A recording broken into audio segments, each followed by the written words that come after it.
The worst damn crypto show, period. I'm your host, Romanian Dan. I got with me the famous Tap for Life 1, Hex Dex, Dresky369, and Bullish. What's up, boys? What Oh, up? it's alive. Okay. What's happening, boys? We got some stories for you guys today. Tab, how was the nap? Was The it net good? was well rested. Awesome. Let's do it. So, guys, what's your Yo, play the intro, man. You want the The intro? fuck? Oh, I God. thought we were Mexican. What are you, some sort of Mexican?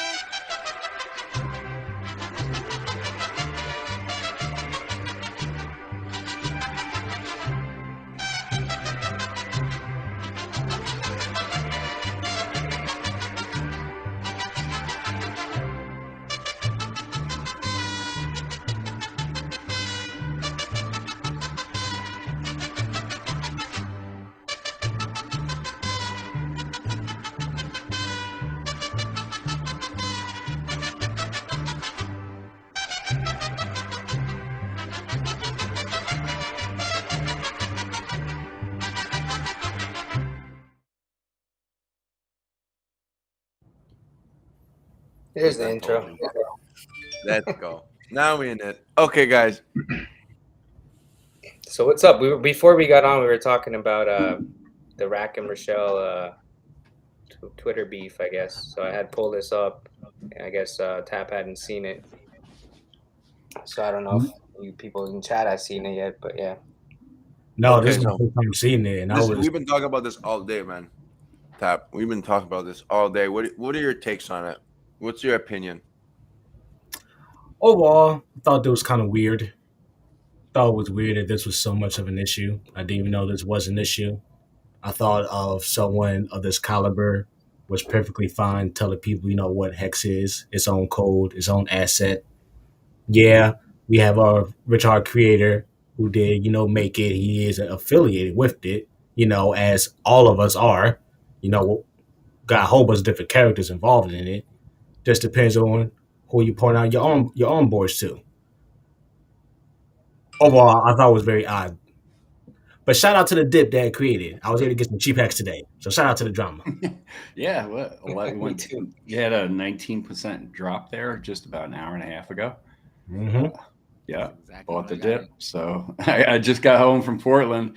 I flew back in. I was out hanging with Valley at Brand over the weekend, and then I got home and nearly just fired up my computer, and all of a sudden I saw somebody like, "Glad it happened now," and they're talking about the dip, and I went over there, and I'm just like, "Ooh, nice."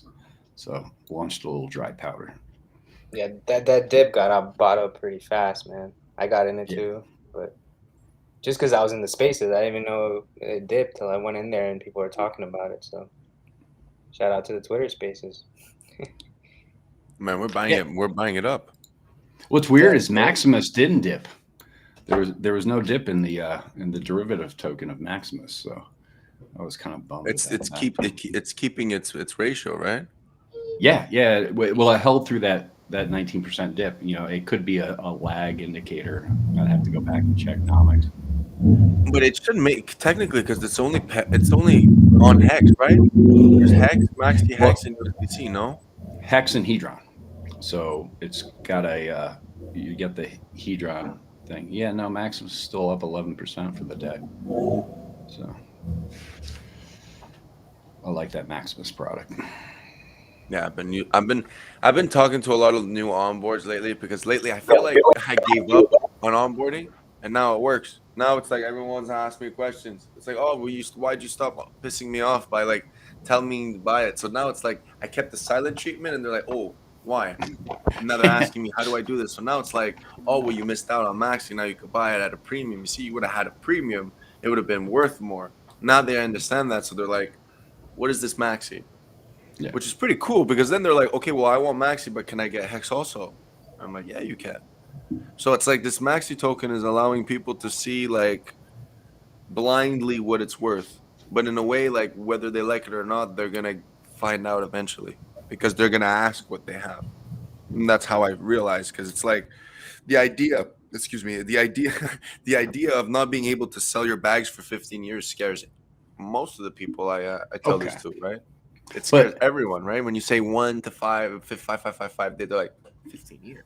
But you know what? This is something I address with, and this was a topic of discussion this week.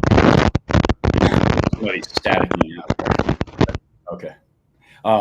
Topic discussion this weekend. When people sit there and they're like, oh, 15 years. And my counterpoint to that is, listen, you're working at a job, or you will work at some job for the next 30 to 40 years. And the best advice you can get from the legacy finance is to get into the 401k. 6% with a 3% company match. And you're okay with that. You'll wait 30, 40 years doing something that maybe you necessarily don't want to do. And you can't take the opportunity or time to look at something with a proven track record for almost 3 years and put a little bit of cash down for insane rewards. It makes, when people put up that objection, I'm tired of hearing it. Sorry. Personal opinion. Not financial advice. Put up the shirt. Put up the shirt. Yeah. Not financial advice. Oh, What's funny lately, I've been having a lot of luck talking to moms, single moms at it. Even if I tell them about the Quattro Cinco 15 years, they just think about their kids. Next 15 years, they can have some set up for them. But I guess if you're talking to a parent, it's kind of easier to, play around with that 15 year like that. But I guess if you're not talking to a parent, you got to try to finesse it a different way. Yeah. And as an example, I mean, when people are older, and I'll be the first to sit there and say, I did not do a 15-year stake right off the bat. But after I realized, I got to understand what the T-shares were about, that it was like a no-brainer after that.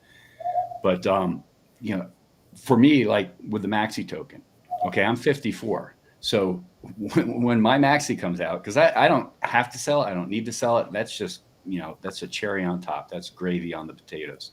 And I'll be 69. I will be at retirement age. Yeah. And that's going to be a beautiful retirement package. But outside of that is the fact that, if you're younger, I mean, if you're in your late 20s, 30s, even 40, it's a no-brainer. I mean, you're going to be 55. You're going to be investing in financial products well past that and active in your life. So 15 years, you got to have that 50. I liked what Kareem had, Kareem the Dream had put out a long time ago, which was basically, I think he had like an 80-20 type operation. Don't quote me on that, but that was a pretty solid thing. The Dream account, I know what you're talking about. Yeah. I actually, what I'm talking. A while ago, I typed out like the whole strategy to that, and I have it printed at the wall in my office. So yeah, I know you're talking about. I could probably pull it up if you give me a second. Hang on. Okay, yeah. But that's some solid strategy. People should consider several different things. Weigh your options and put them out in front of you. Just don't go with the first one that somebody tells you about because you heard about it on a YouTube channel like this. Do your due diligence, do your own research type thing. The one thing I did do for a friend of mine, and he's 63 years old. So he finally, after 6 years of me doing crypto, and giving me the pat on the shoulder about my magical internet money, realized that there's actually something to this, And so when he finally came to me and he's confided with me, he's like, I've got nothing for retirement, and this guy's a hard worker. He builds houses and his body's shot. And so I helped him put $15,000 into crypto, got him set up on Coinbase, the whole thing, walked him through it. Good friend of mine, one of my best friends here in Montana. And I did get him into the MAXI product only because for him, it's going to be simpler. He can have what I call a movable ladder. So he can do a 5-year, basically, if he chooses in 5 years, rather than just do like a 5 or 6 year stake, in 5 years, he can take some out.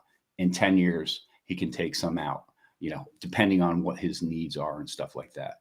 So, and it's simplistic. It's easy for him to understand. It's not complicated. And I didn't feel like going through the other strategy I had set up for him because he doesn't know crypto. He doesn't know computers.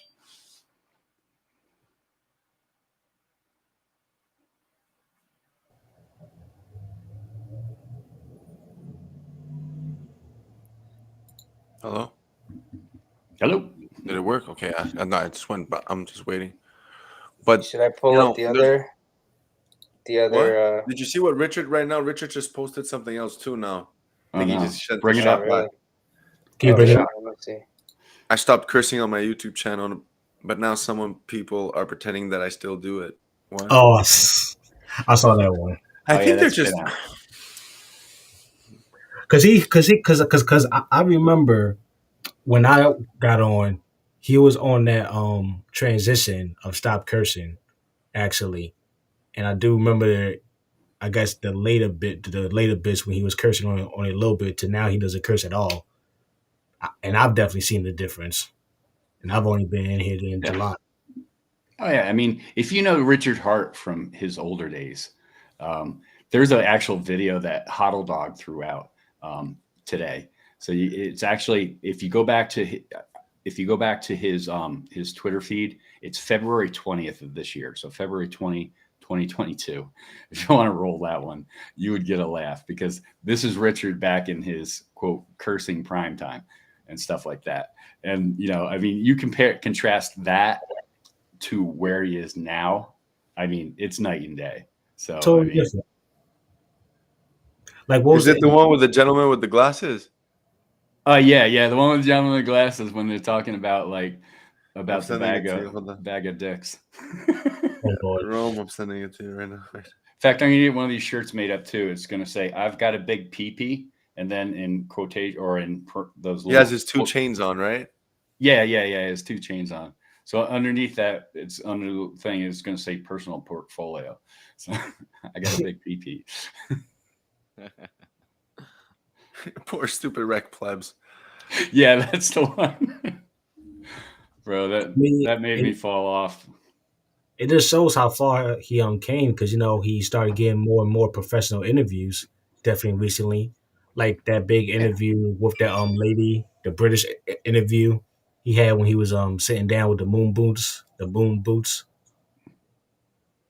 Oh yeah, the English lady. Yes, correct. I remember that one. Yeah, he was wearing the big white moon boots. Mm-hmm. Kind of Michael Jackson-esque. Apparently, that was one of his most nicer interviews because I saw a couple people that particular one, and they said that was one of their favorite Richard Hart interviews. That particular one. There is one. I'm trying to remember who it was now. I'll have to see. I personally love him swearing. I don't care, man. It's just the way it's supposed to be. I'm sorry. This business is what attracts the bad stuff. It's always attracted the bad stuff. As soon as you go business, as soon as you ask, where's the coffee in this boardroom? It's done. It's finished. I got my Saudi homies who's watching me, bro. I got the Saudi homies watching me right now, man. Richard need to clean up his act. Well, I understand what he's saying. That's because when you onboard people with rich money that just want to get in, probably with the 5, 10x, 100x, and they're gonna dump. That's what they do. They get mad. They're like, "What's happening? Nothing's happening." Those are paper money. Paper money says what's happening, in my opinion. But he also has a point. 100M. 100M is 100M. You should understand where you just put that 100M though. I want to hear Horka's opinion on what he said. I mean, Chico, come on, Richard even said himself. It annoys him when people think they know more than he does. He's seriously the best dude in crypto. I don't give 2 craps what Richard thinks. I have done a lot of background on Richard, haven't I, Richard? Let's make a more aggressive move. I'll wait. Tired of the BS and tired of the illusion. He is into a lot of people for a lot of money. You can 2-sack all you want. I don't get it. I thought he was a little. You can tout sack. I thought he was a little on it at this point. No, stop wrecking my sack. This is funny. Stop wrecking my sack. Got it. Stop sabotaging us. This is another part that got me. Why are we complaining about coins that don't even exist yet? Yeah, that's one thing. And then we're complaining about something that doesn't even have an LLC. Like he's technically has nothing to do with Hex or PulseChain or PulseX because technically there's no entity behind it. So it's just like you can get at him all you want. You know, I said I think it was last night in Spaces that you know, like all these major corporations or you know just brands, you know, they're not out there marketing who the CEO is, and it's like, hey, buy Coca-Cola because our CEO rocks, or Exactly. buy You Louis know? Vuitton because our CEO rocks. You know what I mean? It's like you market the product, and you know, I was saying yesterday, as long as you focus on marketing Hex, PulseChain, and PulseX, the selling does itself. Like you don't even need to mention Richard Hart at any point. So it's like if you have a problem with Richard Hart, just don't bring him up. Yep. Easy. For myself personally, I mean, this is a leaf in the stream under the water going under the bridge. I mean, I missed a lot of the stuff with my travels today. Like I said, I just got home, so I didn't. Yeah, I've seen bits and pieces, but nothing to speak coherently on. And personally, I don't care. I mean, I'll just be honest. I don't really care. You know, it's you know if it's big boys in the toys and they're just exercising out in the yard, you know, I don't feel like I need to jump in and, you know, and speak towards it. You know, who am I, you know, in that regards? And I don't have a dog in the fight. You know, I've got my sacks, you know, I've got my strategies, you know, I've got my personal portfolio to attend to. And I think it's going to be fine. I mean, the percentage wise, you know, as people look at this and they think, oh, you know, big whales and, you know, movers and shakers, you know, in the hex community and stuff like that. But it's bigger than that. It's bigger than them. You know, my father always told me with a job was whenever you're working a job, you know, don't get the idea of of self importance. You know, they've been doing this a long time before you got there, and they'll be doing it a long time after you're gone, and that is true. You know, I retired from my first job there back in February, and you know, I'm sure everything's running just fine without me. Speaking of running just fine, let's talk about something running not so fine. I'm pretty sure everybody saw the lunar crash this past week. Tether. I would like to get everybody's little 2 cents about that because this is the first major crash I ever seen in the crypto space. This was wild for me to see live and for me to try to explain to people what the hell was happening because even I was having troubles trying to tell people what was going on. It only probably took me till this morning to really fully grasp what happened behind the scenes and the supply and all that jazz. So go ahead. For me, it's simple, man. They just did not execute properly. They made a decision that did not work out. Told you guys 2 weeks ago. Remember, I said there's probably going to be legal actions taken by this because at any moment something can happen. What happened? That something that can happen happened. So for me, I'm like looking at it like, could they bounce back? A lot of things have, but 99% drop the price, and it did it 5 times. So it's a 600% drop where it now because didn't it have a little double a couple of days ago? It did, but there's a couple points that Frosty put out very good because he went and listened to a space, and Just when you real think quick, I about think like that the hard, Looney's when you dead. think I about don't like think the he's gonna come back. hardcoreness of it, right? When you think about like the coreness of blockchain, and you think about what are they doing to fix it? Well, if like the money just evaporated, well then there's nothing. So then if it starts at this point, then that means you could get everything because there's nothing. So some people might just degen in. Personally, if someone wants to ask me, I did like $10, got 1,000,000 Luna. I have to I admit, was holding a I reserve did of it too. Luna from something I sold, and you know what I mean? It doesn't even come close. So it's like, to me, it's a joke. So it's like, well, fuck it. Let me get this amount of money because now they just diluted the supply so much where it's like, what are they going to do to fix it? So are they going to, they said that there's plans of forking, there's plans of burning and creating a peg. So at this point, it's like, well, if there's 1,000,000,000,000, at least you need 1,000,000 to at least make a dent if it ever does go back. So I don't think it will. I hope it does. Some people can get a nice little 5, 10x off of it. Be careful. It's fucking dangerous. But at this point, it dropped 5 times 99%. How much more can you think it could drop? So you have to look at how much they're diluting the supply, because that's what happened. So I did a little I bit don't of know. dabbling. You know, why aren't the exchanges taking it off? There's a lot of things that to me it's like, you know, why haven't they taken off like half of the things that are part of the, like, they're selling all these coins that did the same thing that it did, but why aren't they bringing it back? Oh, my hair's all fucked. But why aren't they taking it off? They said they were taking it off, but they only took it off when it was making them lose money. But then as soon as it stabilized, now it's like, oh yeah, back here now, we can give us back our money. It's funny. It's just, this is the centralization plan. And a little bird on a tree told me that right now there's bigger players playing and acting right now. Like the big USDT, that drop from the USDT, that was planned.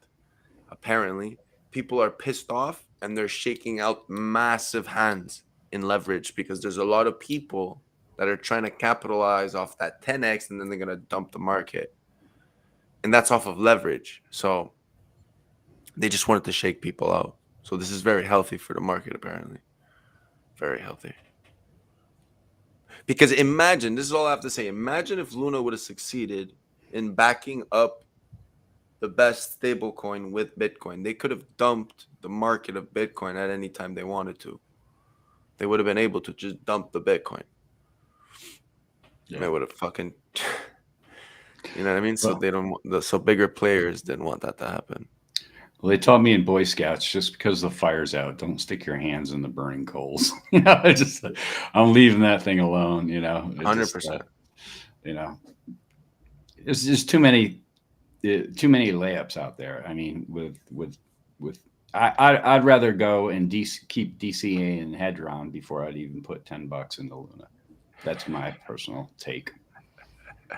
I'm serious. I mean, and that I don't blame you. I just did it because Frosty kind of made a good point to me, and I was like, okay, fuck it. What is it?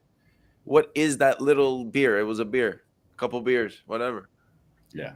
I mean, I've heard of people swing trading. I guess that's what we call it. I did it twice. Wake up one day and see what happens. Like, fuck it. This is an opportunity where either you lose it or it becomes something. Right. It's not going to be either or. How could something that failed be either or at this point? It's either it fixes or it continues being trashed. Continues being trashed where, well, the beer in the stomach is the exact same thing. So... But of course, but we're talking about money to throw away with. We're still seeing people put thousands. If you're talking about 30,000, yeah, just one streamer. I'm talking about those people. Yeah, this guy literally on stream, 30,000. He was going to do like a 1 hour live stream or something like that. I think it was over in like 5 minutes. He got wrecked. 30 grand. I know KSI did 2.8 million and then fucking lost everything because he only bought 100,000 X. I got lucky with 2 swing trades, but I was onboarding. I go into all these like degen trading groups. So lately I've been targeting BSC because BSC is used to like, you know, cheap gas and stuff like that. So it's a lot easier to onboard them from, you know, the stuff I've been doing like for the past month. So I've been dropped into like some room randomly, just like search for like random stuff. And they were getting ready to like start degenning into Luna. So I was like, all right. So, I warmed myself up to the crowd and was, oh, what is everyone getting into? Yeah, we're getting ready to, do some Luna plays. I was like, all right, I'll join in with y'all, just to like warm up to the room, put in just $100. And then I 5X'd it like within like 2 hours. I was all right, let me pull it out, bought some hex. Shield the PulseChain, onboarded a few people. I was all right, cool. The next day, jumped into another room. They're getting ready to do the same thing. They're about to degen into Luna. So, same process I did the night before. I was like, yeah, let me join you guys, put in $100, and that one 15x. So I pulled my money out and bought more X. What are they doing? That like the Wall Street bets type of scenario? Yeah, there's like all these different rooms, like, different stuff, different communities. So like the first one was more like a urban community or like just like degenning into like a bunch of stuff like on BSC and like AVAX. And the second one was just like more like like they were like straight traders. And then when I did mention, I think I shared this last night in the spaces, when I did share about, if they knew anything about PulseChain, very positive reaction. Everyone knew what it was about, and they just weren't talking about it because they just couldn't trade on anything because it's not out yet. So they're like, yeah, we're not talking about it because it's not out yet. We only talk about what we're actively trading, and it was like, yeah, it makes sense. Yeah. Yeah. So I did a few plays, not that I was intentionally trying to, but I was like, you know what, and it was money I was willing to lose, just like famous, like beer money. It was like, yeah, I'm willing to lose this $100, just like onboard, for the sake of onboarding some people, get on their good side. Yeah, man, for sure. Right now, I'm definitely gonna pick up some more hex. I'm figuring it out. Maybe some MAXI too. I'm looking at that MAXI. Yeah, now we're going loaded up on MAXI. hex and Hedron. I think MAXI is going to do much, much better than what people think it will do. Because if Hedron does good without, like, think about it. Everything goes up. Hedron does better without hex. Hedron's down. We could have a very good MAXI worth. Hedron's down to 111, huh? I'm checking to see how long we got till that bonus ends from Hedron. It's at a 75.5% premium. We got 9 more days for the bonus, for the last bonus in Hedron. Oh, wow. Yep, 9 more days and the Hedron bonus is over. Yeah. One person said, "Don't sleep on Hedron." Yeah, don't. I wanted to say on the MAXI premium, how is that so high right now? Like, I'm shocked that it's up that much so fast. Well, I'm not surprised because you need to understand how much you're getting. Like how much you're getting, you're guaranteed a copy of everything. So why wouldn't it be at 100% premium? Like, just the value of it right now, Do you think it, like, the human psychology of it, like the fact that I myself don't have to make a 15-year stake, like this mechanism already made a 15-year stake for me, and I'm just putting my money into it? Do you think, as like a everyday trader who don't believe in holding my coin, I would like do that as an offset? I really do think it helps people. It helps people know end stake. It helps people have the security in mind that at any time they could trade it or they could hold it. And if they plan to do a 2-year, 3-year, 5-year stake, 10-year stake, it's always 15 years. So they can always keep it until 15. I really do think at the middle it'll be worth all kinds. Why? Because of the appreciation, the speculation, and just the way people are going to buy it. Because people are going to want it. Because what happens if ETH goes crazy? Then it costs you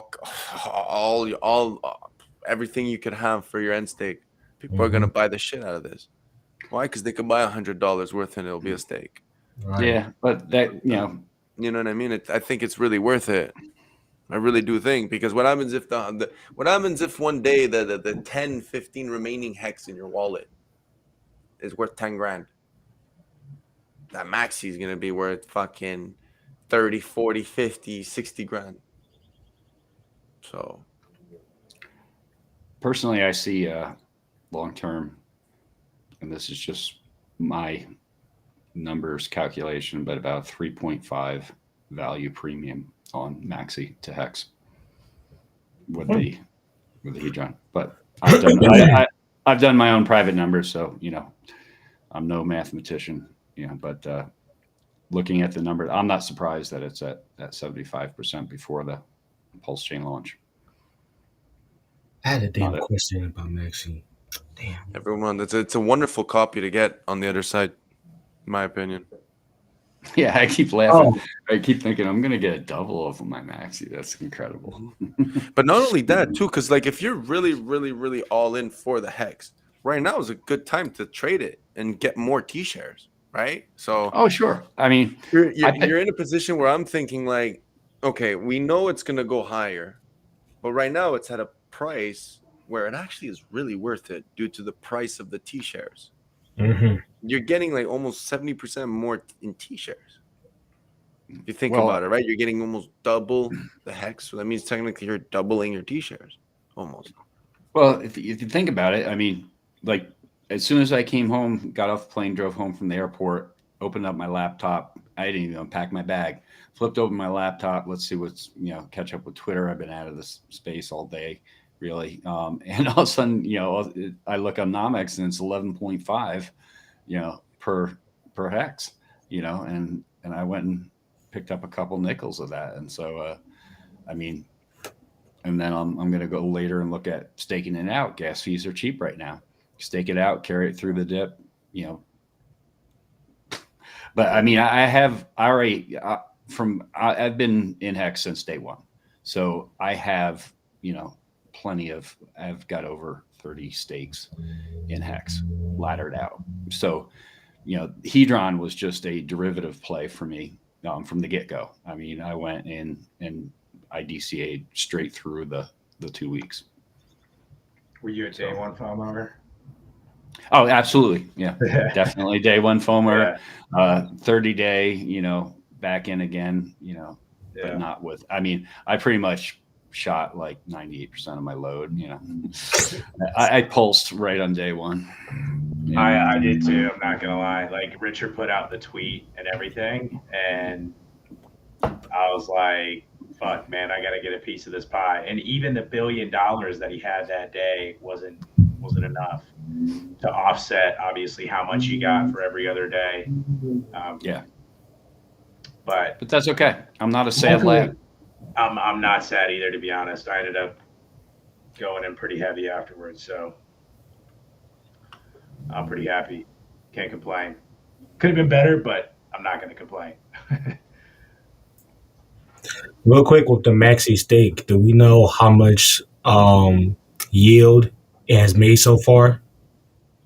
Yeah, I can check it out for you. Give me a second. That'd be very interesting to know.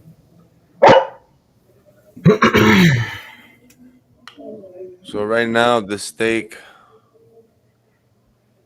the total treasury is at 298,483,460 hex. That includes 4.159 million hex accrued. Wow. Yeah. So you told me it's made about 4.5 million hex in yield. Is that what you just said? Yeah. Damn. Yeah, and it made the 2.3 billion in Hedron already. Wow. Yeah. So right now the backing per maxi is at 1.01416 hex and 7.86 Hedron. So that's how much you get for every maxi as a redemption right now. Okay. Can you repeat that? What was So the the number? backing per maxi, right? So if you just go and not look at the premium, but you look at how much it's actually worth due to your ratio of one maxi, it's at 1.01416 hex and 7.86821 Hedron. So that's how much you get in return right now. Well, just based on the current price, we're talking about over. No, not even current price. That's just the accrued. No, that's what you made up till now doing with the stake. I'm just saying, if you take the hex that it accrued based on the current price, we're talking about over $500,000 already in yield. Yeah. Wow. $500,000 in yield. Yeah. And it's worth 34 million. So it's like a business that's worth 34 million already brought in a revenue of 500,000. How long has Max been out now? Maxi been out now? No, but I just want you have to understand that Maxi's been out 3 for weeks. Maybe not even a month. 3 weeks. Yeah. Nice. So you gotta understand that that's like a business that you invested in $34 million, and you've already profited, accrued net $1 million. That's insane. You're saying $1 million because of the copy? Well, no, because right now, let's say they would, it's like the price at the actual price right now. Yeah. It's not even because of the copy. Right now, just if you look at, okay, wait, let me show that.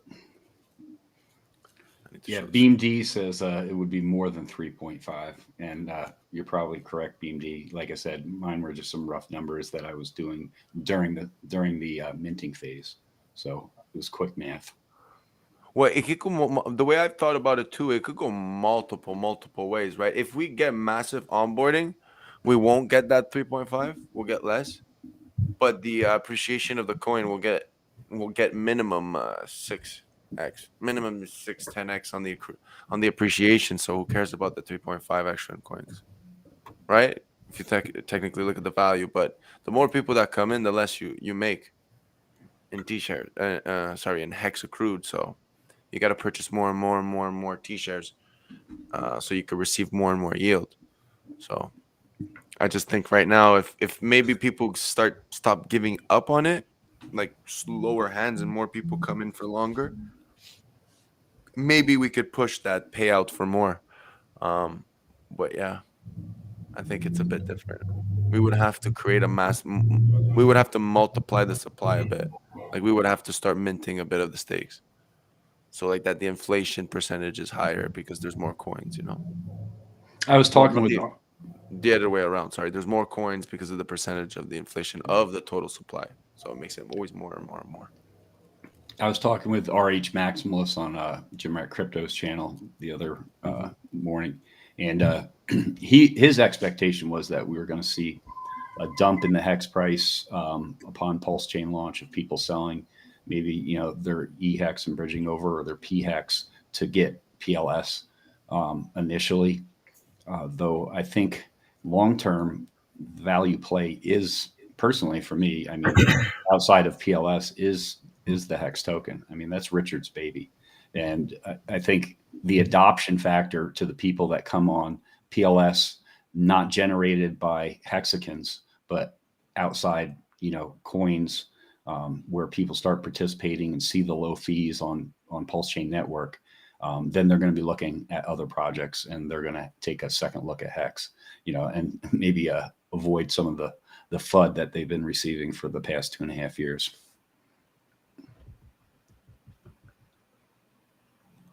So this is what I wanted to show, right? So the backing is exactly this. So what we accrued per MAXI is basically this officially right now. So it could always change and vary, which is not bad, man. You think about it, like we gained a 1.4% interest on the hex up till now, ROI, and we've accrued 7.86 Hedron for every MAXI. How much that could be later on, who knows? But that's like, anyways, to me, it's very it's gonna be a nice redemption if people when they redeem it. The premium is low. I think it could go up to 15-1 if you think about it. I know it's crazy, but I think it could go to 15-1 if we do some crazy shit with hex. But the value, man, $35 million. This is someone's bag, This is one of the biggest whales. This is bag. We just became it. So yeah, so one of the 5th largest accounts in hex. that's the community. That's the power of the community. That's all. That says a lot, in my opinion. It says a lot about how much we are determined, and maybe that's kind of just like the power of spaces in Telegram, right? Like if you think about it, really, like I don't think I ever mentioned this to Gold Key, but like we didn't do this with like marketing. We didn't do this with. Yes, YouTube played a part, but it came about by Telegram and Twitter. Yeah. Mm-hmm. And that idea is worth $35 million. Well, not only that, but it was like, and in a way, they could have done 20 million probably other different things that probably would be as good. But just this one action is worth that much. And that's our and we have so much more bags, right? We've done so much more sacrifice for this. So if we actually think about how much this is worth, it should tell you like, oh my God, people are very bullish, very, very, very bullish on this. So that's why I keep telling people like, yo, you should get maybe 30% of when you purchase, get MAXI, and then the rest in hex, just for the, like, it's going to be worth it at the end of the day. And I do agree with you. 3.5 is a very good number, but I think you're being reserved because I think it's whatever if it stays stagnant and consistent. I'm a conservative person. If it goes less, that means we made so much appreciation, and if it goes more, well, that means that we're very strong holders. That's it. So I think it's a win-win either or way. What you guys think? I just wanted to add the reason I doubled my Maxi back because I was in the Twitter Spaces and Gold Key was in there, and FOMO I guess was real for me. But yeah. Yeah, I was able to double my Maxi bag through my PLSD claim. So I claimed my PLSD, swapped it for Hex, threw it into Maxi. Actually, I think it was you, Hex Dog, who mentioned it in the chat, and I was like, Yeah. "Oh, I'm doing." Yeah, I had a friend because I'm not. I always tell people this. I'm sorry, I'm Hex not the Dex. smart. Hex I'm Dog. not the smartest tack in the pack, right? But I do know a few people who are. And so the first thing I did is I reached out to somebody and directed them to the GitHub, and had him look at the contract because he understands stuff I do not. And he's like, I don't see any red flags here. He's like, because everybody's waiting for the first meat shield to go through the door and get rinsed. I mean, so I was probably one of the first ones in, and it was basically, I sold at $1.94.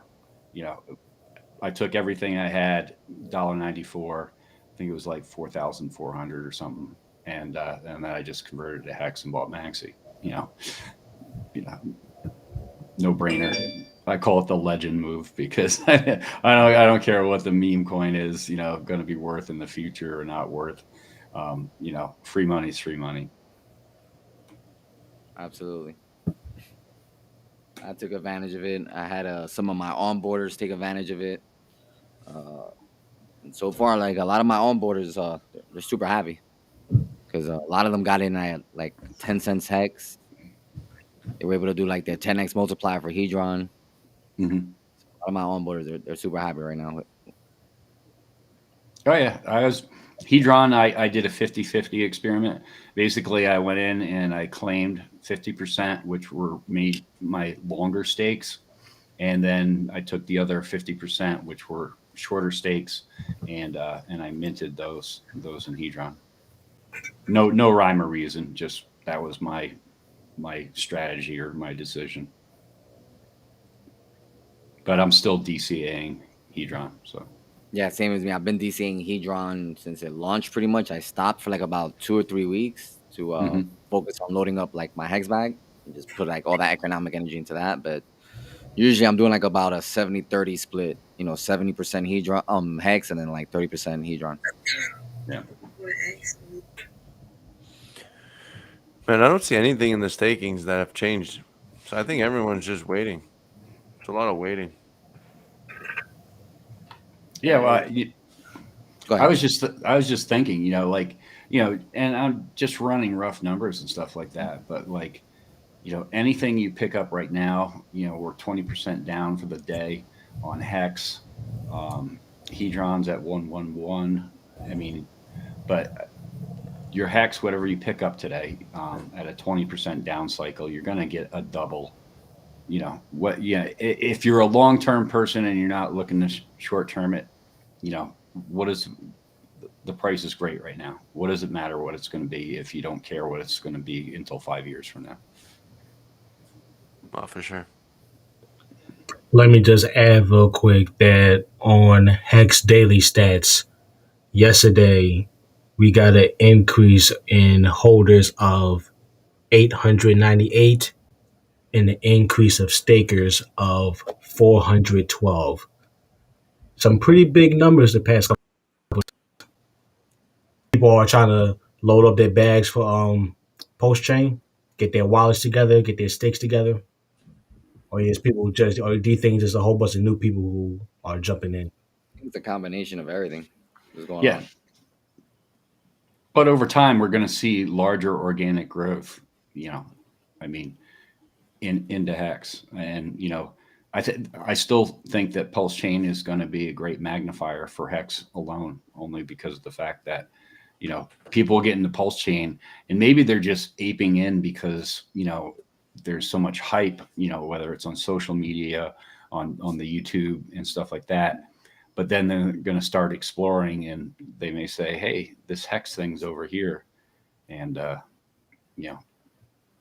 Oh, plus we had the whole crash, the whole lunar tether madness, and I know I saw a couple people who used to be lunar folks asking questions about hex. Sure. If you scroll down, go all the way to the right, you should be able to see the numbers. On here? Yep. Scroll down, use that bar. Go all the way to the right. The bar at the bottom. Slide bar. The slide bar at the bottom.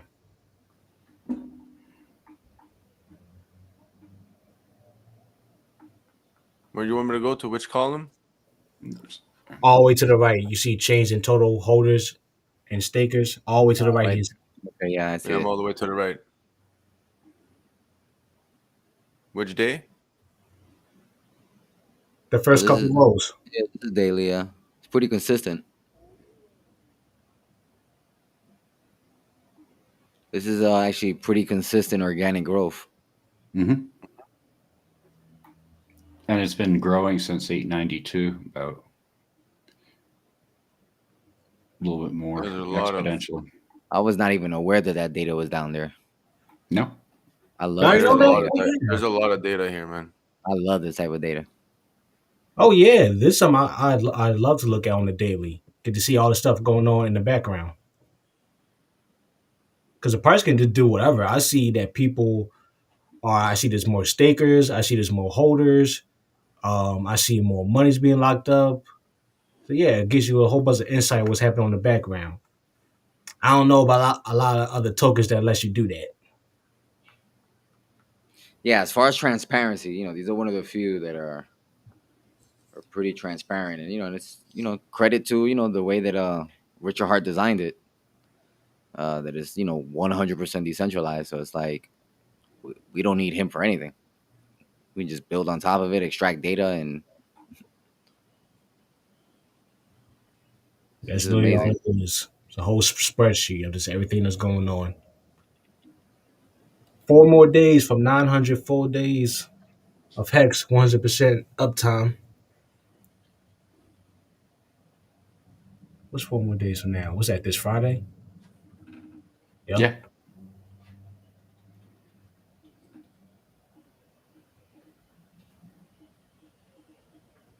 So this shit's gonna drop from 10 million, keep dropping and keep dropping and keep dropping, eh? How many? So what I don't understand is how much T-shares did it start with? If you go up, Oh, it grows. It grows. Never mind. okay. Shit goes up and down. Never mind. I say you can go to the first day and see how much was in there on the first day if you click on the day button to the top left.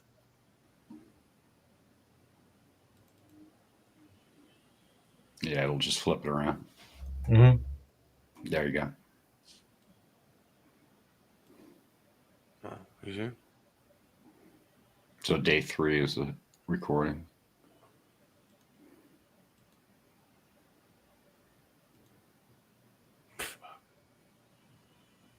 T-share rate in hex. So that means you would get 10. Oh, what? Oh no, payouts per T-share. Never mind. Wow. Used to be nothing. Wow. $1 a T-share.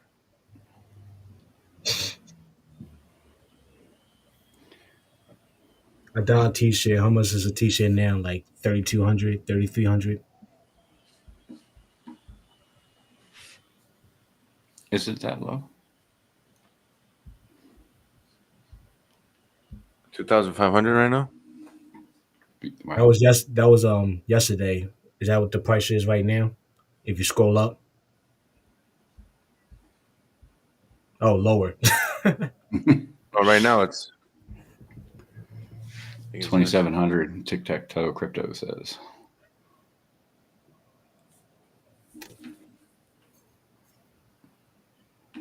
And we're not too far from having 100,000 holders too.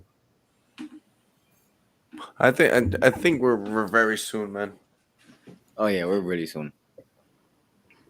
Really soon. Well, not only that, you get that S curve action. So I'm interested. You mentioned the 100,000 holders because that's one of the data points that I'm going to be writing down on one of my yellow legal pads is to see what the exponential growth is to take us from 100,000 to 200,000 and how fast that matriculates compared to what it took us, what type of energy it took us to get to 100,000. Because, we're looking at how many days you say 800 or almost 900 days now. Yep. Yeah. 4 more days away. It's going to be, people will be amazed and surprised. I mean, you want to see some back end numbers and stuff like that is watch the growth pattern of what it takes us to go from 100,000 to 200,000. Yeah. Nice. Did you guys hear about this hex market that's coming out that's gonna allow you to stake Hedron and earn yield? No. No, I did not. Yes. Yeah. Yes, they reviewed it a little bit today on the show. It's Hex Market. I'm not sure who's behind the project and like what his credentials are and like his trust within like the community, but it could be a good thing because like for most of us, Hedron is a long term play. So like if we're just if it's a safe contract to interact with, might as well stake it and earn some yield. Mm-hmm.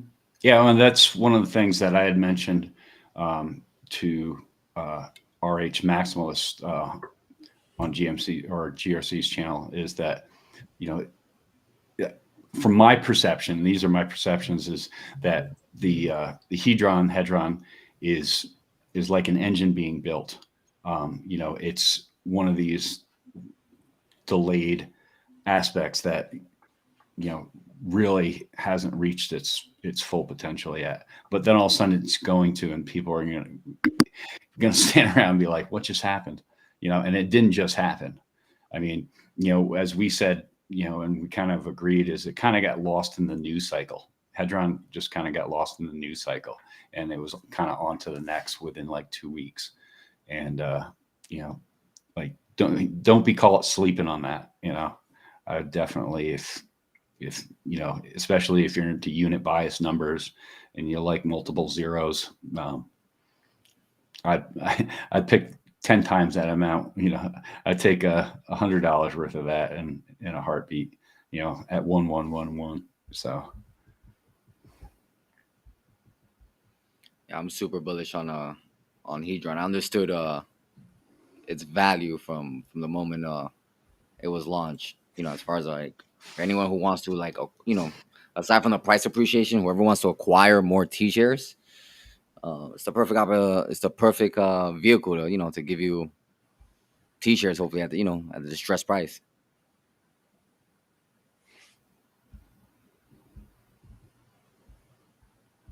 Yeah, I personally like Hedron as well. I've been DCing in, so we'll see what happens. It's a long-term play. But yeah, I'm excited that you can stake it. It's going to be awesome. Can't wait. yeah, Beam D mentions it's going to burn Hedron too. So that's another. So you're going to have the burning, the staking.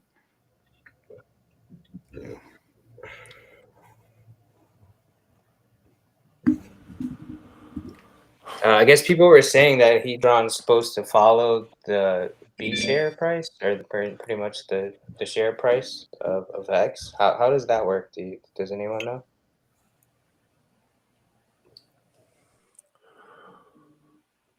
I didn't know it was supposed to follow the share price. I've heard that from a Yeah, few I've heard people. what I've heard is like 1/10 of the price. That's what I've heard. For what, the Hedron? Mm-hmm. Well, the thing is that when I was calculating it at one point with the bonus, you were getting like 10% of your initial cost back. So it should be worth like 10% of it at some point. Because at the beginning, you were able to get 10% of your initial worth right at the beginning. Remember, I don't remember. I forget what until what X is. I think it stopped at like 7X. And then at 7x, it brought you down to like a 6% of your initial stake. So like, let's say you put $100, you would have got right away $6 back in Hedron for what the Hedron was worth, right? So then that needs to grow in value and ratio. But I think as soon as we start burning it, it's gonna start, because if we don't find usage for Hedron, it's over. Like, I'm sorry, as much as we like the project, if no one uses it and burns it, it's over. We're gonna have to start printing a lot of money. You know what I mean, guys? Because like, if we don't use that protocol and we use Hex, shit, man, there's gonna be so much Hedron. It's gonna be unbelievable. So, but I'm pretty sure it's gonna, because it'll get rarer and rarer and rarer each Hedron because of the B shares. So in 5 years from now, we'll talk.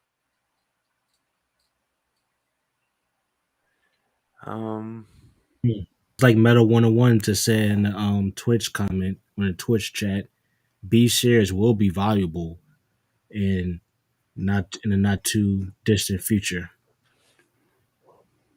Yeah, don't Oh sleep yeah, on for it. sure. It definitely will be valuable. The ability to create the HSI, at the same time, the value that, like, when you see how Pulse Doge at the beginning, they didn't want to give people, their airdrop on the way Hedron was made, but sadly you're good.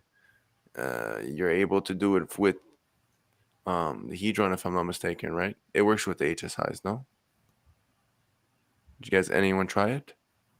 I have Yeah, not. It worked, so Yeah, it works. Yeah, I know.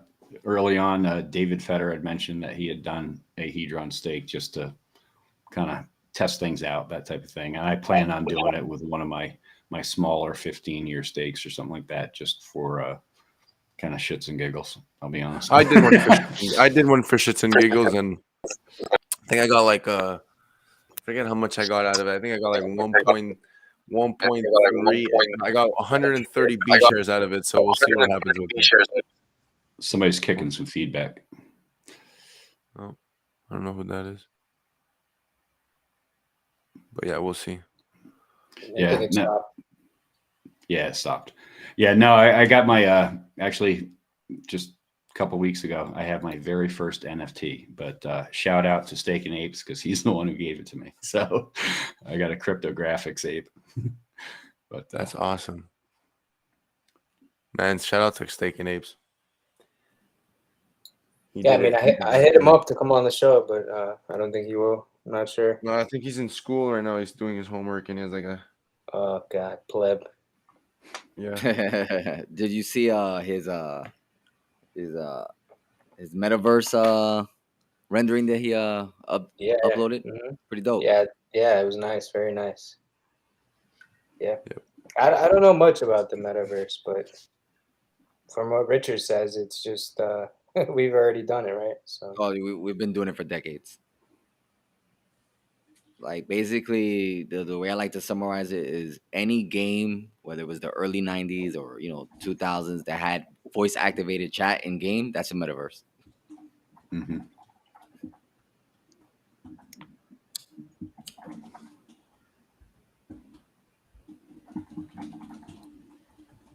Yeah, I used to play this game called RuneScape back in the day, but it was pretty awesome. So I could relate. And if we really want to go back, I guess Xbox Live brought, air quotes, metaverse to the masses. Yeah, once Xbox Live came out, you had in-game chat, so GTA, all that, Yeah, Halo, all that stuff, Well, I know someone that's doing stuff with GTA. Like, there's this metaverse thing on Soul. They're called Paradox Realm. They basically they're using GTA to incorporate metaverse, so you can get like NFTs and have them into the metaverse, and they're doing like marketing on the metaverse, so people could go on to GTA, and it's pretty cool. They bought the rights for. That's pretty cool. I Can't say much, but it's pretty cool. Yeah, before I found Hex, I had invested into this coin that paid you in that coin. As long as you played Call of Duty and like Grand Theft Auto and stuff like that.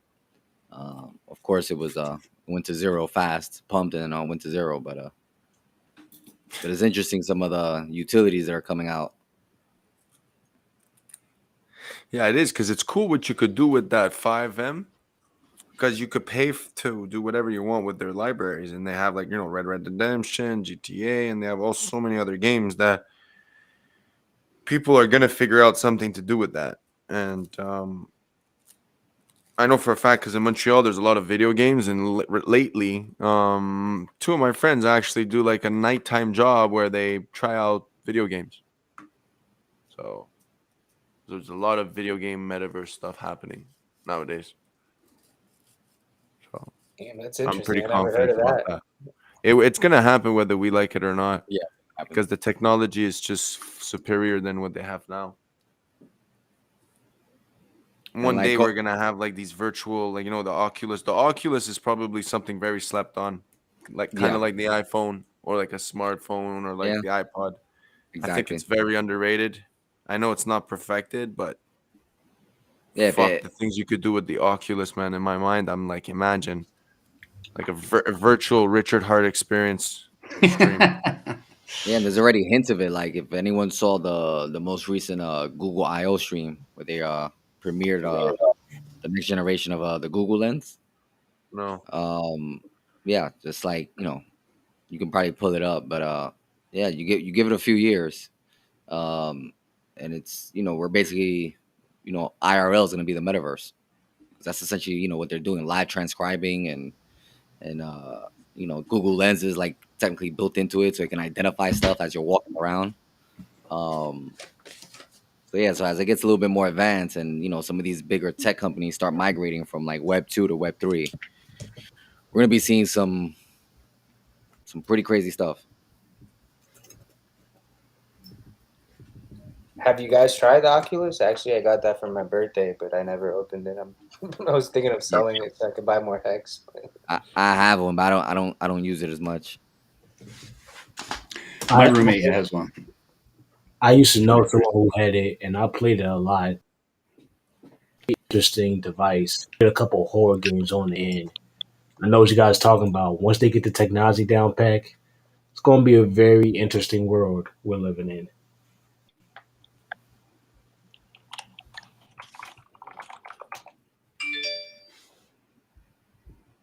it's gonna be insane, guys. Yeah, I What don't do you do think is any going to be the gaming. next? What do you guys think is going to be the next project? Like, I know there's all the other projects that are coming out, and we're being very surprised. How they're turning out because of all the FUD at the beginning, people not understanding how this happens. And what do you think is going to be the next big come up for Hex? Like to build on Hex. Like, what would you like to see be built on Hex? The wallet. Okay. Yeah, Yeah, I was including gonna say the wallet. Okay. If you could just download an app and just get Hex, boom, right there. I mean, it'd be perfect. Everyone's like a wallet. Decentralized, just I don't know. Take you right to the Uniswap or PulseX and you're just buying Hex right away. That'd be nice. I feel like, and this is a heavy speculation. The Richard Hart wallet is going to be a straight connection to PulseX and PulseChain. And like maybe you get a little bit of a bonus if you use it on those platforms. That was as a low game theory, light game theory I was putting through my head. He might do something similar to what Internet Money's doing, and have the wallet, maybe with like a built-in swap and buy functionality, and that probably has a little bit extra of a fee, and then that fee goes back to whoever sacrificed for the wallet. Similar to like how MetaMask piggybacks off of like Uniswap, we would just be piggybacking off of PulseX. There's one thing I would really love to see because stakes are expiring. And I always wondered, NFTs, if you could create like an expiring NFT which does exist. I'm not saying it doesn't. I'm just saying if you could create one and have it, um, you could create like a lifetime game. So imagine a virtual world where your character, you could rent the character, right? And it's your stake. So in order to be part of this metaverse, you got to create a stake, and your stake is that character's lifetime.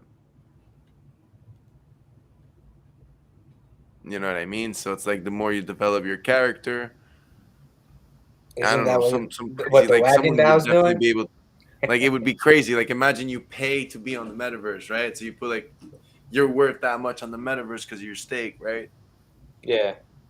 So like when Well, you're hold up. in, So my worth on the metaverse is dependent on the amount of well, like think teeth you about, yeah, buy. well, you can create multiple human beings on the metaverse, right? Because it's like it's your stake. So your stake is you could have a metaversian or a hexagon, right? That like could last up to 15.2 years, like actual years, right? So you could play this character for 15.2 years. So like let's say how we do these Twitter spaces, right? You could create a character and have it your stake. So officially everyone knows that because you're on the metaverse, you have a stake. But your stake and the characters for depending on how long you keep it. So it would incentivize people to have longer stakes or create characters just for the fuck of it, right? And then you could go in the metaverse and go talk to people, do this, go there, go into like maybe the Oculus land where it's like, hey, I'm telling you, there's so many things you could do with this concept of using your stake as an NFT, and it's timed, right?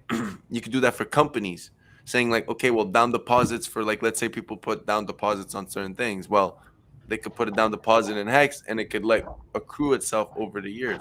There's so many things the NFT will give it power, but the gaming wise, I think the NFT would be like, you know, a character. It's like in the Richard land, you know, like in the Richard dungeons. You know, come chill with Richard in the dungeons. Yeah, man, it would be really cool. Well, one of the things I think, yeah, this is my expectation is the fact that I think I see Mana Token, Decentraland, moving over and using the PulseChain network, just because they're inhibited basically by fees on Ethereum and constricted. That, and they've had some success. I mean, in their build outs. I haven't really followed them. I looked at them initially, and it was one of those tokens. I honestly, I picked up some tokens in a Mew wallet, an old wallet, like it was 3 years They've old. been around, man. The Yeah. John McAfee shit. If anyone's been long enough in crypto, they were one of the in the 2 week scam that he did. They were one of the tokens that he's like, watch it, trust me, don't sleep on Decentraland. This shit's gonna blow up in 4 to 5 years. And he said that, I remember, 4 to 5 years. And little does he know it, 4 to 5 years he was right. Well, the funny is, insane, man. I had was it like $638 worth of tokens that I had transferred from trying to think of that US crypto exchange. I haven't used it in 3 years. But anyways, I dumped it in this wallet, and I promptly forgot about it. And that was like 3 laptops ago.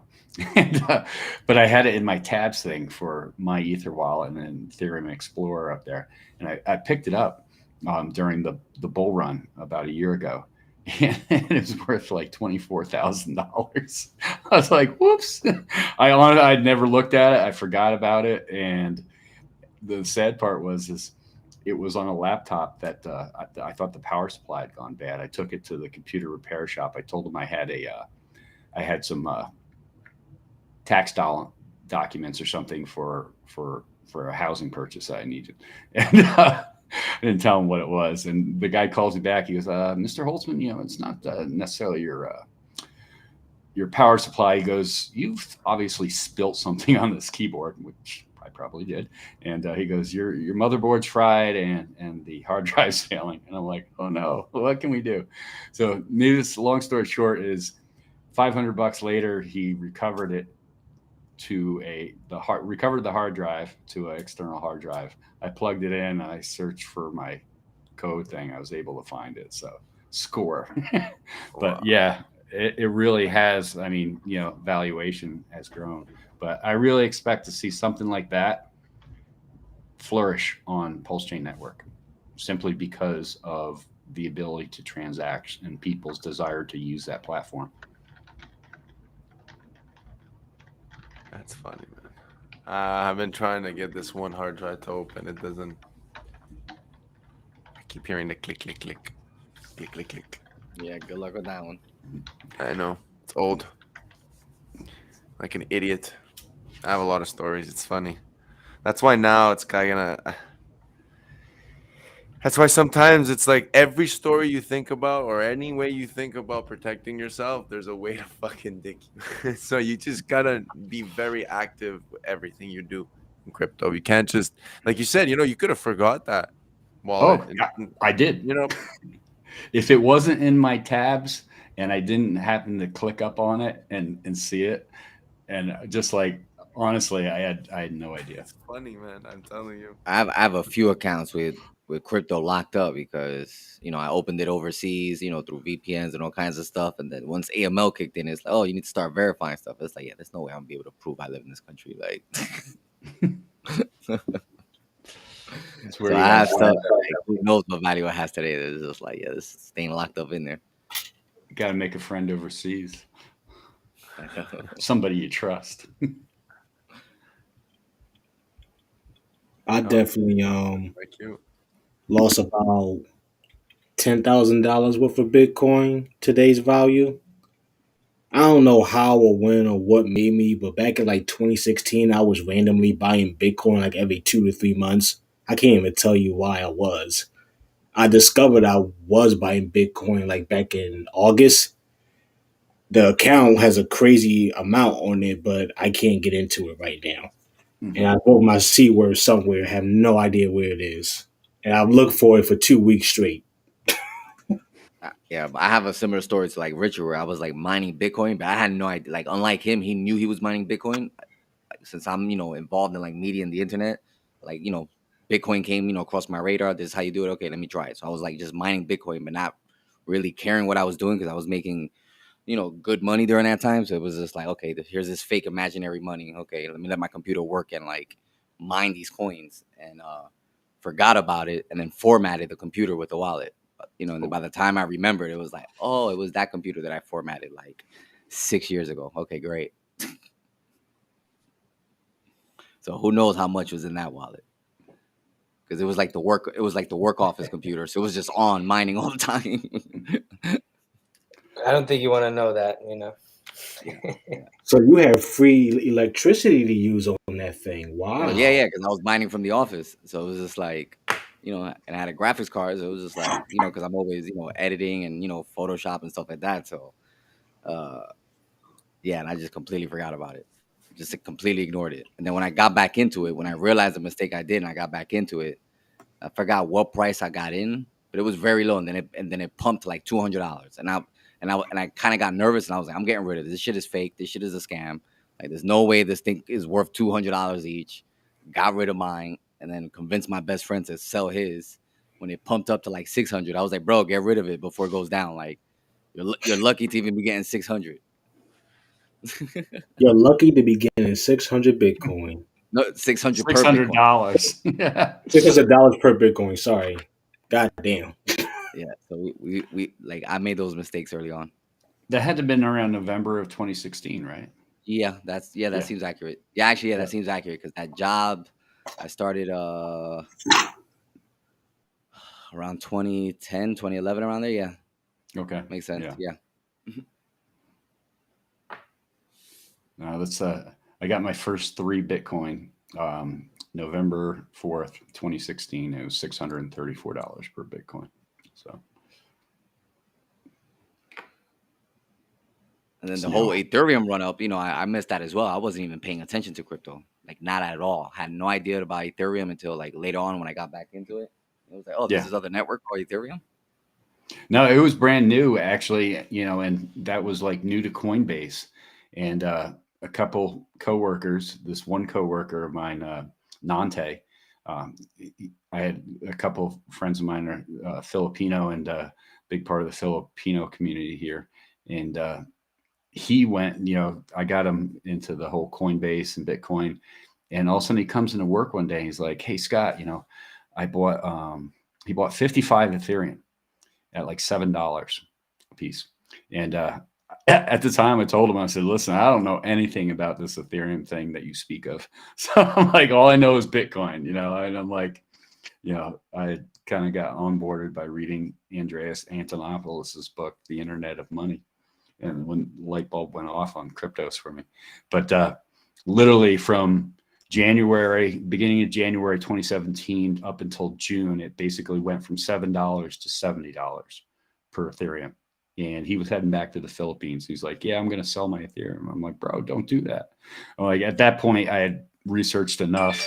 And I'm like, you don't want to do that, man. Or just, like sell some, but not all, sell half. But he sold it all. And literally in 2017, it went up to like $1,300 per Bitcoin. He could have bought a house. The average price of a house, a really nice house in the Philippines, was $28,000, 3-bedroom, 2-bath. Yeah. I wish. I wish. 1,300 times 55. Yeah. He could have been a king in the Philippines. Yeah, it's great to hear all these stories. So hopefully I won't make the same mistake, Well, if anybody's listening to these and it's not just OG reminiscing, is think about this now.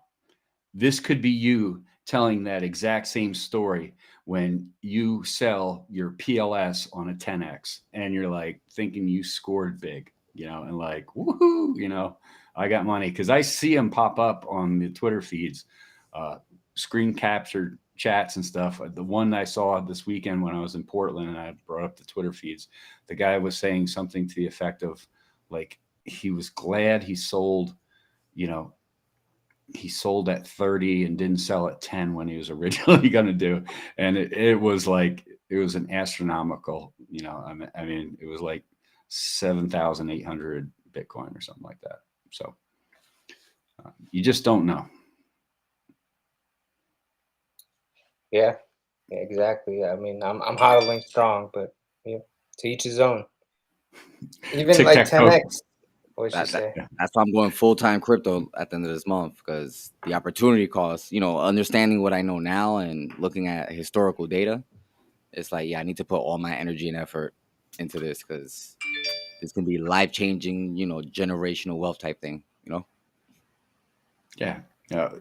And tic-tac-toe crypto, I mean, sack too much or, they need the money. I mean, if you need the money, you need the money. I mean, that's just bottom line. But there's a lot of people that just simply get in and get out. And that's just the way they operate. I mean, if I had listened to the people that I actually onboarded into Hex as Hex was going up, I think, what I got in, what we start at 0.00056 or something like that in Hex.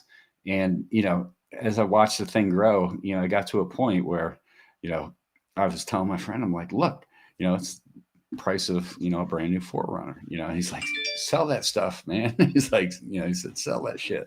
He's like, get that Forerunner. I'm like, no, bro, you don't understand. Like, that's chump change. I'm like, you gotta wait. So.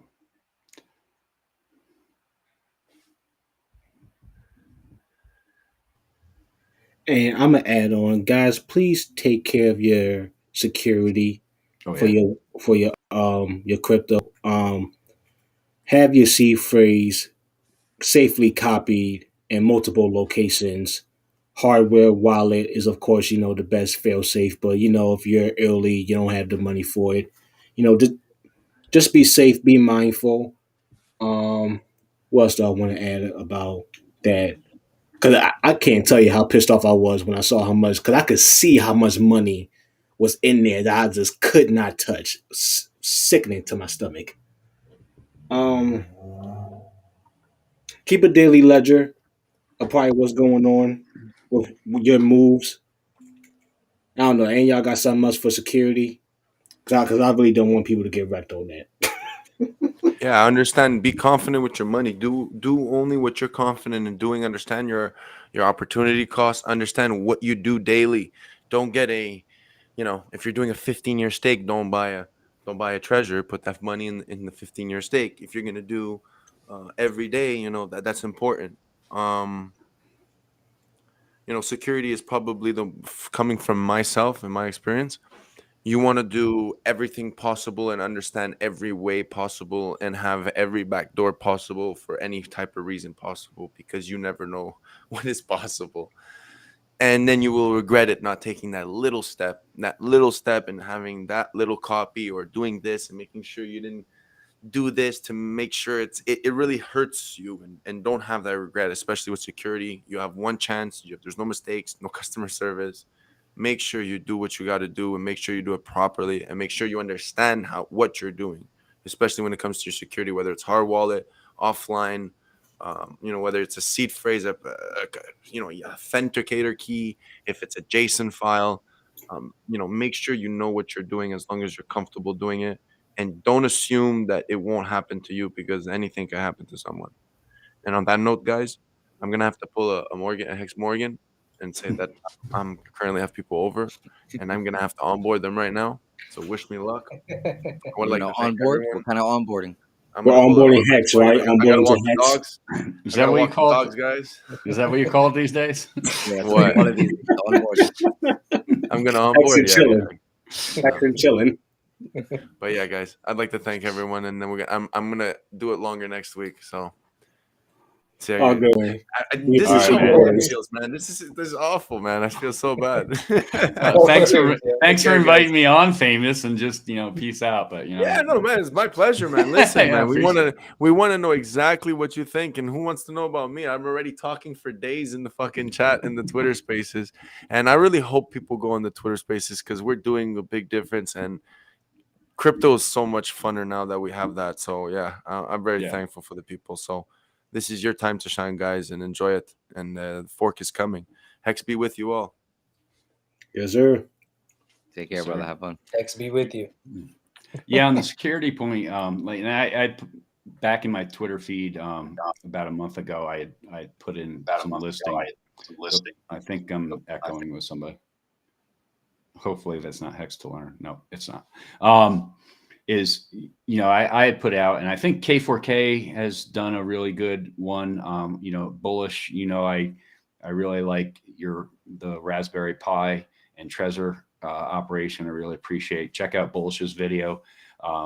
If you understand Linux or you feel comfortable with that. If you don't, check out K4K's. Basically, he's saying the same thing that I necessarily would say, which is, I personally invested in a laptop that I can basically air gap and, hook up my Trezor, and that thing doesn't need to, hook up multiple Trezors, but that thing doesn't need to touch the interwebs, at all, in any short time frame. So it's not, I would not recommend just keeping your crypto on a MetaMask on a laptop or a computer that you're utilizing on a daily basis. You're inviting yourself to potential infiltration through possible keyloggers, possible hacks. Never underestimate your best friend. I mean, to stick a keylogger into your system. Because I've heard stories of best friends sharing a wallet, and then the one good friend, ends up moving out and cleans out the wallet on his way out. So, be safe out there. A Trezor is not that expensive in the long term if you consider whatever you have in PLS, PLSX, Hex, Hedron, what have you. It can add up really fast. Just think about the value proposition of what I expressed with Mana. That was throwaway investment into Mana, to be honest with you. It was like I was just clearing off my Bittrex. That's what the exchange was. I was clearing off my Bittrex exchange account, and I transferred that, and I promptly forgot about it for basically 3 years until the height of the bull run. And think about the opportunity costs if, somehow that thing got hacked. It's $24,000. So it can add up real quick, real fast.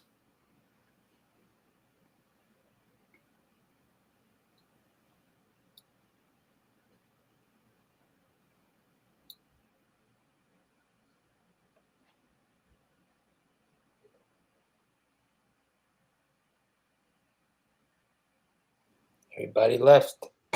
Dun dun dun. Yeah, everybody left or they fell asleep. All right, time to go from my water to my coffee. Oh, really? Yeah, I'm still drinking water here. Oh, I had to get that water in.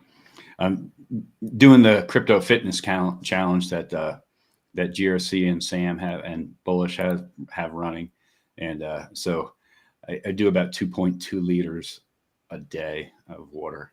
So irregardless, even on the road when I was traveling, went to the store and I even told Bally at Brand, he's like, what do you know, because I was grabbing my protein shakes, so I had my meal replacement stuff. I wasn't necessarily sticking to my diet because we were visiting a guy. Shout out to this guy. You can find him on the Twitter feeds. Look him up. Hex Jimbo.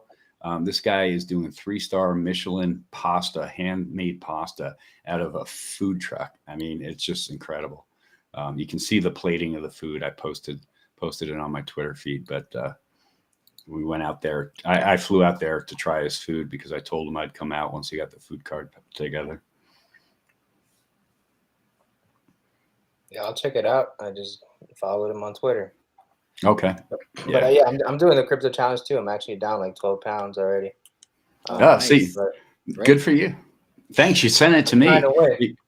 Well, because I'm doing the reverse of everybody. So I'm actually up. I'm up 14.6 pounds.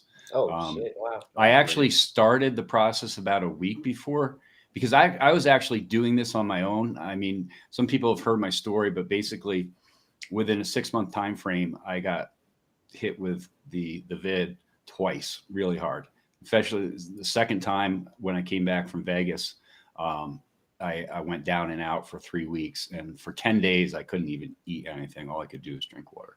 But I started off the challenge at 150.4 pounds, and I'm up to 164.6. So I'm trying to do the reverse. Yeah, I gained 6 pounds since the challenge started. Okay, nice. I'm getting there. It's difficult. I wish I had the gain because that's easy. You just eat. Well, so you say. Me, it's difficult because I'm not used to drinking a gallon of water to begin with. So like that's a new thing for me. So I got that in the bag now, and then just like literally stuffing my face with food all day long. It's like that's another thing. Like the first week was difficult. Like it was like a few times where I felt like I wanted to throw up. But now it's a lot easier because I'm just basically like stuffing my face with food and then chugging down water. So it's just like a lot easier. Yeah. I was just gonna say how you're not hungry because you smoke, right? So yeah, but I don't know, it's weird. Like smoking for me has never been like like the side effects that people get. Like for me, like smoking is all mental. So like if I'm in the mood to focus, I'll smoke. If I'm having pain, I'll smoke. If I want to go to sleep, I'll smoke. Like it's basically I smoke, and whatever I put my mind to, like that's essentially what happens. So yeah, we smoking weed has nothing to do with it. I don't know. I get munchies all the time when I do smoke, but that's just me. Like this whole time I was here, I've smoked like 2 joints. Hunger hasn't kicked in yet because before the show I stuffed myself. So yeah. Wales only junior over here. And boys from New York don't play. Yeah. But overall, this whole fitness journey has been pretty good. I've been when I'm not staying up till 4 a.m. in spaces, I'm now getting like a full 8 hours of sleep, which before it was like once my body hit 4 hours, it was like I was up. Like my body would just wake up. You're pretty much there, Bullish, when I wake up in the morning. I mean, the gym opens up here at 5:15 in the morning, so I'm usually there 5:15 to 5:30. And like, so if I'm waking up like 4:30, 4:45, and I pop onto the spaces just to see who's, sleeping on stream, so to speak. And I try to go to sleep before a gym rat wakes up. Okay. The gym rat wakes up at 4 a.m, so I'm like, I gotta go to sleep before gym rat wakes up. But yeah, these past couple of days I've just been staying because it's hard for me to sleep with like this launch coming. It's like you don't really know, like it can be any day, like. So I've been losing a lot of sleep over that. I sleep like a baby. Actually, the one thing I can say about this challenge, because I was a 4 to 6 hour sleeper before the challenge, and the one thing that the dynamic that has changed is I've been striving for that 8 hours, and so I've actually purposely actually my body is starting to my rhythm cycle is starting to adjust where I'm actually getting tired. Where beforehand, I'd be up till 1 and Right. Exactly. jump up at 6, that type of thing. And I've been pushing myself to get those 8 hours in. Yeah, like the first 2 weeks of the challenge, I was getting like my full 8 hours. It was like these past couple of days, like ever since we knew, like, okay, it can be any day now. It's like it's been on my mind. I'm like, I feel like I'm not ready for like mainnet. Like even though I like been preparing for like these past couple of months, and I've been loading up my hex bags and everything. That and then on top of whenever it launches, I gotta be ready for a 24-hour stream. So it's just like, uh, so all those things like these past couple of days have been lingering, but staying up these past 2-3 days until 4 in the morning. Today, I felt the effects of it, so I'm not doing that tonight. Yeah, I'm ready for the launch whenever it is. End of May, beginning of June. I have no rush or expectations. I'm not anxious for anything. As I discussed with Jimbo and with Valiant this weekend, is I have my strategy. It's pretty simple written out, but I said, guys, do understand. I mean, when it launches, it might be just like this, like out the window it goes, I'm like, poof, and everything changes for whatever unforeseen, circumstance or event. So, I keep it loose as far as, that goes. But really, I mean, I tell people 85 to 90% of people, and I get DMs from people on Twitter and stuff. And I'm like, probably the best possible thing you can do, especially if I go and I don't know them and I look up and they have like 82 followers and, you can kind of tell they're just like new to the crypto scene type thing. And I'm like, just sit on your thumbs, sit on your hands, like listen to Whales, go listen to Whale stream. He'll tell you, sit on your hands and do nothing. Those are the people who prosper. Watch Whales, watch K4K, watch Crypto Coffee. They're going to tell you basically the same thing. They're just going to tell you more details why. Just sit on your thumbs. Maybe make some one-sided stakes if you're comfortable with a certain amount of coins being staked out. And just watch the fireworks. Oh yeah, believe me, I'm staking. I was only able to sacrifice for PulseX because I found out about Richard Hart and Hex like 4 months ago. So like everyone else, I'm sure I didn't put enough into it. So whatever I'm getting, I am gonna do a single side stake. I have a strategy on getting a shitload of PLS. Some people know my strategy already. I'm not gonna share it on stream. But yeah, I have a little sneaky strategy for that, and then I'm bringing in a bunch of dry powder, which I have ready. So yeah, I'm gonna try to ape in as much as I can, and then look for any dips and buy any dips that happens, and just take it from there. Yeah, and hey, let me throw out this question to you guys, to anyone in the streams who doesn't want to click that link and jump on board here. This is a question I have, and I've gone back and forth on this. The first thing was, initially in testnet, you were limited to 10 million PLSX stake for one-sided staking. And in speaking with people, initially that's what we thought it was going to be. And then speaking with people, they said, oh, that's just temporary for testnet, and that's not going to be so when we actually go live. Now, subsequently, I've heard, and I won't mention who it was, but heard another streamer mentioning about, well, you can do your 10 million, PLSX stake, single-sided staking as you build up and you get, another 10 million down the road, then open another MetaMask wallet and do another 10 million. So it sounded like, and it was limited again. So I'm just like, wait a minute, I thought this was settled. So straighten me out. What do you guys know? It is not settled. We will see what happens once mainnet pops off, basically. Okay. Yeah, I'm not too familiar with what's going on with that either. I'm okay either way. The joke between me and K4K, him and I talked about it a bit, and I talked about it with yeah, gosh, I just drew graphics.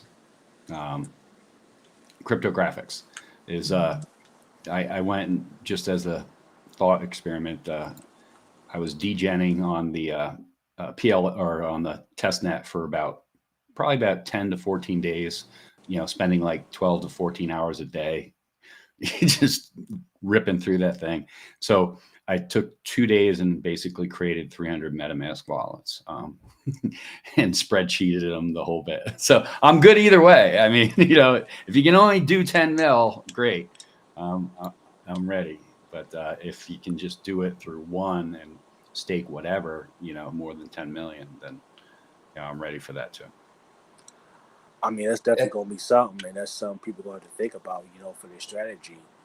It's something that we're also going to be able to do, at least on PulseChain. Like, well, if we do have a 10 million limit, hey, at least you can make 5 different other MetaMask or 5 different other wallets and just transact on them without paying too much of a crazy fee. But one more thing, and Bullish, I'll let you go.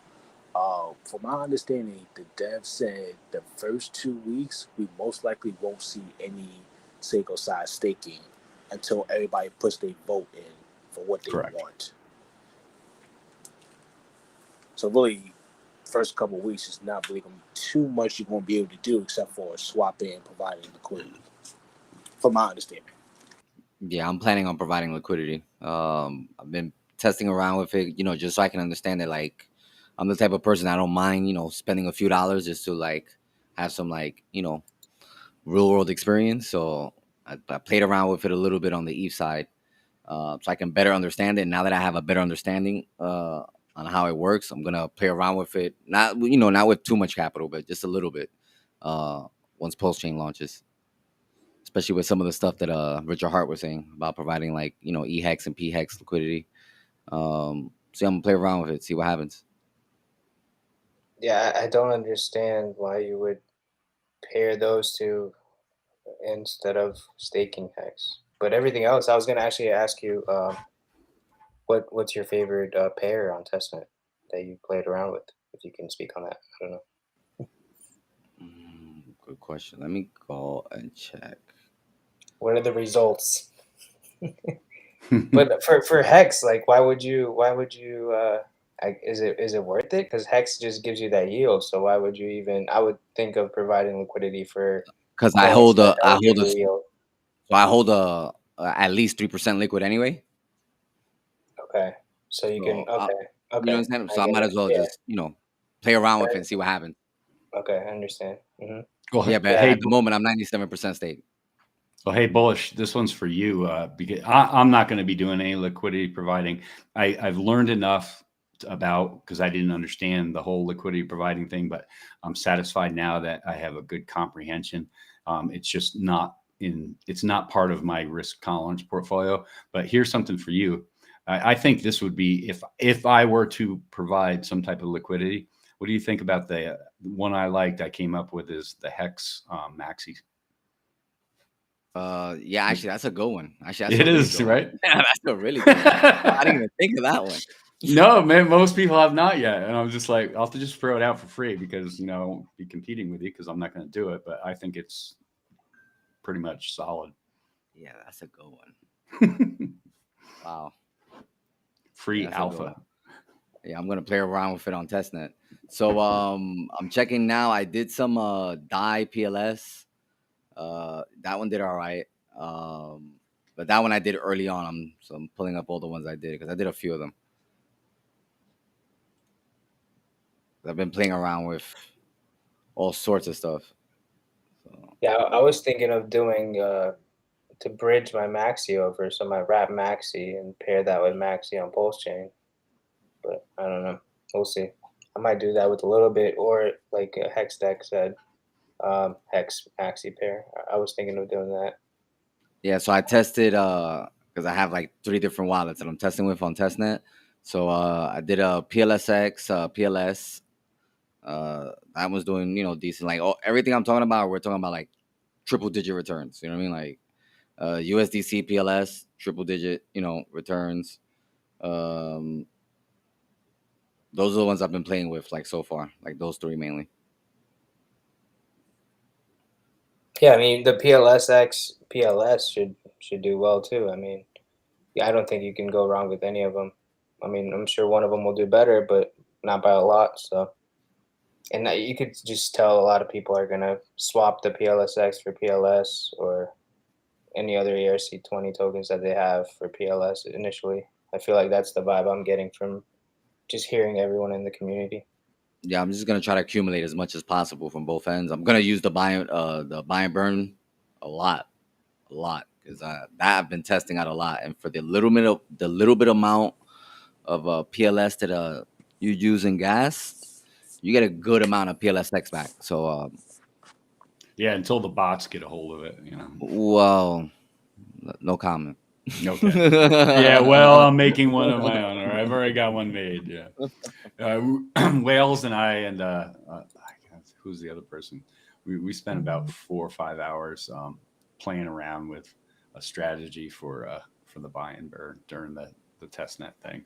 We came across something, but can't talk about it. Yeah, we'll talk in private. I'll show you mine. Okay. Yeah. I have one for PLS. Okay. We'll barter. What about freepulse.io? Do you guys know anything about that? I heard you bullish. Yeah, that's I love that website. Sure. Do you really get 10,000 PLS for every wallet you make? No, well, you do at the start. I don't know if you're going to get. I don't know if they're going to 10,000 keep that once they go live. I don't know if they're going when to it keep goes that once live. I haven't actually honestly inquired, but right now during the testnet, you get 10,000 to boot when you first click on it. Anybody looking for a link, go to my Twitter. It's right up the top. But you can test out. It's just testnet right now. But you can basically, you know, it's 24/7, and you can claim every hour. You know, the majority of the time you're going to get like one PLS. But I've worked with it over a period of days, and I mean, you know, I did some rough number calculations and stuff, and K had mentioned it on a video stream, and I'd contacted him about it. But think about this, guys, and he thought it would be a great idea. So I have a strategy towards this, but basically somebody who spent $0 ever on crypto or on PLS, PLSX, when PulseChain launches, they can create a MetaMask, go to free.io. Maybe they only claim 4 or 5 times a day, but they do it every day for a year or two. They literally could potentially become a millionaire in crypto without having spent a dime. Hextech, it's funny you mentioned that, because I was thinking about doing the same thing for a couple of my family members. Because I was thinking to myself, yeah, why can't I just make them a MetaMask, and every couple hours I tell them, yo, go and click on this site. Just click on it. What is this thing? Go and click on it, and go ahead about the rest of your day. Clicking motorcycles and seaplanes, bro. You know, I mean, literally, you could be sitting there watching Jerry Springer, and like every hour, you know, like a trained monkey, it goes ding, you know, and you set the timer and you click on it, because people don't know. I think about it. 37 cents average launch for Ethereum when it first launched, and you know. It's, you know, we got up to what, over $3,000 6 years later. So, you know, it's not instant gratification, but it's stupid gratification, because you literally honestly could become a clickbot million, or, you know, a caption click millionaire.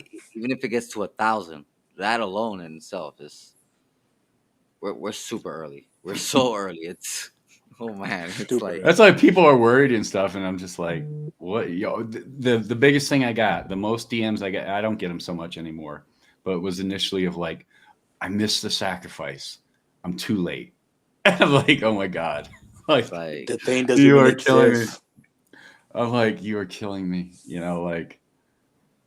I've gotten that question a couple times myself, and I keep trying to tell people, yo, it doesn't exist. This thing is not real yet. How about you start putting some money inside, so when the thing drops, you got some dry powder to pick it up? How about you pick up a little summer job, so you have money coming in, just for PulseChain when it comes out. Yeah. Everybody's guys- just sitting on the ass right now. Can't nobody do nothing. Yeah, nobody can do nothing. Now the guys who did create the freepulse.io, I mean, shout out to those guys, because I think one's, correct me if I'm wrong, because I'm not 100% on this. I think one's a dev and another one had something to do on another end aspect, non-technical related, with development of PulseChain. But they're providing out of their own bags. You know, there was no sacrifice for, you know, for this. They're providing out of their own bags. And I've seen some interviews, and because a lot of people are like, because if you know Bitcoin faucets, like I knew Bitcoin faucets back in the day, they would dry up. You know, back then somebody would run a script on them, and, you know, these guys got some things in place to avoid that. But, you know, they'd dry up, and then eventually, you know, 8 months down the line, they were non-existent. But from what I hear from them is like, this is supposed to run, quote, in essence, indefinitely, type thing. So if it does, whew. Yeah, if it does, you know, it's free money. I never shake it. You know, I never like say no to free money. I don't care. I'm the guy. You know, I mean, if anybody's watching, you haven't heard my story, but I'm the guy that basically collected loose change out of automobiles. I was an automotive detailer for 7 years. And so for 2.5 years, basically before the Hex launch, I collected all the loose change on traded in cars, not customer cars. You know, we didn't touch the customer's money, but you find loose change underneath the seats and stuff when you clean them out. So I'd take it and I'd put it in a mayonnaise jar. And when the mayonnaise jar got fun, I put it in a separate checking account I had, you know, for crypto investing.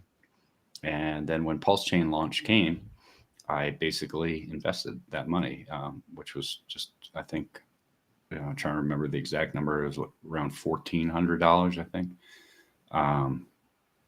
And I became a millionaire. I mean, like, you know, the guys in the shop would throw change over towards my bag, and I'd hear it go tink, tink, tink.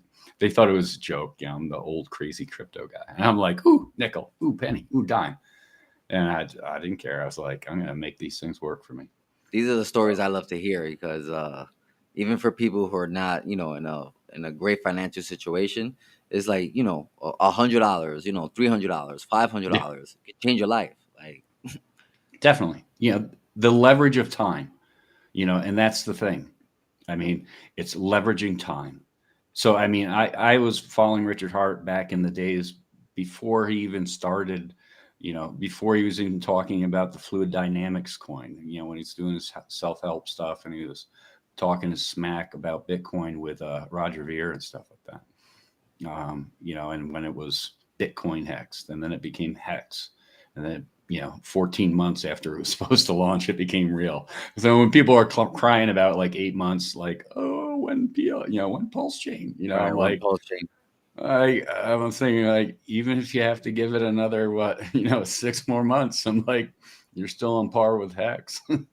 I'm actually grateful that I came in the way that I came in, because, you know, like, you know, not to like repeat the whole story over again, but I got lucky with Doge because I forgot about it.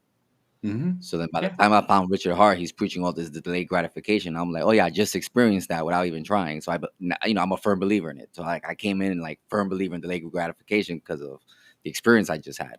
But now, you know, unlike that, I'm paying attention now. I'm going to DCA the whole time instead of just, you know, making a one-time purchase and just sitting on it. Knowing what I know now, I'm just going to DCA, and I'm really excited for the future. Really excited for the future. I'm really excited for everyone else who's like involved. I'm really excited for like this community, because like everyone who's here now, as long as you don't fumble the knowledge that like is being provided, you know, you're technically already, you know, rich. Slow and steady wins the race. And, you know, don't discount the small things. And when people sit there and tell me, you know, well, I don't have much to invest in or whatever, I always sit there and say, start where you're at with what you have, and just start from there, and then just look for opportunities along the way. If you are doing that, those opportunities will come in whatever form, and it'll be different for anybody. It could be a side gig. It could be, you know, selling something that you didn't use in your garage and recouping that value. And I call it turning your dirty fiat into clean crypto. And it like works. That. Yeah. And if you want to understand the power of leveraging time and money, One of the books I always recommend to people, I say this a lot. It was a book I got into long before I got into crypto, but it's called The Richest Man in Babylon. It's like 73, 76 pages. It's an easy read. Pick it up. Get it free online. I'm sure it's free online. You can read it online. It's worth your time. I actually hit up Whales Only, and I told him I hadn't read a book in years, and what's the first book I should read, and that's the one I got. I haven't read it yet, but us New Yorkers, or I'm an ex-New Yorker, but yeah. No, you're not an ex-New Yorker. Come on, man. You'll always be a New Yorker. No, man. I always tell people I'm from Montana. I was just born in the wrong state. So no, I love it here. I mean, I've been back to New York a couple times, but I've been here for 12 years and it's fantastic. never been to Montana. No, Country land. No, it's country mountains and country and so much recreational stuff you can do. I mean, just check the state out, go on Google it and just check things out. There's so much beauty out here. I mean, I actually came out here many years ago, and I had some friends out here that at the time I was married, and we would visit with them.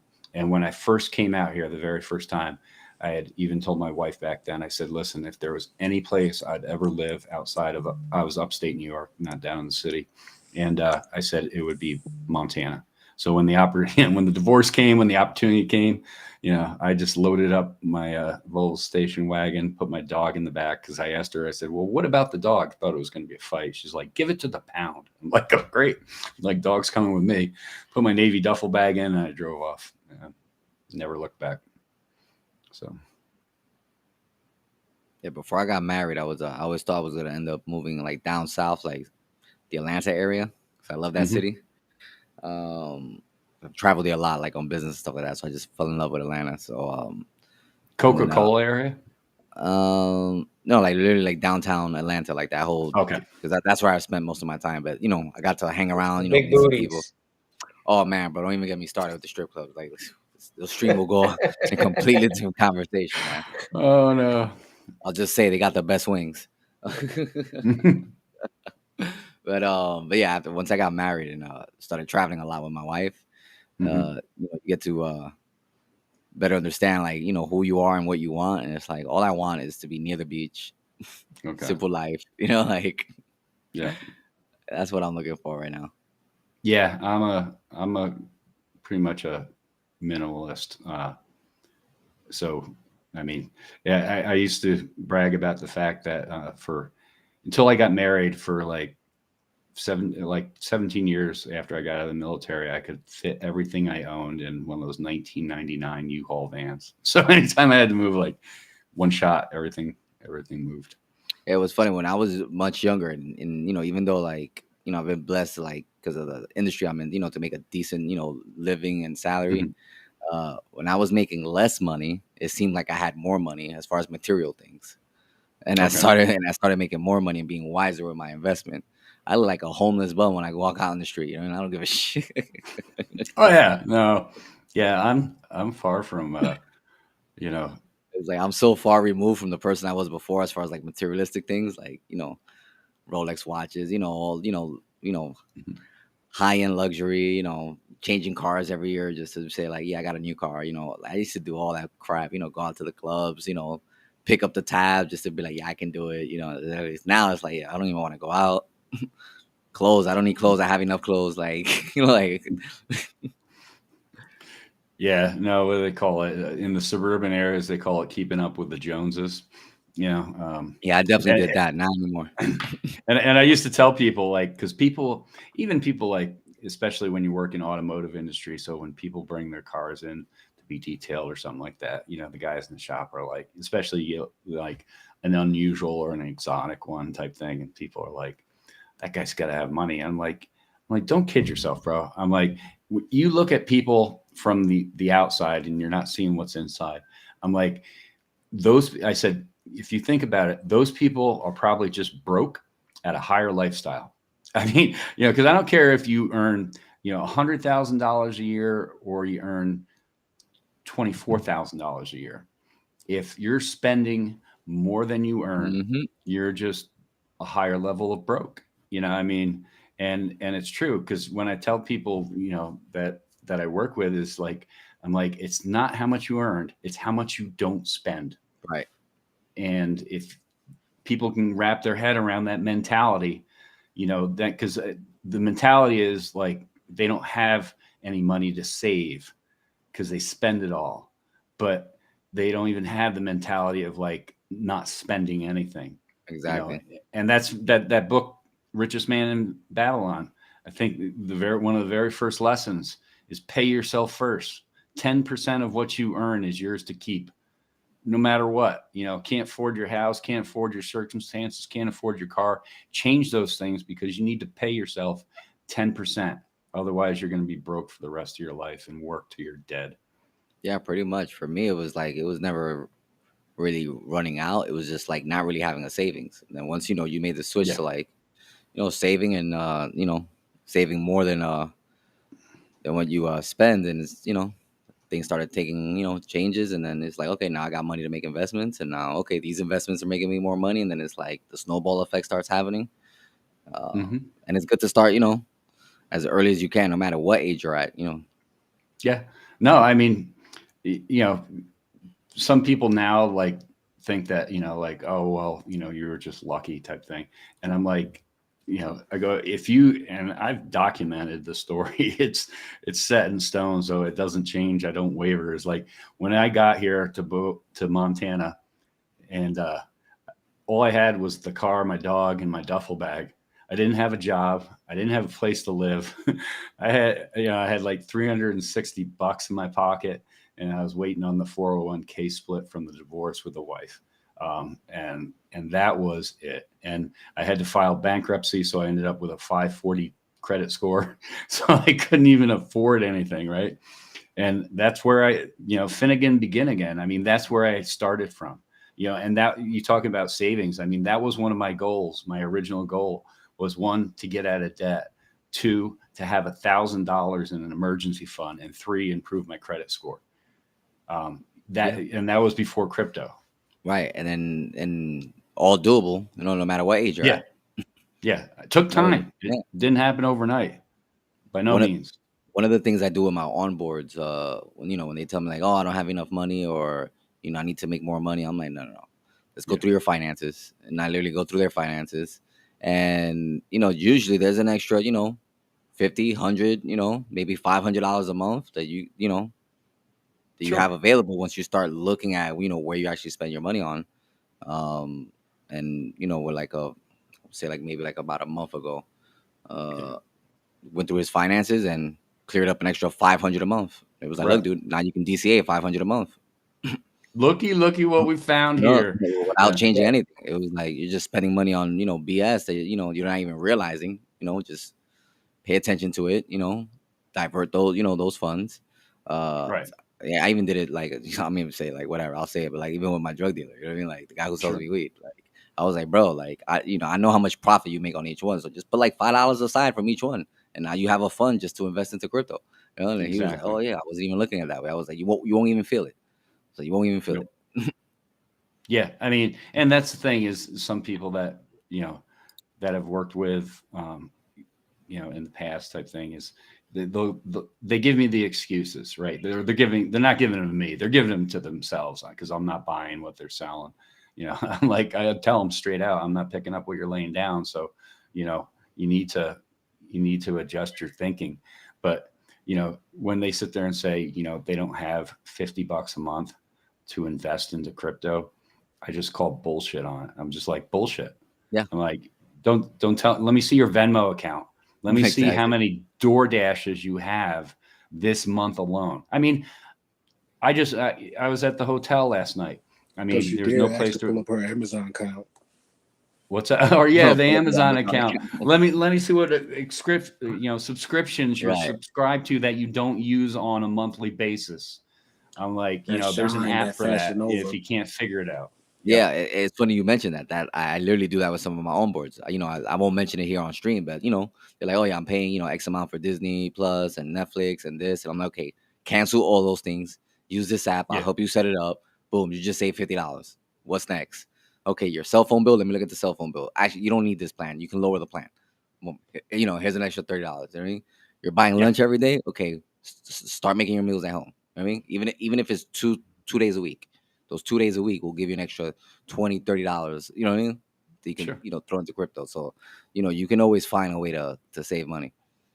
Yeah. And I can relate to the struggling aspect, because I remember there was a point, like 3 years before I got into crypto, like literally, I mean, my one of my most precious, valuable assets were my Snap-on tools, because I prefer Snap-on tools just because I believe in the product, and something ever breaks, they just replace it for me. It's no questions asked type thing, because I'm paying 3 times the amount of what they cost. But that was legitimately an asset, because it would be 4 days before the next payday, and I'd have to bring that thing to the pawn shop just to carry me over. They knew me on a first name basis. They're like, how much do you need, today, Scott? And they never questioned, like, if I told them I need $100 one time, and then I had the exact same tool and I said I need 150 or 200 the next time, they knew I was coming back for it. But that was my circumstances, and it took time, but I got myself so I didn't have to do that. But that's reality. So I understand when things are hard. Yeah, same thing with me. I tell people all the time, like, if you don't got it, you don't got it. It's understandable. Yeah. But you have time. Because sometimes people who don't got it, either they don't got it because they're just in a very, very bad situation, or they just don't have the drive to be like, what, let me go get a side gig, or let me go get a second job, or like I've heard people like let me just add Portendies real quick. have 2 jobs. It's like, come on, dude. Like, you can, like. Yeah, well, and that's the thing, is like they don't want to discipline themselves enough, and that's fine. Today, if I run across somebody like that who maybe shares an interest in crypto and wants to figure it out, and they're in a tough situation, but they won't discipline themselves enough to be straight up and honest with themselves to say, hey, Netflix is not a need. You need air, you need water, you need food. Okay, but you don't need Netflix. In your 401k or on your television. But seriously, is like anymore, if they start throwing up the blocks or the excuses, I'm like, okay, great. Have a great day. I used to chase them, to just try to help them, and you can't help everybody. Yeah, I don't chase anymore. Oh, we got something special here in the room. Who do we got? Oh, Wells. Oh, what man. up, guys? How you guys doing? What up, my man? We were talking about you. Dímelo, manín. How you guys doing, bro? Can't even help that, sure. I hear you're dropping knowledge on my favorite book to first up. Oh, Richest Man in Babylon? Yeah, man. Yeah, that one's the bomb, bro. Yeah, it is, I mean, bro. it's just what you guys were talking about. Is finding that discipline to be able to just scrape enough, right, to put it down on something, because working is not the solution. It's not meant to be. It's not meant to be, and I think people really don't realize that. No matter how good of a job you have. Yeah. Because if you're making $600K a year, that means they're making $1 billion or something. Like, they're making a crazy ton of money off of you. Exactly. Crazy ton. That's at the end of this month. I'm done. Yeah, man. I mean, you gotta think about where your time is valued. Like, look at how I spend my time, and I got a freaking slave wage job. It's like I don't. All I do is stream and talk crap all day with you guys. But how can I do both? Well, luckily I work from home, and I'm good enough for my crap job that it don't matter. But at the same time, I put in the work to make sure that I ain't staying at this, wage slave job. Right? And that's the thing that people don't want to do. They don't want to put in that work. They don't want to be disciplined. They don't want shit to just fall in their lap. And that's why they fail, honestly. Yeah. No, that's, people today think that, they look at my circumstances now where I'm at, and they think you hit the jackpot, right? Yeah, I hit the jackpot, right? Yeah. They don't see the 6 to 7 hours that I spent on a daily basis for the past 6 years, just understanding the crypto space to get to where I'm at now. Like, it didn't happen overnight. 100%. It happened relatively quickly in my estimation, but it certainly wasn't overnight. Let me just add real quick. When the PulseChain sacrifice was going on, I was still early into Hex. Did not have the available fiat, so I literally went on door dashing for a few weeks just to Nice. creep up the couple dollars I could for There PulseChain we for the go. There we sacrifice. go. Actually, I remember you posting pics on that. Good shit, man. Good Yeah. shit, bro. Oh yeah, I appreciate that. Yep, I sure was. Damn. Yep. Good Cause, shit, cause, bro. cause, what the fuck else are you supposed to be doing? And you shouldn't have any shame either. That's Yeah, another no thing. shame. Yeah, If you willing to sell drugs, you should be willing to DoorDash. pretty much. Pretty much. What's the difference? That was such easy side money. I was literally just watching the streams on the side while I was doing it at the same time. It was a win-win. It was an And you easy. outside getting some fresh air. And Exactly. dude, and the beauty about it in the times we live now, like the opportunity to make money now is so huge compared to like It's dumb. 10 years ago. Even It's 10 years dumb ago. easy. It's Dumb like easy. if you want to make money, you can literally there's like 10 different ways you can walk out of your house right now and make money. You can walk into a dollar store, go buy something for $1, post it on eBay. You know what I mean? You can get in your car, open up DoorDash, open up Drizzly, open up Uber Eats or whatever, and go make some money. You know what I mean? There's like all these different services, but immediately you can just leave your house and go make some money. So I mean, what's interesting is that this opportunity has never really existed before.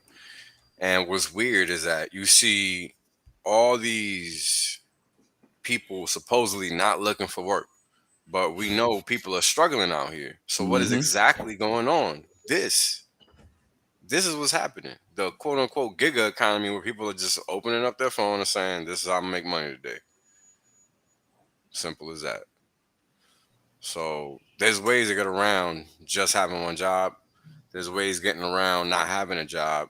It's just what are you willing to do? Like, I didn't have a job for a long time until I finally got a job. Like a lot of people go through that. That's not uncommon because society is structured to put you in that position. People forget it's about you failing. You're not supposed to succeed. The fact that any of us are where we are is crazy because the system is not designed for that to happen. And I don't think people put enough weight on that. That's just a fact. It's not an opinion.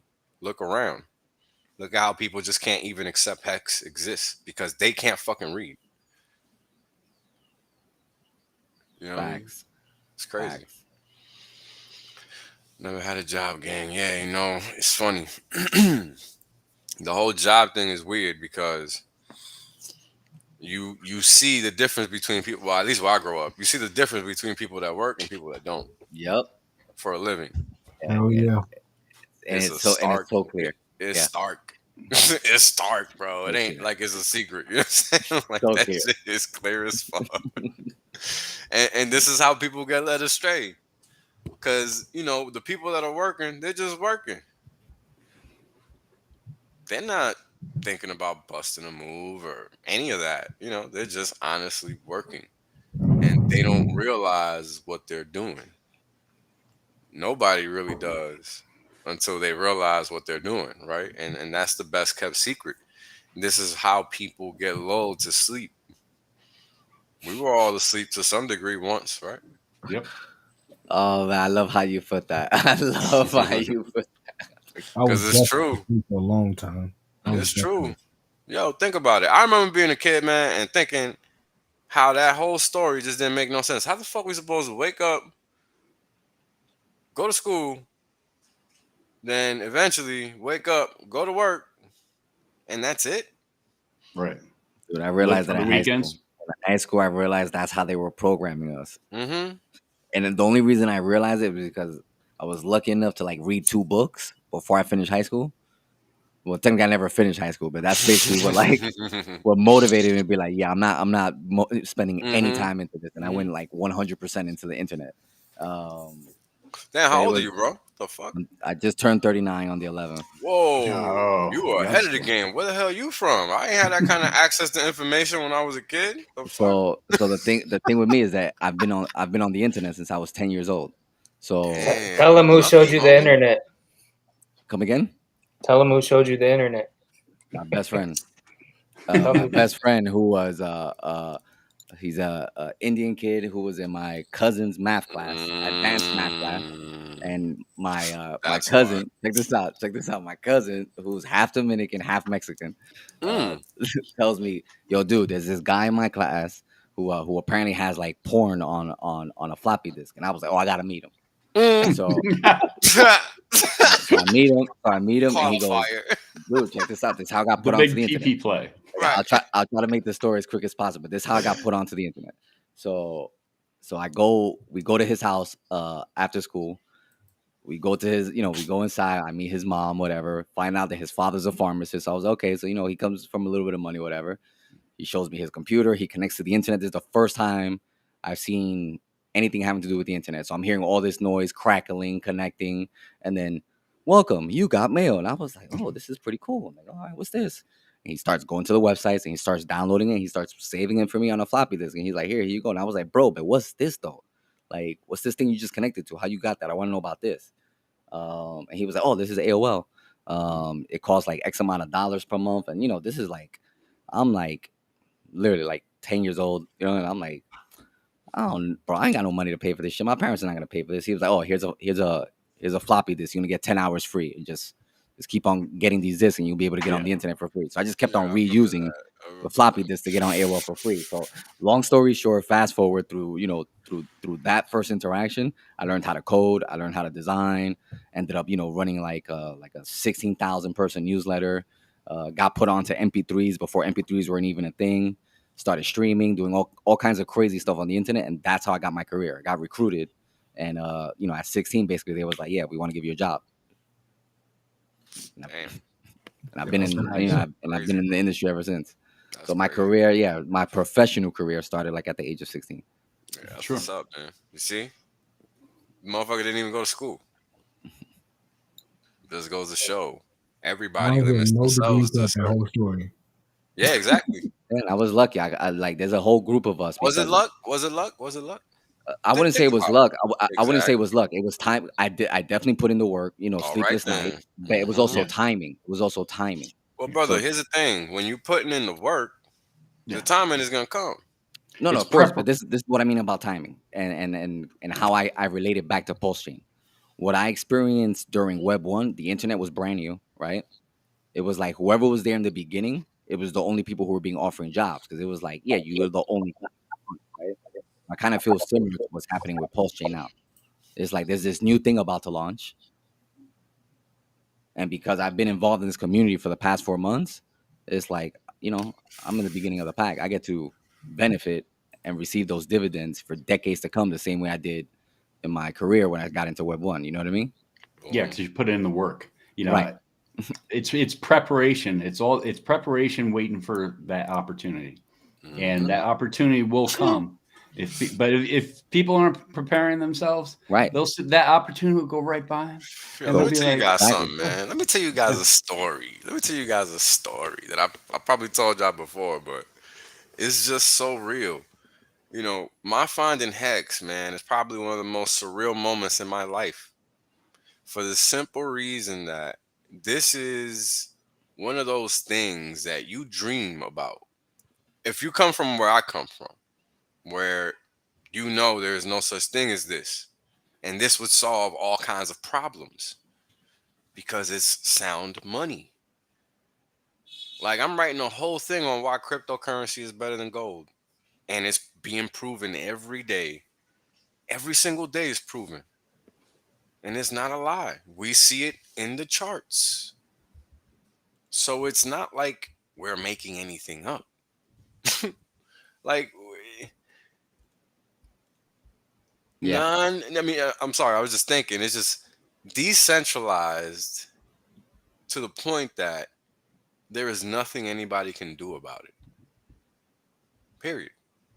You know, we live at a point in time where so many things are exposed that if you don't know what's going on with the money, which is, I think, the easiest one to figure out, you are going to fail. Guaranteed. Because what you're doing is you're letting yourself continue to be the Walking Dead. Like, I remember when The Walking Dead came out. Well, not really when it came out, but years after it came out that I started watching it. And I would think to myself, I would wonder if something like that could happen. Right? But the reality is that we was already living in it. Uh-oh. There he is. Dun, dun, dun. What up, homie? GRC. Yo, What up? what's This is in good? chat. Even got that flexing. Hey guys, check what I got. Do I gotta do like Ah, 10 seconds, man? That's I a got nice some, I shirt. got some nice Nice. stuff. Where'd you get I the saw you shirt? put Fine. one I got on three. TV, you got a whole I got bunch of three of deals. these The shirts. Amazon.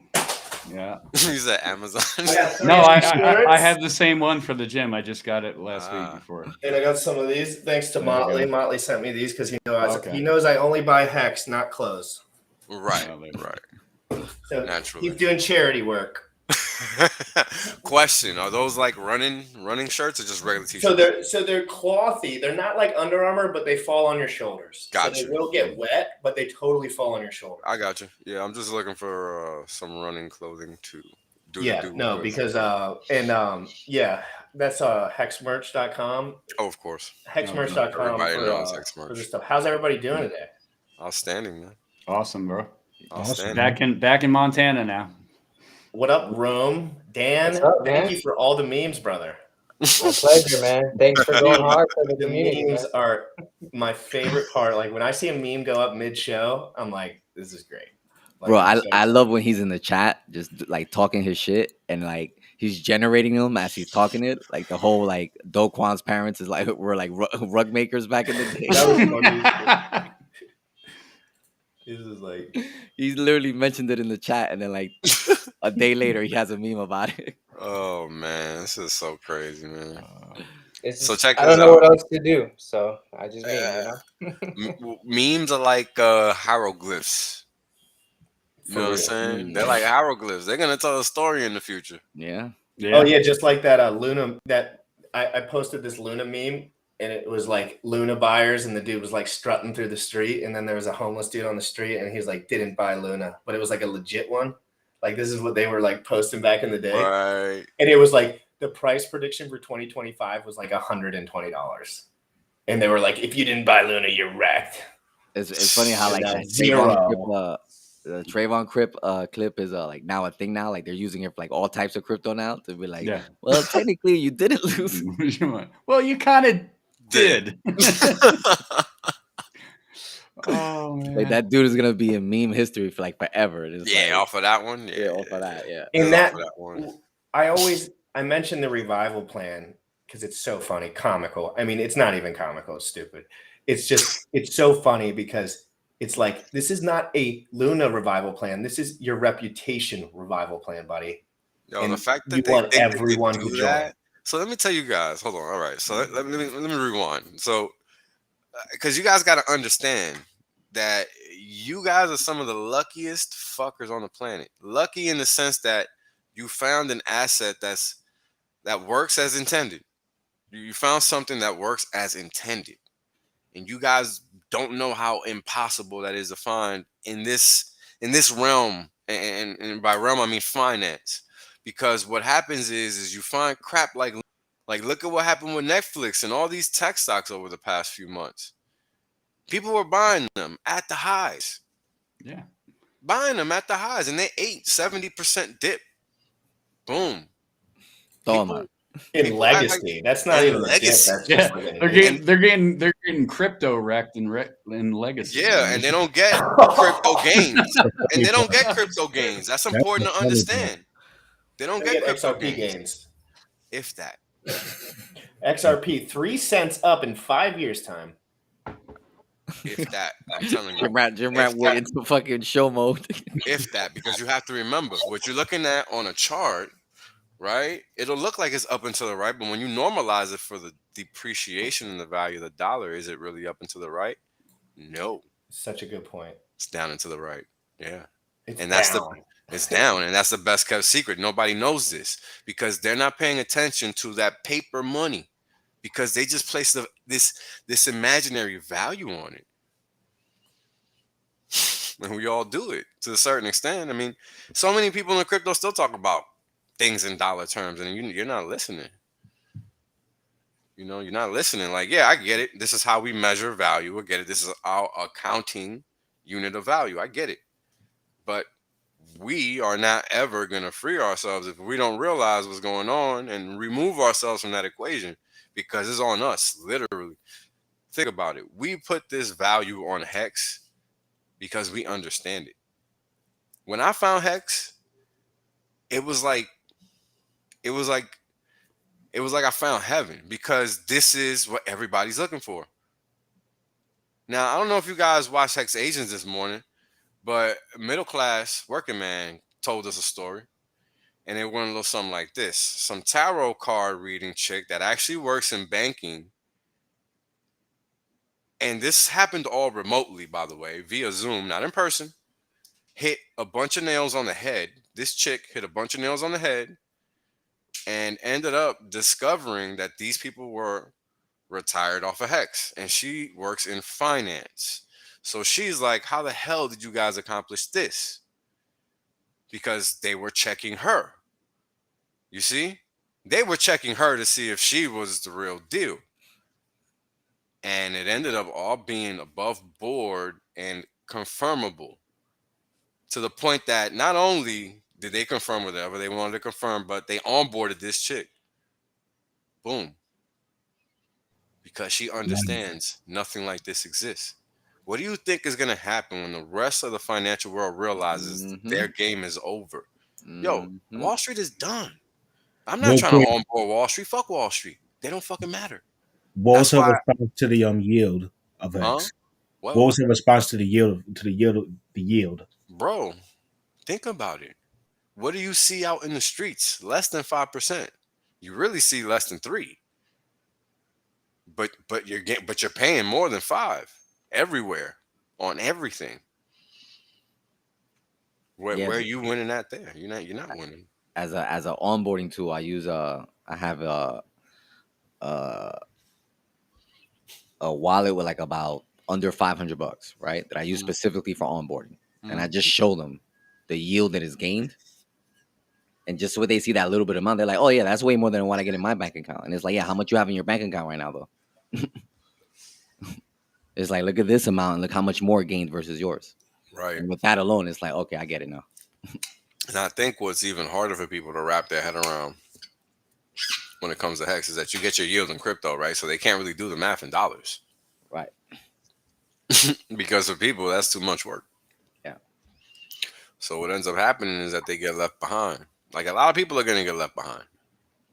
A lot of corporate America, a lot of everybody's going to get left behind. And that's exactly what needs to happen. Because how are we going to change anything if it's the same fuckfaces doing the same crap that they're doing now in the future? Nothing's going to change. So we can't afford that. And we're not going to have that.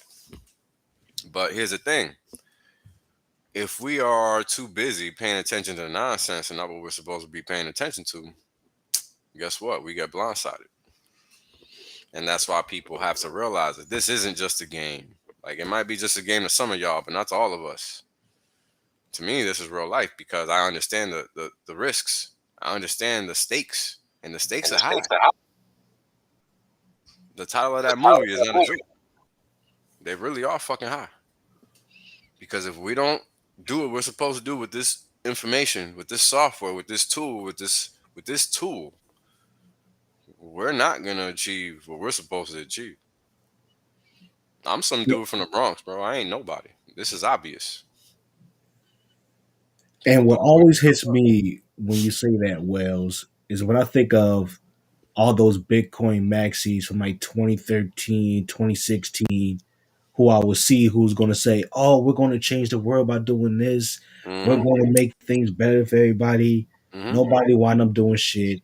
A lot of them wind up being broke, or they just went up to the background and did what they did for their own bags. And we're actually out here, out on these streets, touching people, trying to get our foot into the laws of everything, into the regular financial world, so we can make this an actual thing and not just a crypto thing. An us thing, right? Because that ain't like, and that's been my whole thing since I got here. Like, why are you guys spending your time talking to these clowns in the promise coin space that don't even realize that they don't own any cryptocurrency? Like, you're not gonna help somebody out when they don't even realize they gotta learn something, right? And that's a lot of people, and it's not even their fault. And that's the messed up part. because again, they're being fed all of this misinformation from step one. So they think it's bare minimum basic information. What the Yeah. hell do they know? They think they're legit with their Robinhood and their Coinbase's accounts, and it's like when I onboard people and I gotta tell them, no, you gotta get it off. They're like, what do you mean? I'm like, no, you gotta get it off of there. And you need to Yeah. take responsibility for your own security and you know everything that comes with it. Like this is what we're talking about. Yeah. I mean, but think about it. Why does that happen? Why do people get lulled to thinking that that makes sense, that that's what's normal? Because Because that's what. Big Boy and the Carl Moon boy told me it's all safe over there. Yes, that's part of it for sure.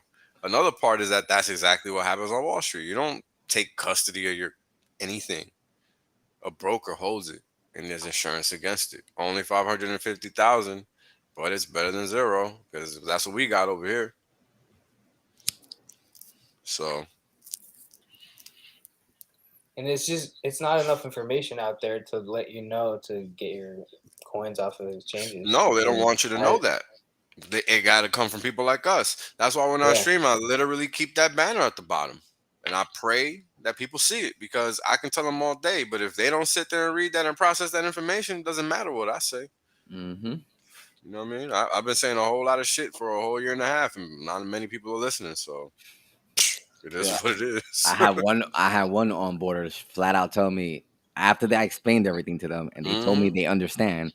Okay, but I just want to move half and keep half just in case. And it's like, dude, did you not just understand what I just explained to you? You shouldn't want to keep anything in your centralized exchange. Yeah. I have a coworker. I've been trying to get his Ethereum off the Coinbase exchange for like the past 5 months. He just did it a couple days ago, only because of the Luna crash, and they halted his trading. Finally figured it out. Yeah, they gotta get wrecked first, you know. Oh yeah, finally figured it out. Oh, I found it out trying to get out of Coinbase when there was too much traffic. That's when I first found out. There was too much traffic; it would just not load. Look at the shit that happened with me. Like it just wouldn't load, and I just was like 2-3 times a year. DMing Twitter, and I was like, "Guys, no, seriously, Coinbase won't work." And they were like, "Yeah, no, seriously, it doesn't." Dude, look what happened with me. I wired money into Coinbase. Oh yeah. I wired money into Coinbase. They gave me some issues. Got through those issues. Wire goes through. Great. I see my available balance. What's the first thing you do? Get that shit out of there as quick as possible, right? 100%. Yeah. So I'm going to move the money out, and they cap me at 50%. So not only did they take my money, they capped me at 50%. I had to wait like 4 days. Oh, what the Capped you on a wired.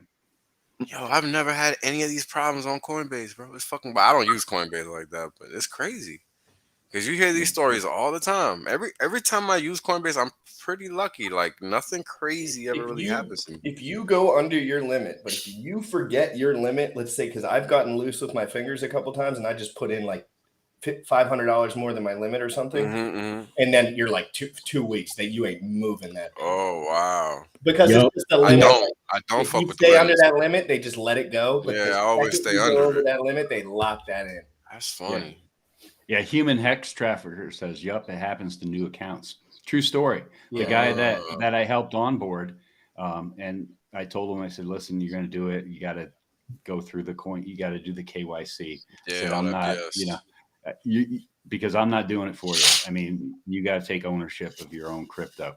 Yeah. And so he wired in 15,000, and then I was helping him to, you know, get a little Ethereum for, you know, a couple $100 in Ethereum for gas, and then the rest in USDC because it's cheaper to send USDC to your MetaMask than it is to send the Ethereum.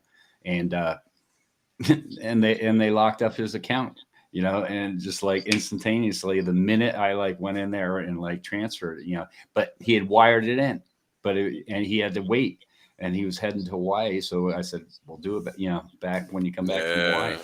They locked him up for like over 7 days. But yeah. Oh, yeah, I guess I'm lucky I opened an account with Coinbase back in the day. Damn. I know. Well, you know, I'm 2016. I did that thing. I did it haphazardly in like 2012 or some craziness like that. Like I still got the email. Like it's crazy. I never had this issue. Yeah, I've never had this kind of issue.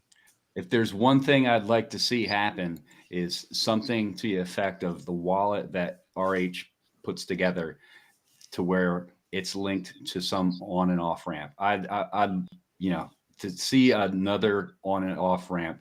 I mean, because I know of two of them. You know, one being the priority Coinbase. I think two is people use is a KuCoin or something like that. Yes, sir. KuCoin.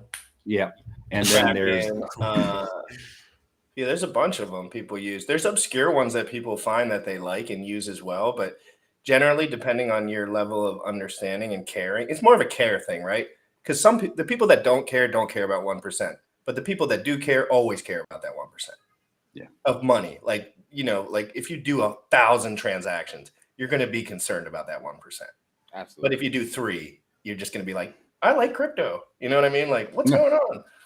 So the guys that I know that pay attention to this stuff, they pay attention really hard about the way they take money in and out, including matcha XYZ almost every time. As far as I've noticed, like that's what they mentioned to me, at least. Like that's how they like to deploy it. Yeah. Well, it's just like whether, you know, you're going into Coinbase and somebody goes in and they want to buy, you know, a large amount and they buy like $10,000 worth of Ethereum, they're getting wicked killed just buying it. And then when they go to send it, they're getting stuck again, you know, whereas if you just go in and you buy USDC, hey, zero fees. Guess what? I had to learn that the hard way. Yeah. But thanks to his community, I remember I mentioned it one day. I was like, yeah, I went in and I bought ETH, and they was like, stop. Why are you buying ETH? And I was like, that's how I'm supposed to do. They're like, no. Stop buying ETH, bro. Only buy a little bit of ETH. Whatever you want to buy, just buy USDC. And I was like, all right, great. I do remember that. I remember when you tweeted and everybody jumped in and helped y'all on that. Yeah. Pro tip for new users. You know, I mean, you know, a little bit of ETH for gas because you need to transact, you know, get it in USDC, zero fees on Coinbase, buying it. And then when you want to send it, it's a heck of a lot cheaper to send USDC to your MetaMask than it is to send Ethereum. That's what pissed me off about this whole thing, because I got my money in, purchased, you know, a bunch of USDC, and I'm like, all right, let me go transfer it to my wallet. And they're like, nope. What do you mean, no? I mean, one wrong button on that thing. It sucks. It is true. It's like if you don't know one thing beforehand and you press the button, it always locks in on Coinbase. But again, moving a lot of money on Coinbase, if you haven't done it a lot, also probably better to stay under the $1,000 just while you're getting started, in my opinion. I think that's plenty in the day right now. If that's like, because as far as the new users, that's the limit. That's why I say that. Yeah. Yeah, and they ramp you up over time. I mean, you know, it's been since 2016 I've been with them. And if people are smart, you can actually go and request your like withdrawal limits and stuff, like your daily withdrawal limits to be raised, which may be something beneficial for individuals in the future, and do it now rather than wait 2 years from now and then having to think about it or deal with that problem. Just an idea. Did you guys hear that little dip catcher slipped out that there might be a little MAXI? Oh yeah.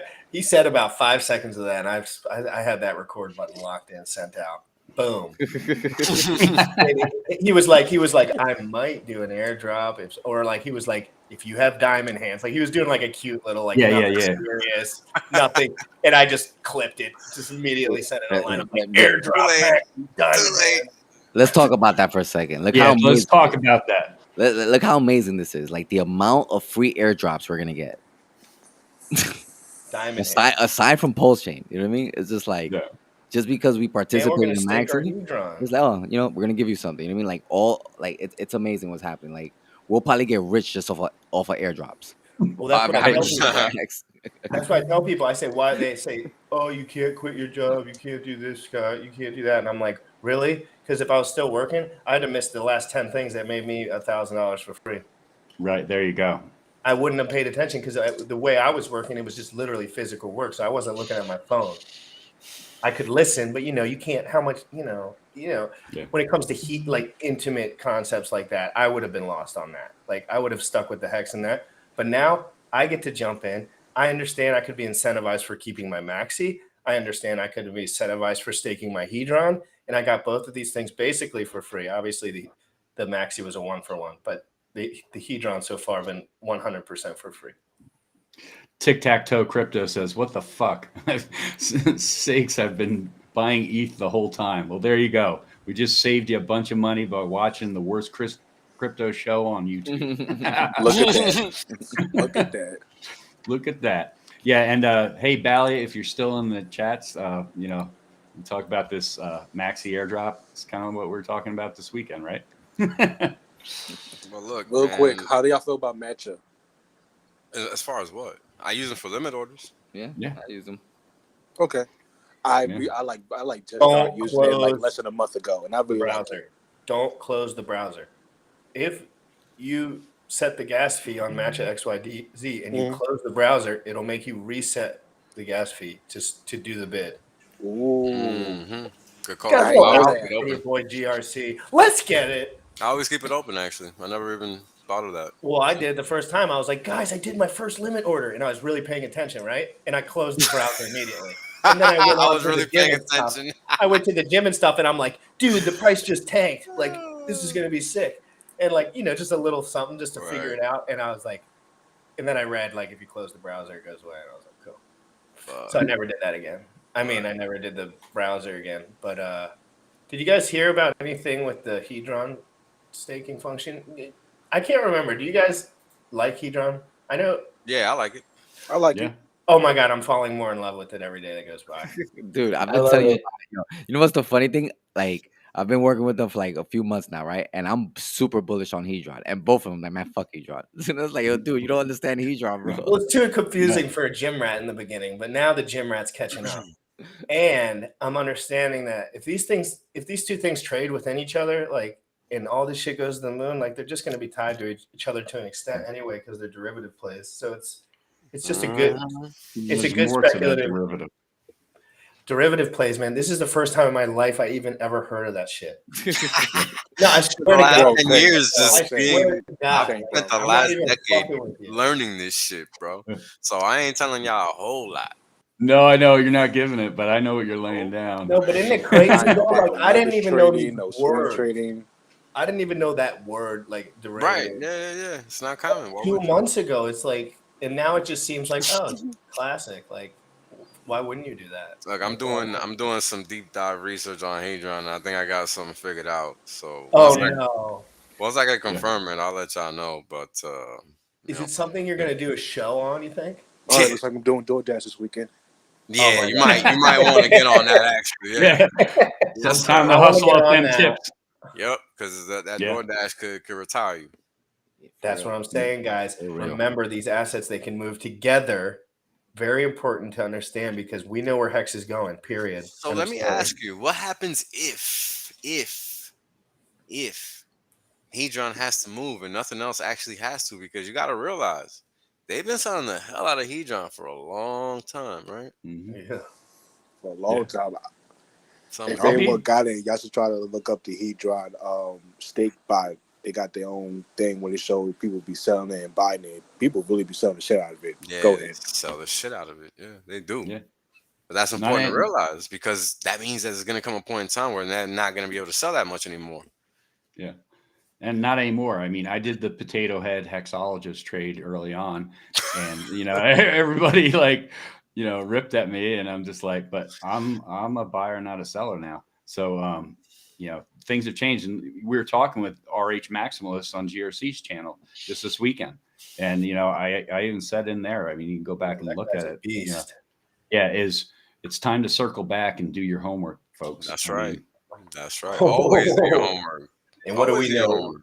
People don't do their homework. They That's what we don't. know well, now. they're lost. That's why we're just going to be here helping the people that do, and we're going to just capitalize. Yeah, you I'm know gonna it's funny capitalize. because I give away a lot of alpha, right? And even though it's almost impossible for me to not do it, but there's a lot I don't share because I know people don't want to learn. They just want the freemium. Right. They just want the freebies, and I'm not giving out nobody no fucking freebies no more. Hex was your only freebie, only one. It's kind of like fitness in that way too. It's like I'll answer a stupid question for someone, but I know you don't want to get. I look at some people and I'm like, you don't want to get into the weeds, dude. Just stick to the basics, please, because it's like it's a whole nother game, right? Wales, when you go down the next rabbit hole. That's right. Which is like in fitness, steroid abuse, right? Like it goes from everyone's having a good time to holy, this really changed quick, right? It's a different game, and different players are in that game, 100% different. They're not the same people. these are these people, though, like they're just information's completely different. So I can assume in the financial world, there's a little like there's stuff I can't even conceptualize because I wouldn't know. Look, bro, just like in crypto, there's us and then there's them. Finance is the same deal. It's us and then there's them. And the funny thing is that there's this fake veil over the us part because a lot of the people that make the money on the street is just because they're close to the money. It's not because they're any good at anything that they're doing. It's just because they get the information handed to them because they're connected. Like that's the real world that actually exists out here, and people do not respect that. Like they want to replicate that shit, and it's just not happening here. Period. We need change, man, and it's gonna happen because we fucking want it to happen, not because some motherfucker said so. So we got to keep understanding that, hearing that, having this conversation, dot dot dot dot dot, and just ensure that people are realizing that that's a serious thing. That's not a game. It's not a joke. It's what's going to happen because we got no other choice. We really don't. We don't. I mean, look at what they're doing to people worldwide. They're not doing it in the U.S. because they know they cannot afford to physically do it. There's too many of us with guns. That's why they're having all these false flags now, where they're trying to get guns out of people's hands. It's a good point. I never thought, I thought about the whole picture, but I never thought about it as directly. Think about it like this. Think back. Think back. How old are you? 28, right? Okay, so think back to at least when you were 10. Okay, Mhm. that was 18 years ago. That means 2004. Bush was in office. Okay, Yep. think about any mass shootings from that point moving forward.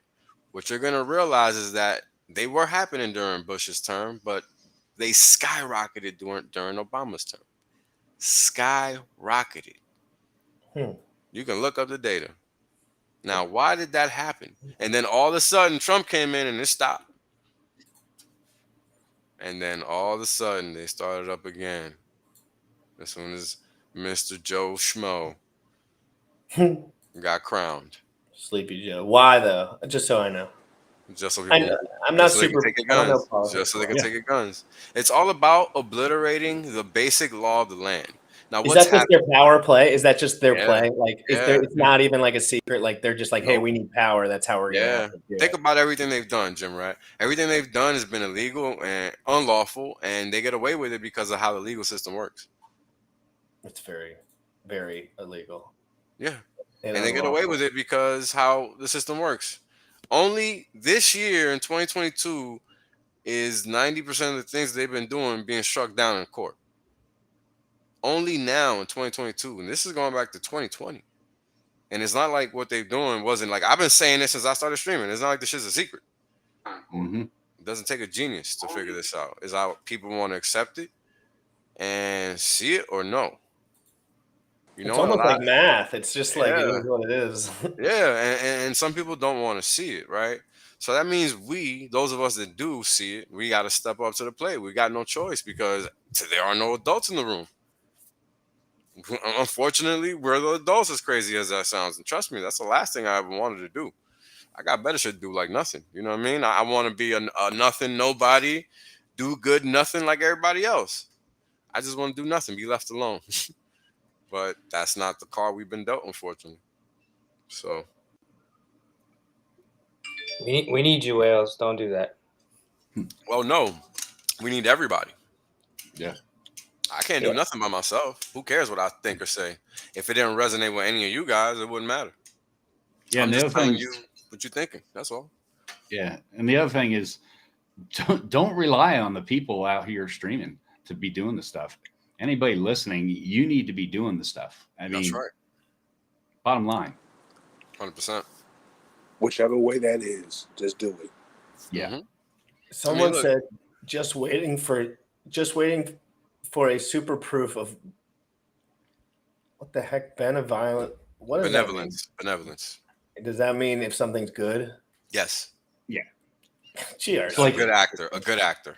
Yeah. Just waiting for a super proof of benevolence function. I think he spelled it wrong. To be fair, benevolence function to be ran on Hedron. So I don't understand They've what that already means. ran that, no?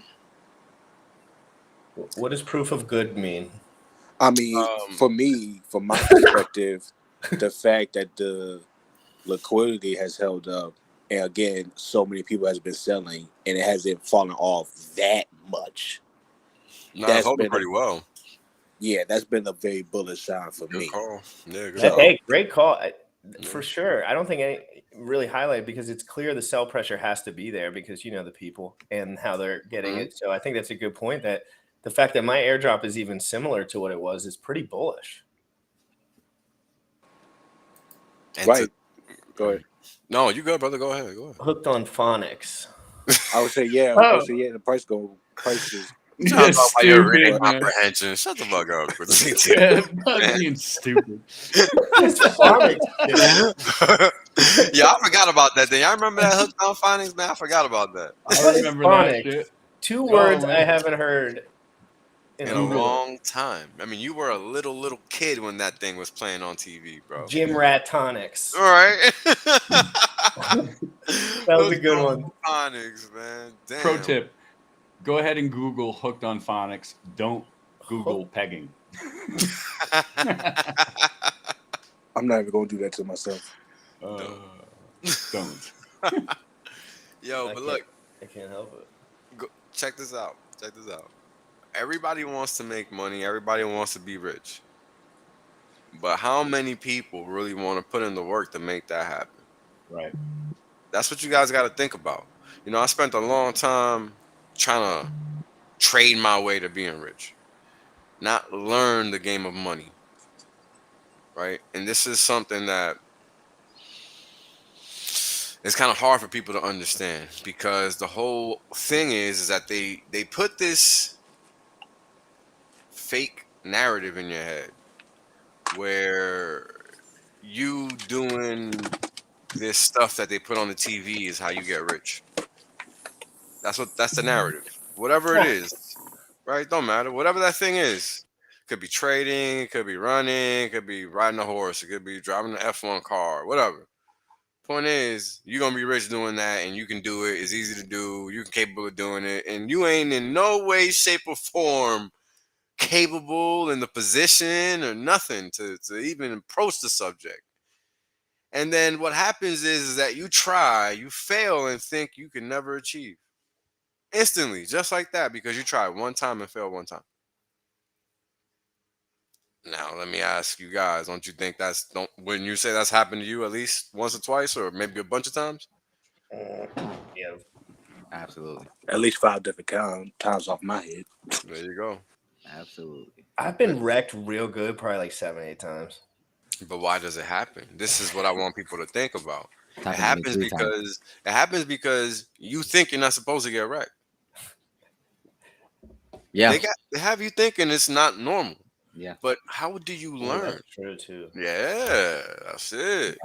Absolutely right. Because there's no book for this. There's no instruction manual. I mean, if you think about markets, they're not for humans to operate in. Like you have to be like a robot, kind of like me, like just some weirdo, because it's not natural. It's not natural to buy something that's falling 100 miles an hour. It's not. That's not what people mostly do. It's not what the average person does. Oh, this thing. Oh, I see this book falling from the 6th floor. Let me catch it. Nobody does that. That's not normal. So why would you do that trading? Right? And that's the smart thing to do. Just like you sell that rip that's going from 0 ground level all the way to the top of the building, right? Like you sell that because you know that thing is going to come back down and you're never going to see those prices again. Right? But you got to put in work to understand that. It's not going to come from some YouTube. And people don't want to accept that. That's a problem. I could tell you anything to Kingdom Come, but if you don't understand everything like I do, then it doesn't matter because you're not going to be able to hold that bag forever like me or however long I hold it, whatever the case is. Right? Because people look to these streamers to tell them what to do, and they shouldn't be doing that. They should be confirming the information that they're receiving from these streamers. That's what they should be doing. And right when you find an inconsistency, the second you find an Call inconsistency, it out. just call it out. It's okay. Some people there's sometimes it doesn't, it's not the end of the world too. If you find an inconsistency, you don't have to be like, oh God, this is not the way that I programmed it in my brain, so I'm gonna hate my life. No, just think about it. Think about the person, the time they're putting in. There's many different factors. Don't be so emotional about everything that you're doing. Call people out like a man, and so they can say nothing back to you. Because when I call someone out, there's generally nothing they can say back because it's just a one-sided argument. I've just been telling the truth, and I'm just calling someone out for some stupid video they made. It's like, what are they going to say back? If you're just honest all the time, it's like the power play of a lifetime. They can't say anything. Yeah. It's like people are looking for something. They're like, Jim Rat, you broke. I'm like, I already told you. But damn it. They're like, you breathed.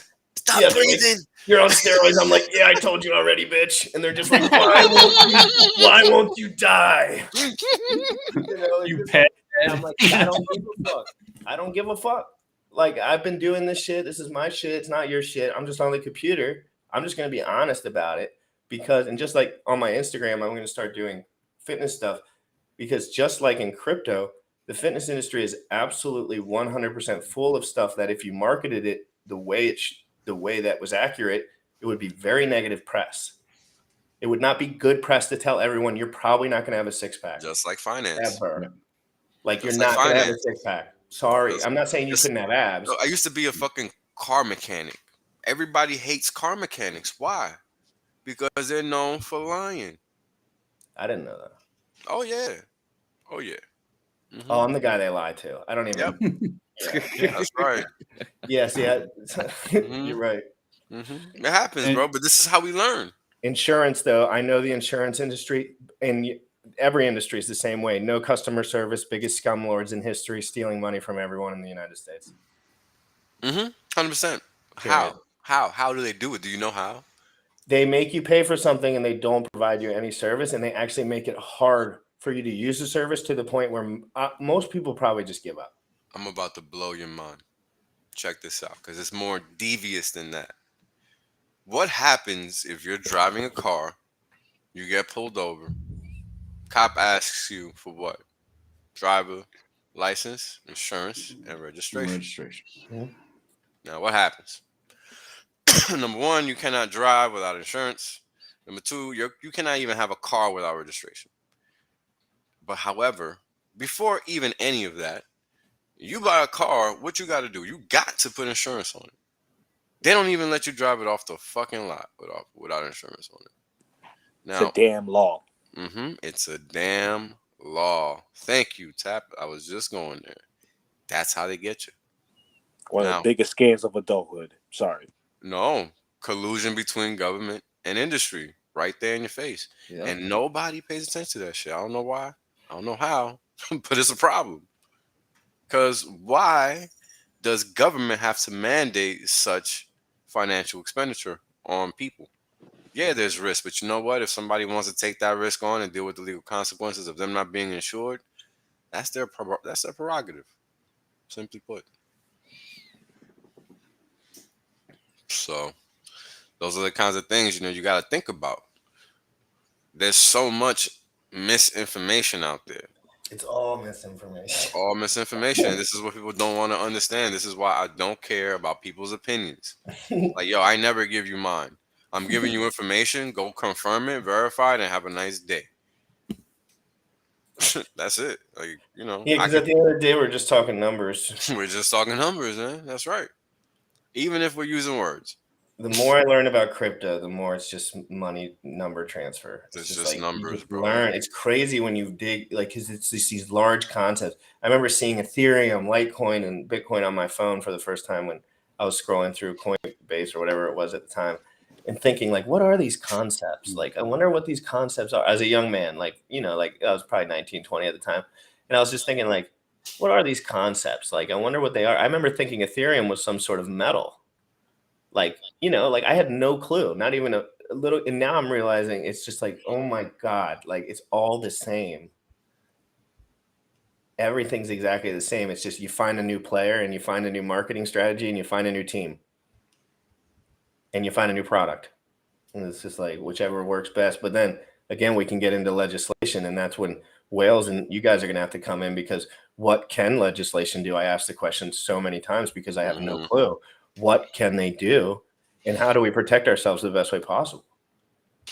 Yeah, but this is one of the reasons we started MCA, because it kind of gives us a unified front to set precedent, right? Because what's happening is we're saying, all right, well, we got these 100, 200, 300, however many hexagons are on the roster that have this specific situation, which we're all crypto wealthy, right?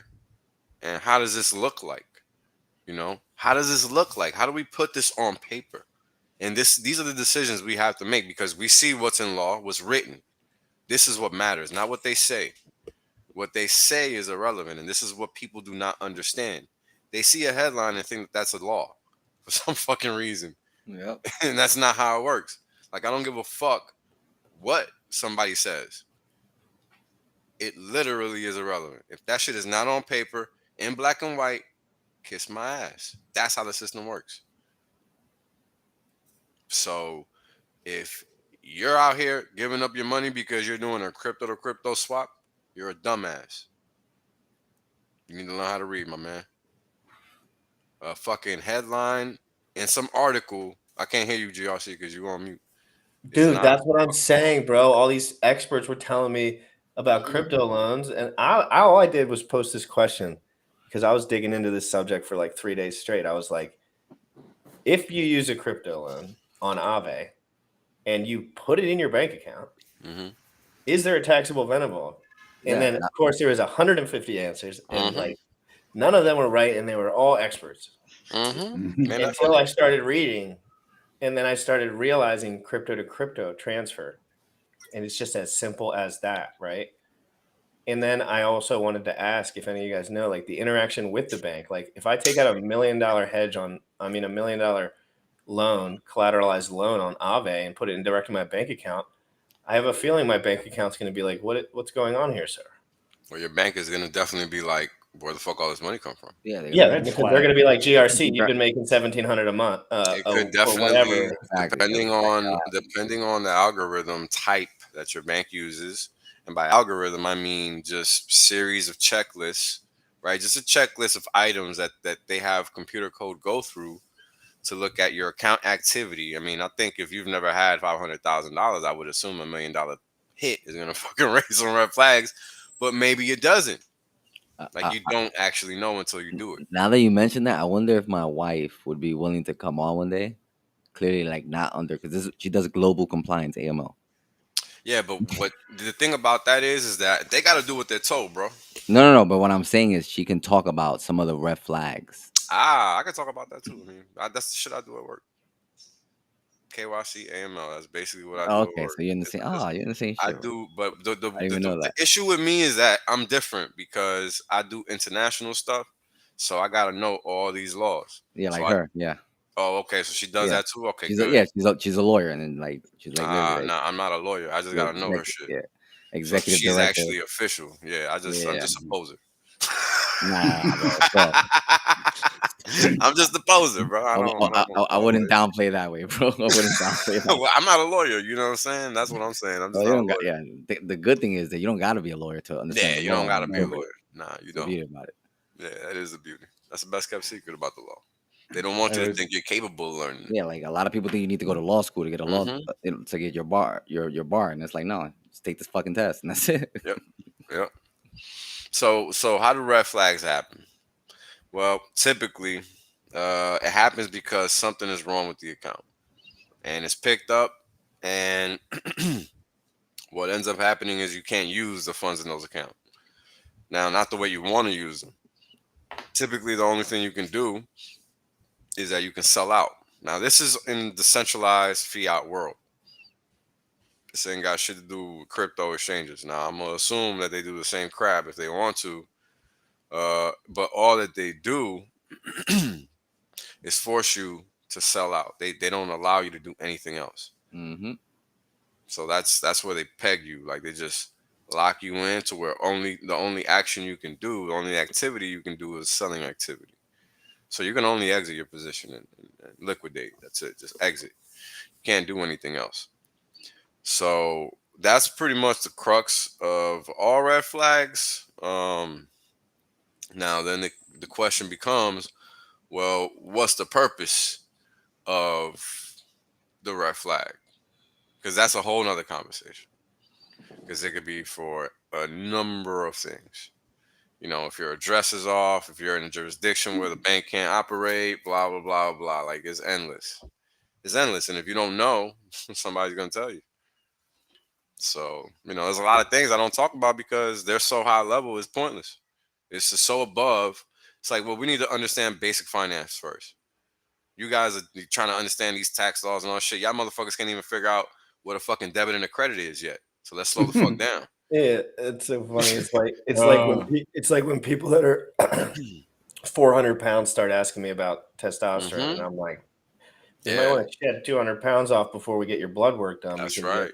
200 pounds of extra fat on. But you're seeing the comparisons though, right? And so I don't even want. I'm like, don't even go there in your head, dude. Don't even visit that arena. Yeah, because you're just gonna you're far away from your understanding point that you need to focus here. And what happens? You demoralize yourself by thinking that you're not capable. True. That's what happens. And this is true. why, Yeah. And this is why people got to realize everything is the same. You know how many times I wanted to quit trading and all this shit because it's difficult. I don't have the insider scoop and all, and I don't have an endless bank account of money. I got responsibilities and shit. I don't just got a fucking endless income stream like some people where they could just keep playing. I was playing to fucking win always, and I ended up losing every time because I wasn't understanding what I was doing.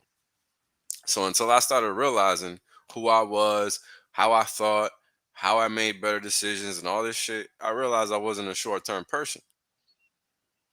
And once I realized that, I started thinking and looking at things a little bit differently. And that's when I really started realizing that long term is the way to go. And this was way before X. It was just a matter of getting to the point where yes. people think about this diversification and all that. Like, everything they teach people out here is wrong, period. End of story. Finance, everything, every industry. I like Jim Rat, you're now seeing the parallels between your industry that you come from, it being fitness, which I used to dabble in back in my younger days, and what we have over here in finance. And what you're coming to realize is that everything is the same. Nothing is It's just where all you have to look at is the incentivization of people to do certain things and their financial incentive. Like generally it always just leads back to a financial incentive, right? Like when people are freaking out, why are they freaking out? You always have to remember, why are they upset? There's something of theirs has been taken or threatened.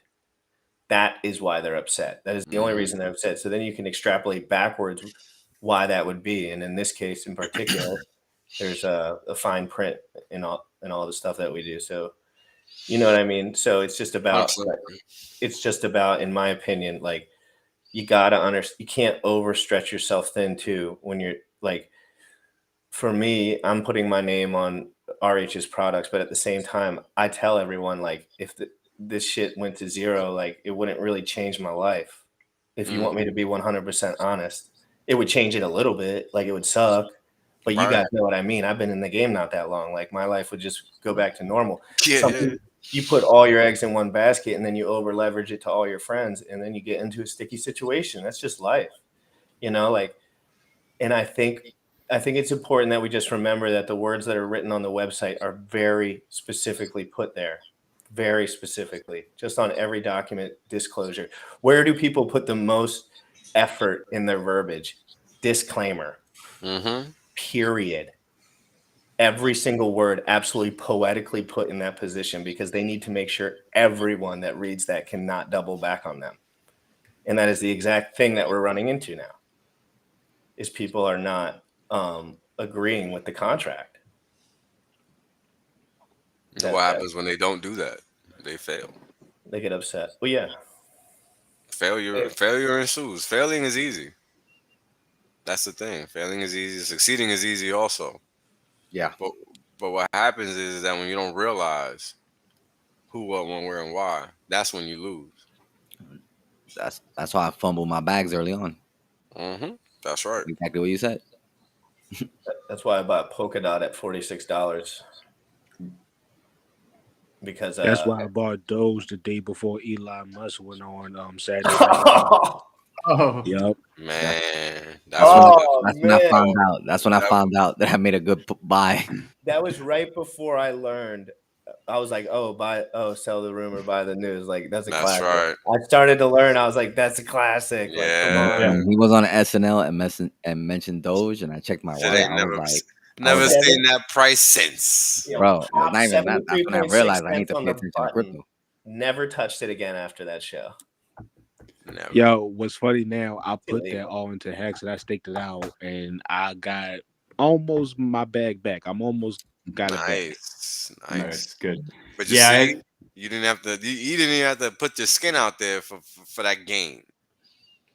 Just take. You know, I had 3 people at work that I specifically told about Hex like 6-8 months before that, and then they come back to me and they're like, "Yeah, I bought Doge on like Robinhood or something like that." I'm always gonna be grateful. The day or two before, because it was scheduled that Elon was going on Saturday. I said, whatever you profit you have in Doge, you should walk away now, because that is going to be the sell the news event. I said, and I didn't even know he was going to come out and like say, yeah, it's a joke.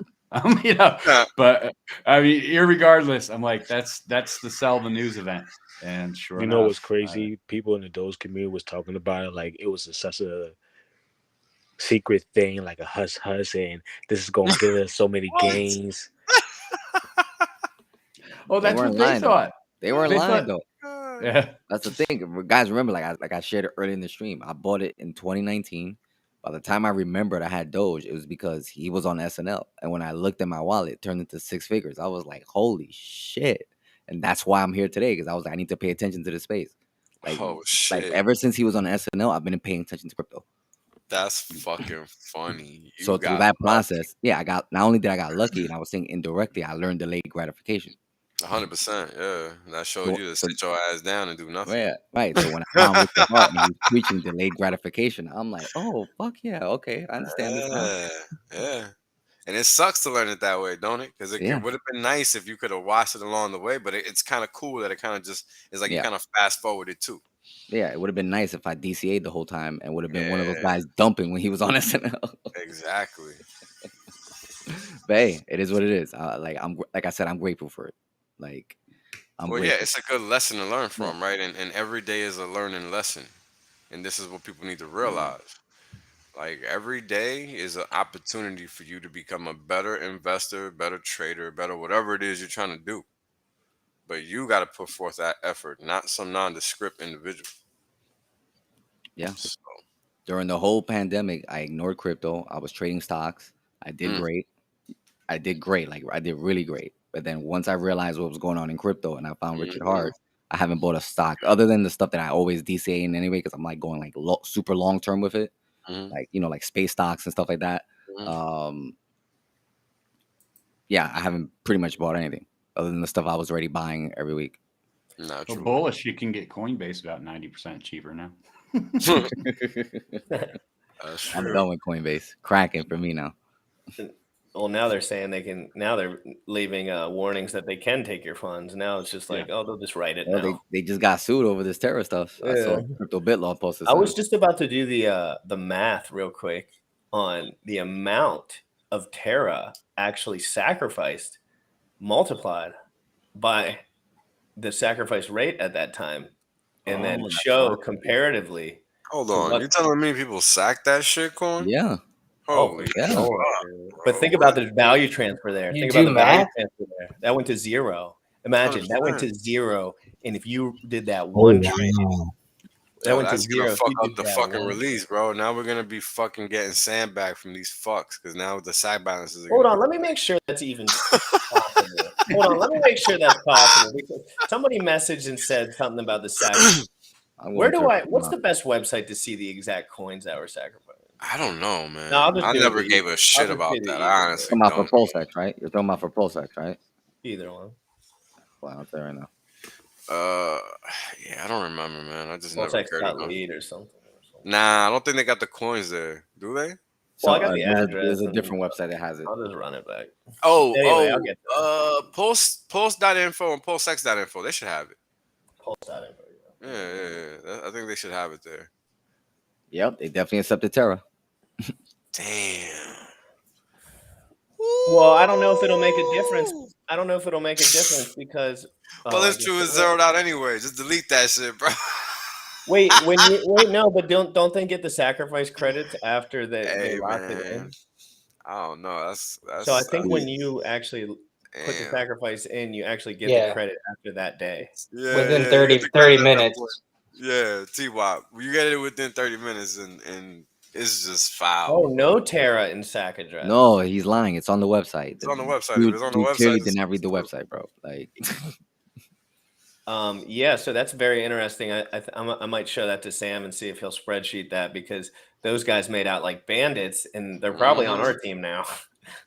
That was probably a quick little team switch, when like the guys at the basketball teams, the other team starts winning, so they throw the jersey off. They got the other jersey on. so Hex Huddle said like about 25K worth for Luna, but still, imagine what that 25K is going to turn into for those people who. It would have gone to Zippo. Unless V2 Revival is explosively parabolic. Why are they trying to quote unquote revive this? What happens? Well, in the stock market, what you end up seeing as a normie is the quote unquote index. Now, what's the index? The index is just an average of stocks. Now, what you might not know is that those stocks, they change over time. They're not always the same batch of stocks, right? Like if it's the S&P 500, some of those 500 stocks are going to change. If it's the NASDAQ 100, some of those 100 stocks are going to change. Dow Jones 30, some of those 30 stocks are going to change. Pretty simple.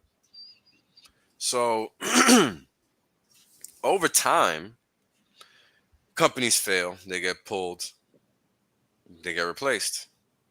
Index continue to go up and to the right, and you were never the wiser. You don't know that there's failing companies out there. To you, the stock market only goes up. You're just a normie. You don't see the plucked shit companies. You don't see them. They just replaced. You don't even know they ever existed. You don't even know that they were replaced. You didn't even know they were shit companies. Because you got fucking, say, 400 other companies lifting them 100 companies in the S&P 500, right? And that's one of those things that, you're not going to think about that. Unless you're deep in thought about something, you're not going to come to that conclusion. For what? Who cares? Honestly, who gives a shit? You're just trying to make money, and that's how most people treat everything. But that's why they end up getting wrecked. That's what happened to me. When you don't care, you don't treat what you're doing with respect, it's going to teach you. Don't worry. Sure as fuck will. And a lot of people are going to learn with PulseChain. It's going to be fun to watch. Mm-hmm.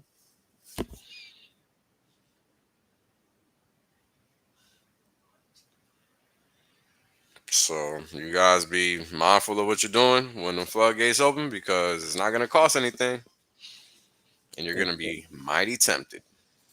Yeah, you can't even go there in your head if you're on the fence about knowing that kind of stuff. Like, don't even go there, man. I'm telling you, all these guys, serial trading, Terra Luna, they don't care about a person other than themselves.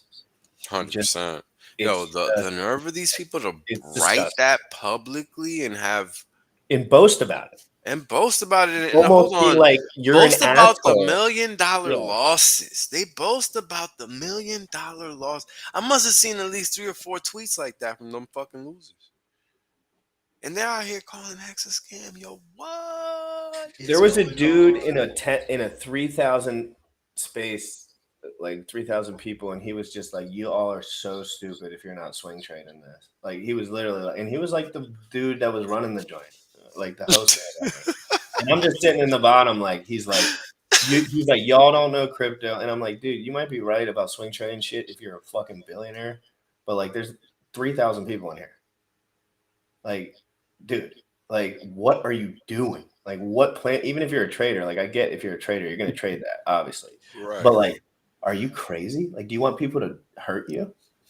Pretty much. Because I'd hurt you if you freaking told me to do that, and I was told, and I had kids and shit, and like, I didn't know what I was going on because that's what they're doing. They don't Twitter care. fingers. Twitter fingers. It's Twitter fingers. Oh my god! Oh, so many people have all these Twitter fingers. Bro, listen. Like, here's the thing about it. Like, and Wills can confirm this. Where we come from, you do that over the internet, and we know where you live. Man, you don't do that where we come from, period. Like, you just wouldn't even think about it. Like, you just ain't doing that stupid ass shit. Like, You're just putting yourself in a position to get taken the fuck out. Advantage of too. It's just like you're putting yourself in a weak position. It's like cowering to someone almost. It's like they're gonna know, right? You don't want to lie. You just want to be straight up. You gotta be straight up. You can't be talking online. All it does is show your cards as being a little bit of a fluffy little biatch, to be honest, because it's like, who's tweeting online about shit? Like fools. Like, I mean, do you know any respectable men that freak out online other than like, you know, obviously there's some taboo guys in crypto, but like in general, it's just not what you should be doing if you're an adult. You should just be controlling yourself. False privilege. It's false privilege. That's probably, yeah, that's a good way to put it. It's almost just like an imaginary, like, it's like if I thought I was better than people because I was streaming. It's literally that. It's like, oh, I'm better than you because I turned my camera on and I read the white paper in front of everyone. Like, no, that's not the truth. The truth is I'm just here learning, and you can interpret that however you'd like.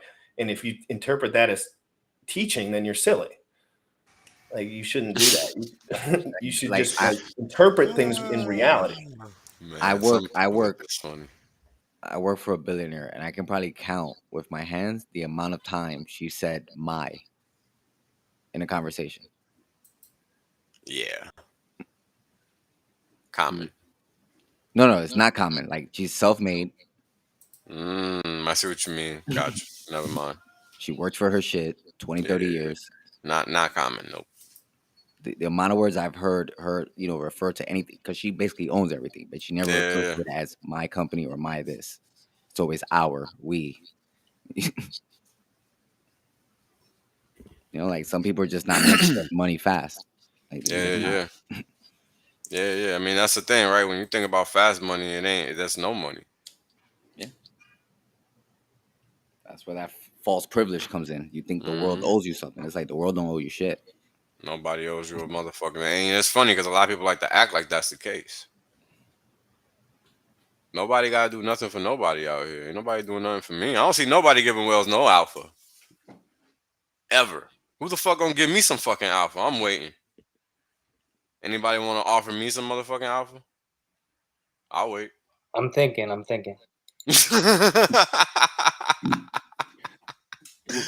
I mean, damn, you still got some of these clowns out here wanting hex on exchanges. Like, yo, I'm gonna need you to shut the fuck up and sit down. You wrong, and it ain't never gonna happen because we don't want it. Period. Sorry. Nobody cares here. Well, here we go, Wales. What do you think of the? We were talking about liquidity providing earlier in the stream. So, what do you think about a hex MAXI LP on PulseChain? You got to understand what's happening with the ratios, because that's basically a one-way trade. So you're gonna lose all the MAXI you put on there eventually to some degree or another. Because what's happening? Well, what's happening is that you're saying, all right, I got these 2 bags of coins, hex, MAXI. If the market is saying MAXI is more valuable than hex, then the MAXI you're putting up is gonna be reduced relative to your hex position because the demand in the market is for MAXI. Making sense? Yeah, it makes sense. Yeah. So that's what you gotta be cognizant of, because it's clearly, you know, the ratio. I really have a problem with it being so wide as it is. It's like you gotta hold it no matter what. You can't just be okay buying it and thinking you're gonna dump it at some point in the near future. Like you're paying, everybody's overpaying for premium right now. Yeah. Everybody. It's 70% delta. And now it's only been staked for what? Fucking week or two? Like 3 weeks. Well, yeah, stake for a week. Stake for a week. That's right. So you can't sit here and tell me that in a week that stake has generated 70% in crypto return. That is clearly not true. So somebody gonna get caught slipping on that one. Sure as hell ain't gonna be me because I'm waiting to buy that dip, but it's gonna be somebody. That's for sure. Let's see. Ah, What's good, so Puello? what up, homie? Oh, boy, on the house. You. Yo, what's up, brah? Motherfucker on mute. But yeah, man. This game is easy, but how do you make it so that it's not easy for others but easy for you? Now, what the hell do I mean by that? Well, you learn how you learn. Yeah. You can't really like, you know what I'm saying? Oh, what's going on, boy? I'm sorry, bro. That was My you that bad, was bro. talking. No, I No, you apologize. I good. You good, interrupted man. you, bro. I'm trying to figure out You this mic. good. You good, man. You good. We was all talking to you for like 30 seconds earlier. You Yeah, no, wasn't I heard saying it. I heard shit. it. I was saying, what's up? I appreciate it. I did. I can't believe y'all so streaming, bro. You guys are going hard, man, on a Monday night. I love it. It's a good conversation, man. I had 3 hours in. Yeah. That's dope. I just got Already home, so 3 I'm happy hours. to join you guys. But you were Oh, saying, that's yeah. what's up, man. Yeah, 3 hours ago.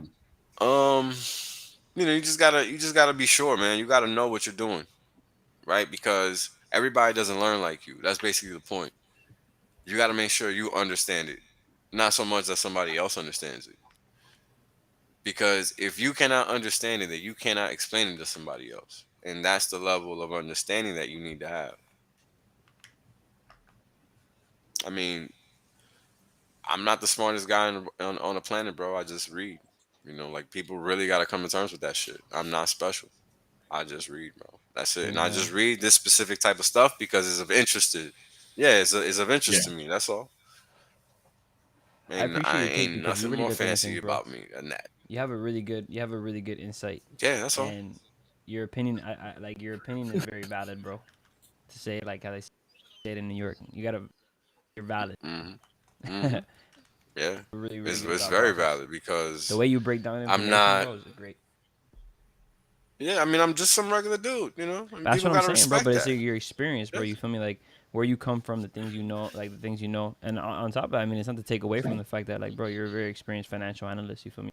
Yeah, I know you've been in the industry for, and you understand this market. So getting your point of view, your perspective, it's always a plus. And it's true. It's Yeah. like what you're saying. You alpha, bro. You're out here dishing alpha out to everybody. That's big facts.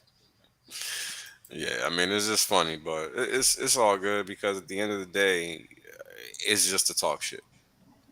The people that matter, they know Yeah, what I'm I like about, what the so young it's not lady even a was saying question. today in one of the spaces. Though she was like, you're right. It's easier to catch honey with catch flies with catch bees with Honey. honey than some shit like that. I forgot what it was, Mm. but It's she easy was to catch mentioning how being a little bit more lighthearted towards people uh-huh. and empathetic does help bring people in. And I mean, I can see where that's maybe gone somewhere. I think maybe in the presence of being right, because that's what we are. We're right. Period.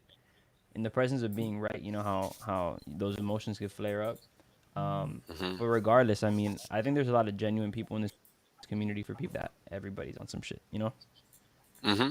There Yeah. is a lot of genuine people in this community. Most of us know that, but at the same time, is you gonna have bad actors, right? And that's why it's on us Yeah. to squeeze them out, call them out, point them out. People I also mean, change when they don't check themselves. hmm I've Dan, gone real Yeah. through quick, periods can of you my life highlight your where I was doing favorite good comment? and I didn't check myself, and then I ended up not doing good. Yeah. It's So a it's just saying, like check yourself people, as before you you move wreck forward, yourself. like mental health, all this stuff, it's hard. It's not easy. It's not easy to be chill all the time. It takes a lot of effort Nah, to yeah, not be like depressed and anxious. You bothered. got to learn to cope, and it's like it's a whole thing. And if you're leveling up and financially, but you're not leveling up mentally, you're gonna eventually wreck yourself Yeah. because you just don't have the wherewithal. Not even trying. Most cases. Yeah. I mean, It's this just, game, this game is easy, isn't it? Don't you guys think it's easy once you realize what you got to do? I think it's easy, but I mean, I that's think 6 So years of easy, dude. It's experience. nothing. But It's nothing but easy. Everybody Yeah, said, yeah, that's the gist. Yeah, but that's let the me Just say gist. this: do your for work and me, dollar cost in, and then that's it. exactly. For me, it took me 3 months of hardcore crypto research, Wells only, crypto coffee, kinetic, Discord syndicates, straight on marathon going through for me to fully get. Oh, I just gotta do this. But Okay, you had to want to do that. That's the Yeah. thing. Because the information's out there, yo. Think about all the new people in Hex that are fucking just finding Hex now, and they're too lazy to do a YouTube search. There's a lot of them out there, bro. So I first of have. all, anyone who's coming right now, y'all lucky because I got way more YouTubers and they Oh give out yeah. way Yo, more pieces of information, way more different perspectives. Even when I got in back in July, that's hmm not that long ago. nope. So the people I onboard, I have a playlist for them. It's about 100 videos, but it's all you can pretty much consume all the videos within 2 weeks. Like just 5 minutes here, 5 minutes there, 5 minutes here, 5 minutes there. And that's like a requirement for me.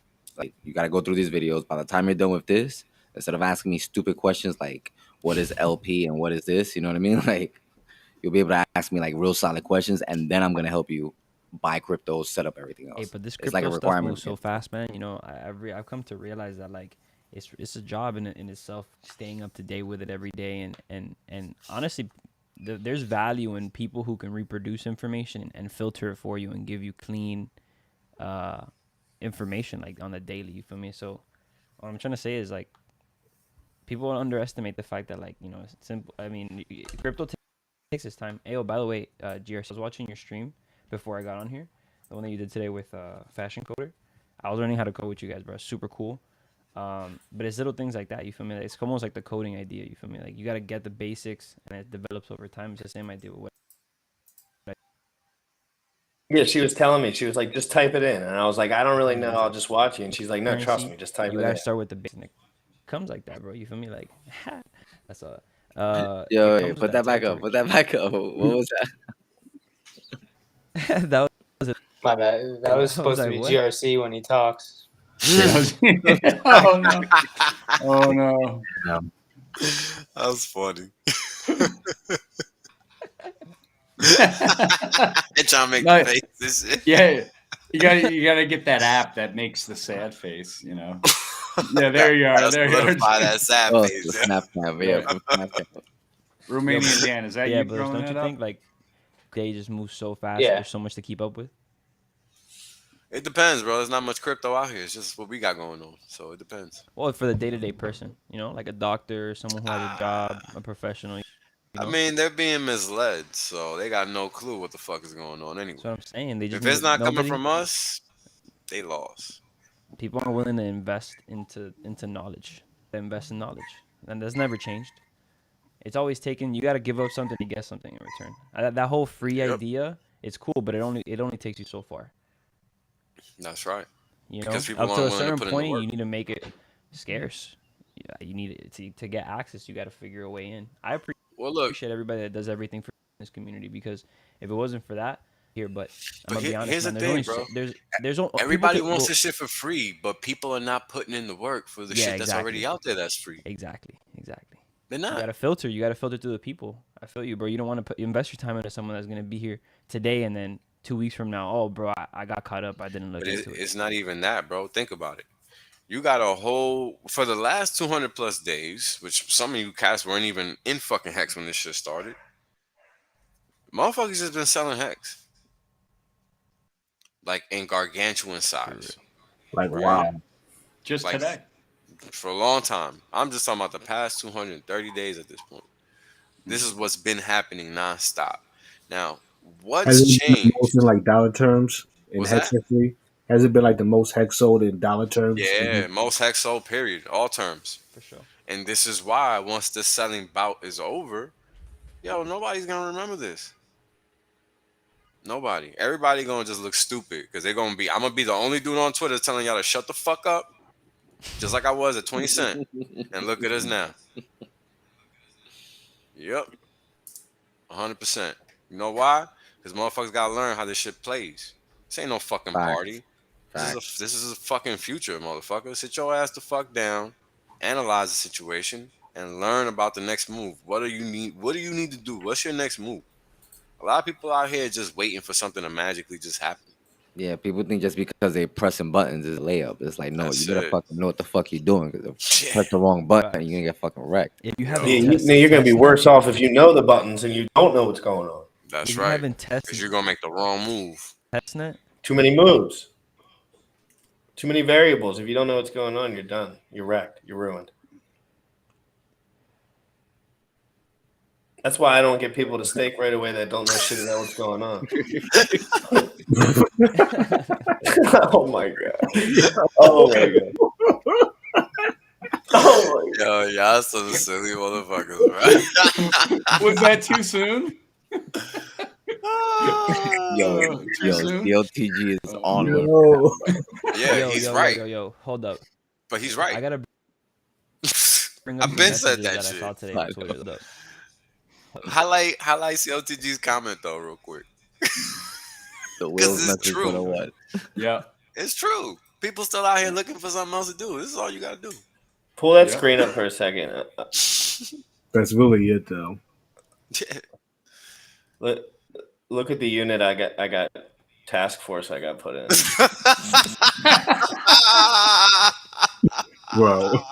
What Yo. the fuck? I was like, He got Hexball on the squad. Explode. Right when he said the Saudis were after him, I was like, well, I'm on the Saudi protection unit. I'm the lead.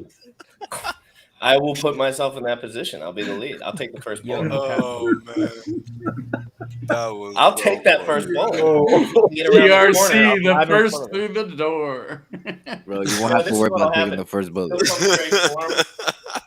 You won't have to worry about taking the first bullet. Hexball has it strapped. Just throw him in front of you. Oh my god, yo, we be having some fun. Oh yeah. We're just gonna sacrifice Hexball. Yo, check this out.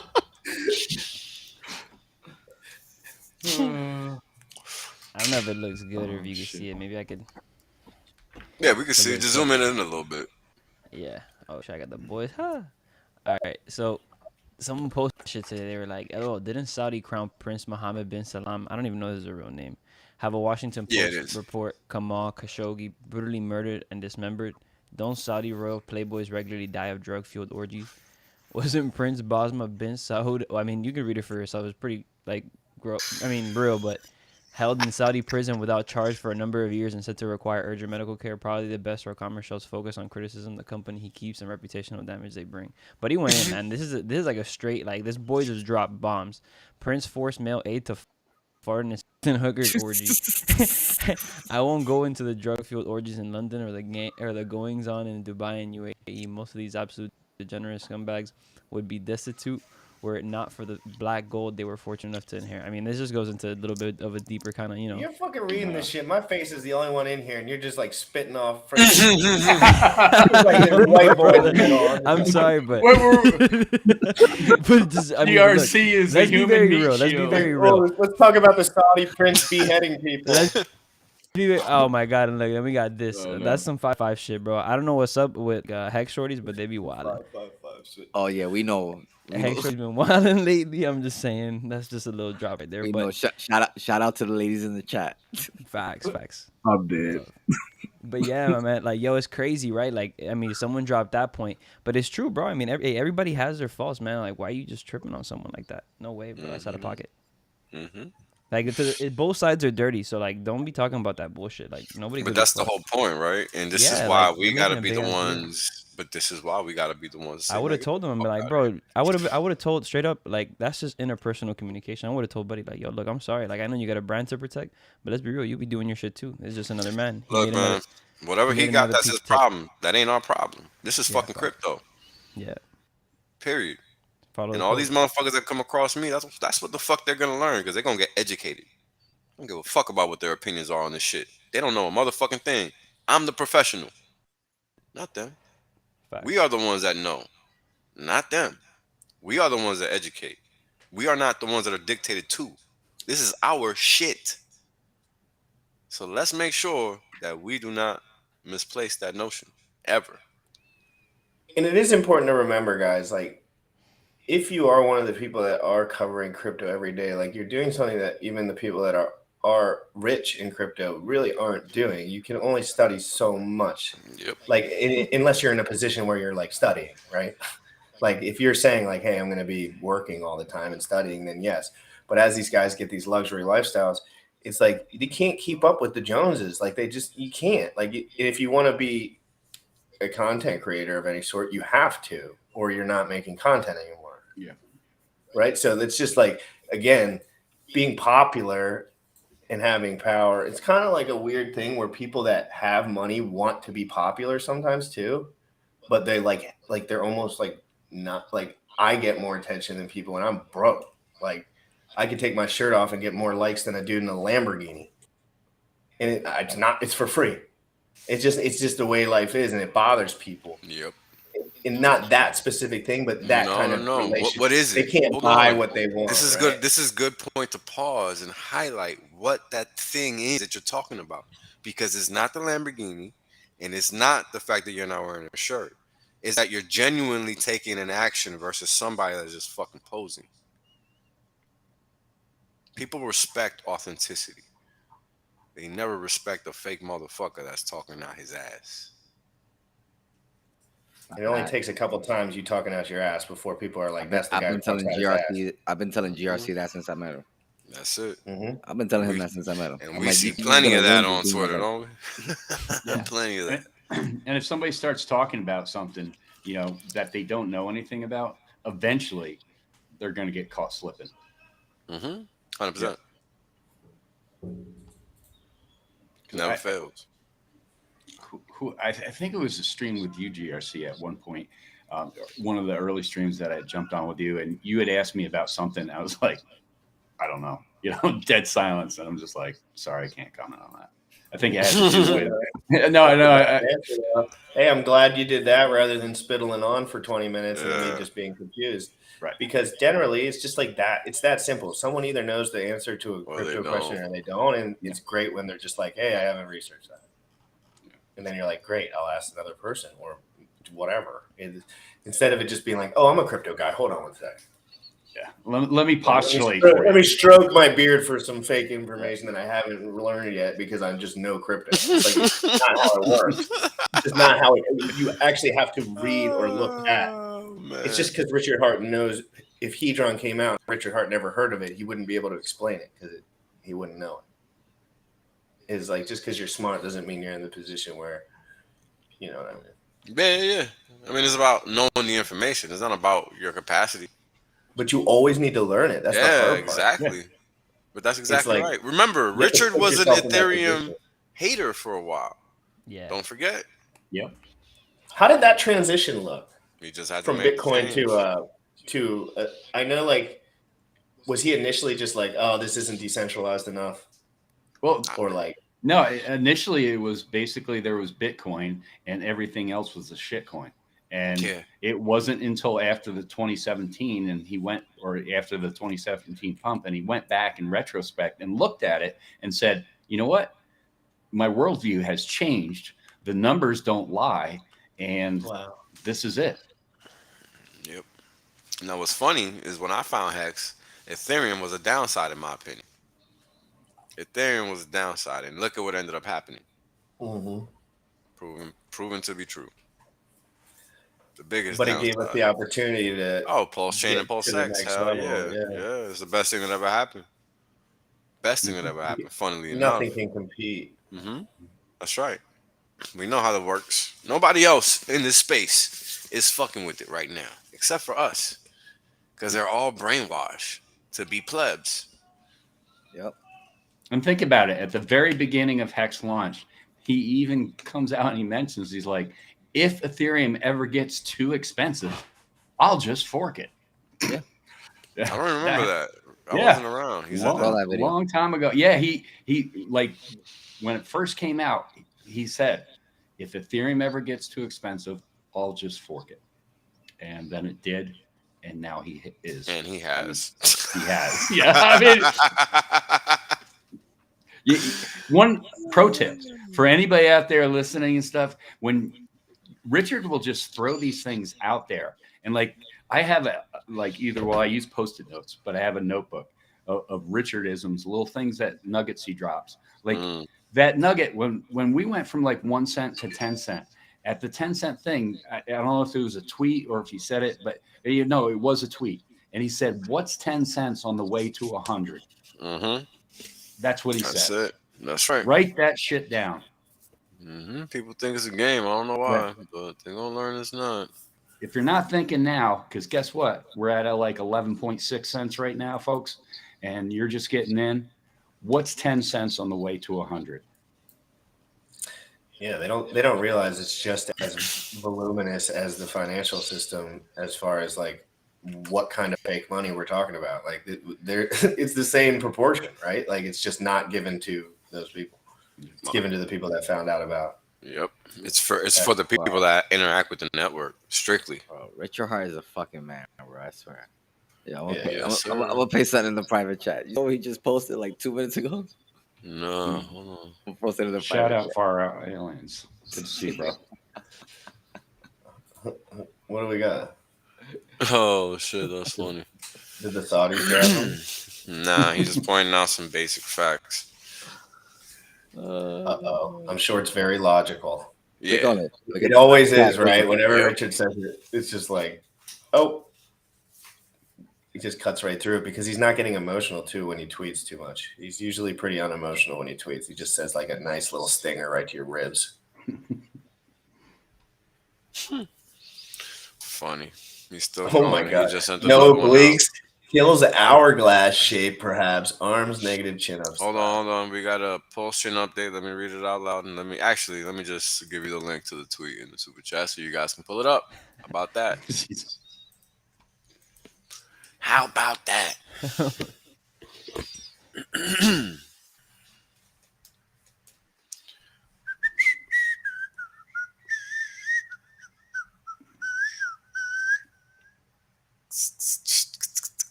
Tell you what, nothing that's going on now has ever happened before. So we're really breaking ground in so many ways that is just really hard for people to comprehend.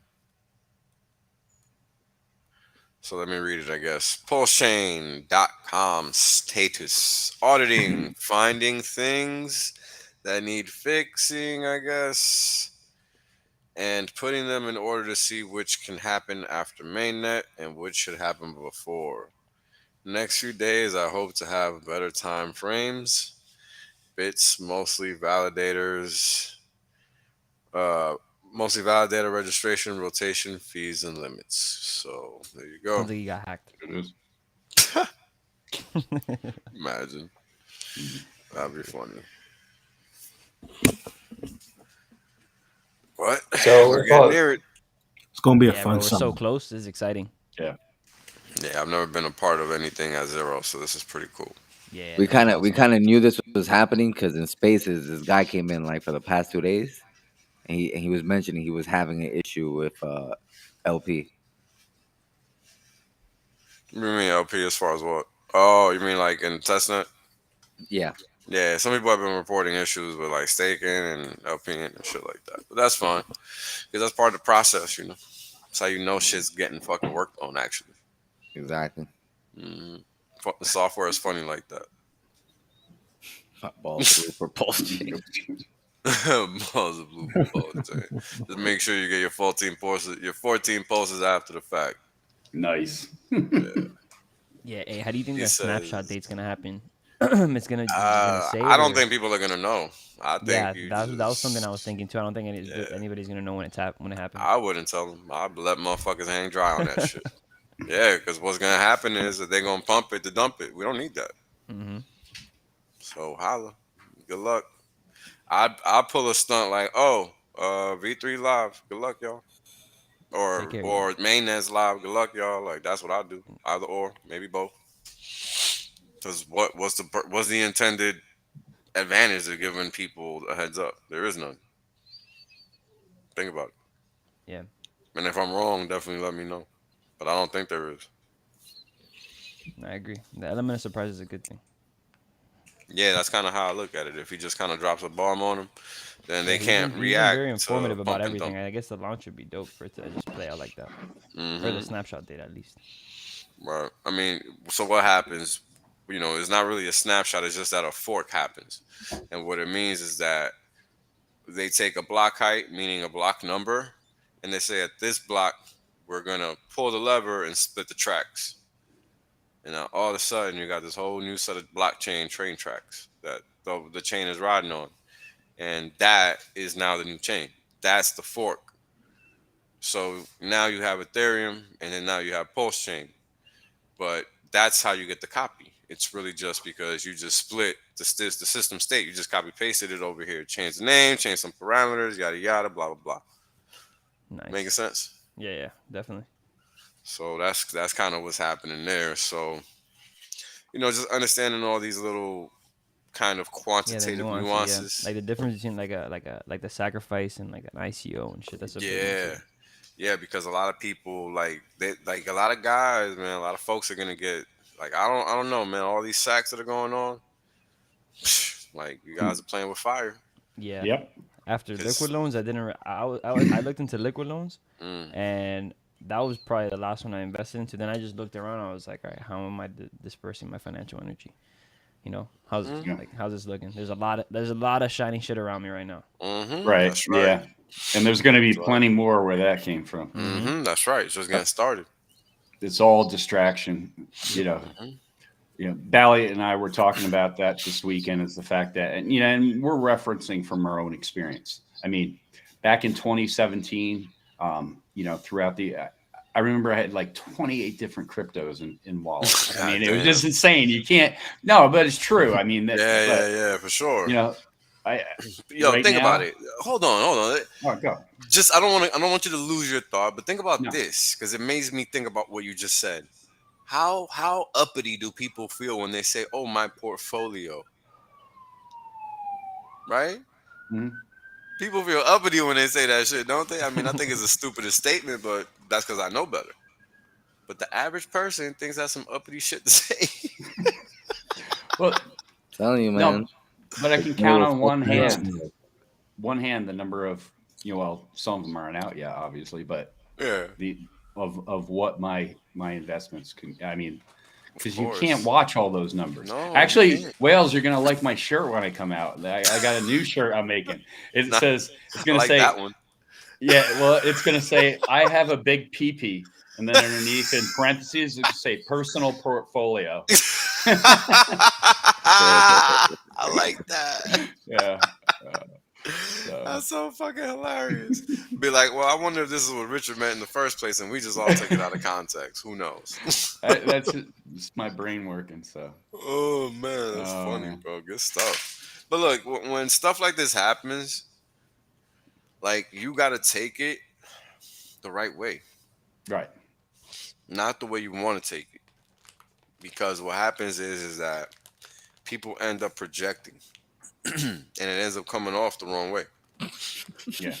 And we see a lot of that, right? Like we see a whole lot of that.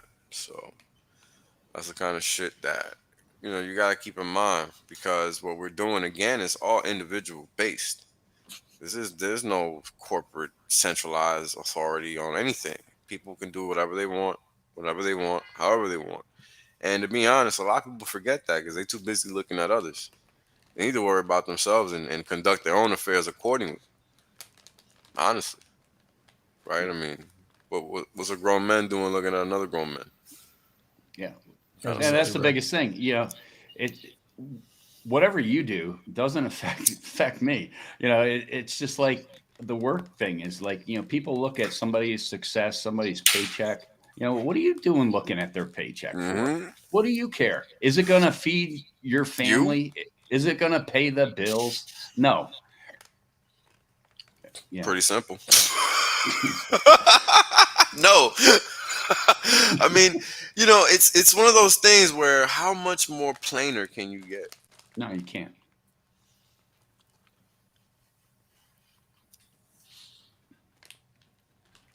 Can't get more You know, plainer, bro. I was talking to my boy today, and I was telling him kind of like about how crypto, um, it's a big deal how much how much coin you own, like your portfolio size. Like being a whale is significant.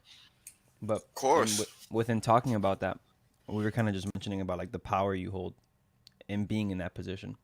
But I kind of want to open that for conversation. Like, what is that power, and like to what extent can you use it?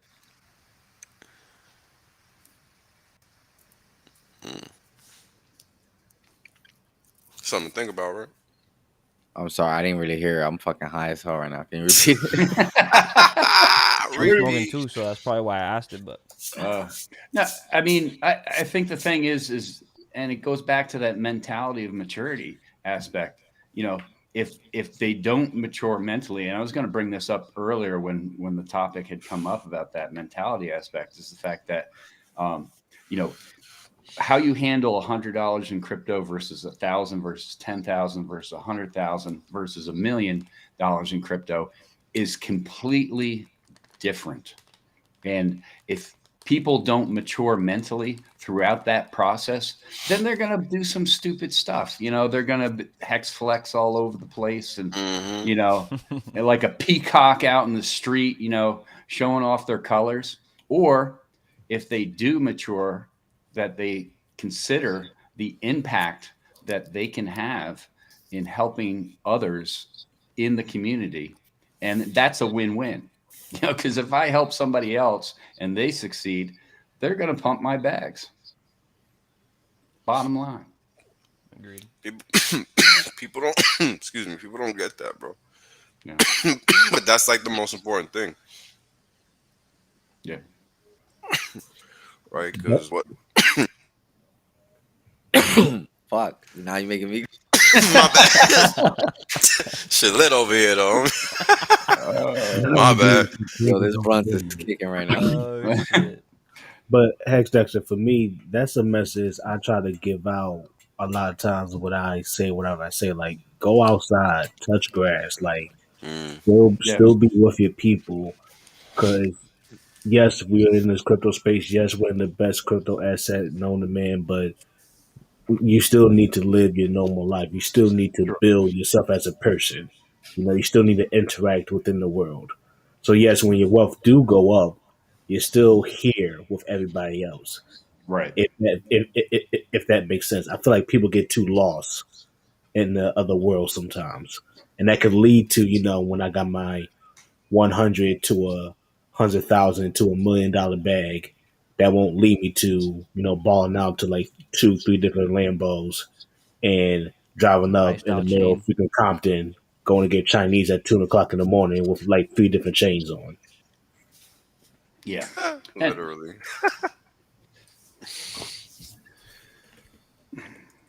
That's facts. And that responsibility goes far, and what you do with it definitely matters. I like the real Godwill's personality. I enjoy the way he kind of just interacts with the community, and he doesn't have to show who face, but his presence is there. who's that? The real Godwill. Oh, okay. Yeah. Yeah, like from at least from what I've seen, like people interacting with him and just how he. I remember there was like a fake account of him, Yeah. right? Yeah. Someone Had to made call like a that fake one out. account, and then Mm-hmm. he came out and he was like, nah. Yeah. You ain't So it. yeah, I mean that's the little shit in history, bro. I mean that can get lost in time, but that's something small that's important because he's here for the long run. Did he sacrifice as well for PulseChain? Yeah. Yeah. Whoa. That goes. And you watch when we sit there and PulseChain does launch, the amount of new PulseChain furus who are going to pop up like mushrooms after a bad Yes. rain. Gonna be You watch, funky. mark my words. It's gonna be funky. That's for sure. And they're gonna Gonna pop be up crazy, gonna be just like crazy they quick. popped up already. There's already a bunch of furus in PulseChain, so Hmm. And it ain't that's even what it is. launched. There's gonna be a Nope, whole lot of ain't even launched. That's right. There'll be a whole lot of them. Wait until this Mhm. shit launch and people start making a little bit of money. Mhm. Yep. Oh, people ready to dump. It's been a year. Forget No, about but yeah, but you know how it is. People They're gonna think, dump and people are gonna start making a little bit of money, and then that's when Mm-hmm. people will be like, "Oh, what's this?" And everyone's gonna want to ape in. they got their finger on the trigger. Mhm. Yep. One more I got my thing about the mental thing about growing your wealth over time. Keep a journal of your crypto journey or even your life journey. You know, as you learn more about finances and how the world actually goes. You know, keep a journal of your progress of how much you've been learning to like go back and yeah. Well, humble you yourself. guys were talking about education earlier and stuff like that, and I was thinking in the back of my head, this is school of hard knocks, baby. I got a PhD, post hole digger. I mean, I have some education in my background, but I mean, life lessons. I can't talk about the things. If I didn't have the experience of what I went through, I couldn't talk about where I'm at today, type thing. It didn't happen overnight, and it took dedication and time. Took It balls, didn't my friend. just yeah, it Took didn't just balls. You come. have balls, hashtag. Wales, you got balls. Roman, you got balls. GRC, you got balls. Everybody in this, all you guys have balls because everybody said yes. We did it. Yep. Everybody ain't saying yeah. That's a true statement. That's Yeah. nope, no questions. Everybody ain't saying We're in yeah. here. We Everybody understood is it. We said, saying okay, all right. You and Yep. my protein cookie here. All right, All right. I'll buy some. Yo, shout out to the fucking chat. Y'all motherfuckers is wild tonight. Yo, facts. Yeah, they You Well, funny. eat chat what? low key been going off. They funny. Brought Yeah, to you by the worst damn crypto show. and the worst damn crypto show. So why'd y'all pick I'm that surprised you're still name? awake. I'm Why'd surprised you're y'all still pick awake. that name? Because it's not attractive at all. It ain't calling you. That's for sure. Ain't nobody trying to see the worst of nothing. It's like reverse psychology. Yeah. It's kind of like don't subscribe. Yeah. Like, don't Yeah, engage don't do in it. any way. Ah, damn, I'm gonna do it. I It remember was when you guys. basically I remember when you guys first started streaming, and I would just pop in the chat. That was it, and I'd be like, "This is the worst damn crypto show I've ever seen." People were like, "What?" lucky And I'm the like, first "No, it's the You know freaking how lucky you name the know of first it." couple ones we didn't have an intro. Did we? it's further evidence for the world damn. Bro, I don't know how long it was before I had an intro. Get out of here, man. You want to talk about piss poor production quality? That's me. I didn't Bro. even have an intro for like a whole Yeah. year, bro. Check this out. Tap went on social talking about I'm making my debut on the show, and it's like, nah, bro, I've been here before. You got to go back and Wrong guy. watch the tapped out episode. Oh yeah, that was so funny, man. That was not. Hey, welcome to the team, bro. I forgot. Yeah, salute. Well, my blamed on me over there because I saw the Twitch. She said, "How the fuck did you fall asleep?" I was like, "I Just fell happens, asleep." man. It happens. Just happens, bro. Motherfuckers be tired out here grinding all Yeah. the fucking day. What you Right. expect? Yeah. I was going on for like 4 hours. It was like 3.5 hours. I was head nodding on the plane ride home, man. I'm trying to do something on the phone, and like my head's going right down into it. I'm like, damn. Yo, Nah, but the show, we just wanted to make like a simple ass show, like nothing serious. Literally anybody wants to come on, just come on. Like a That barstool shit. vibe. We're a couple little crypto plebs. Ain't none of us, rich off nothing. We still love what we invest in, and we just want to talk shit about it. Facts. Yeah, I know I'm not rich, right? I know I still work and shit, right? nah, bro, the chat thinks you're fucking. You're a whale. What do you mean? That's a lie. Yeah. You Shit, chilling at I the didn't crib. know. I know you're chilling at the crib because I'm chilling at the crib. The chat If I'm thinks you're chilling at the God crib, you wheel, gotta bro. be chilling at The the chat crib. thinks you're God wheel, bro. Man, if I was Godwill, I would not be fucking on no stream. Facts. I be trying to tell people, bro. Like, you think people would be on here just fucking? Yeah. You know? Right. Tell them, GRC. Tell them we all broke. It's Done like, this yeah, shit ever. they'll come do a cameo. You know what I mean? We Do a can't little hear you, interview. GRC. Pop in or whatever. But it's like they gonna be here fucking 4 hours streaming It's just just when because. people are streaming and they're inferring that they have money, they're generally lying. Yep. Yeah. It's usually that's. I mean, there's obviously exceptions to every rule, but in general, if someone's inferring that they have any sort of, it's like, why would you be? Yeah. Like Trust me, if it once I looks, start getting money, it I looks might like a be. squirrel I'm and gonna it's see eating less a and less nut. of me. What? I was saying, once the money starts coming in, you might start seeing less and less of me. Gotcha. Disappear. You'll see Boy, more gonna pictures tap of my out. abs online, and I'll be at the gym in Miami. No, I'm just kidding. I'll probably be in this freaking house doing jack shit. So I swear to God, I could have $1 billion, and I'd be like, I'm I'll gonna go be out on my tomorrow. 8th passport. Yo, I was thinking about that the other day. Like, would I With even my- go outside anyway? Like, I wouldn't even Yeah, I don't care, know if man. I'd leave. I'd be like, haircut here, everyone, girls here, everything here, and I'll leave if I want to like get some fresh air. I'm getting my ass to fucking Puerto Rico, DR, or fucking fuck all I'm gonna that go to shit. Colombia. Oh, word. And I want to shut the go fuck down up. to Ecuador and visit Frosty. Yo, Hextech, let me My know. brother-in-law, my brother-in-law just flew Yeah, I know over you want to there. do some surfing, right, Jimmy? Yeah. Yes, sir. Yeah, I was thinking You ever about been to November. anybody ever been to Medellin? Nah, I haven't. No.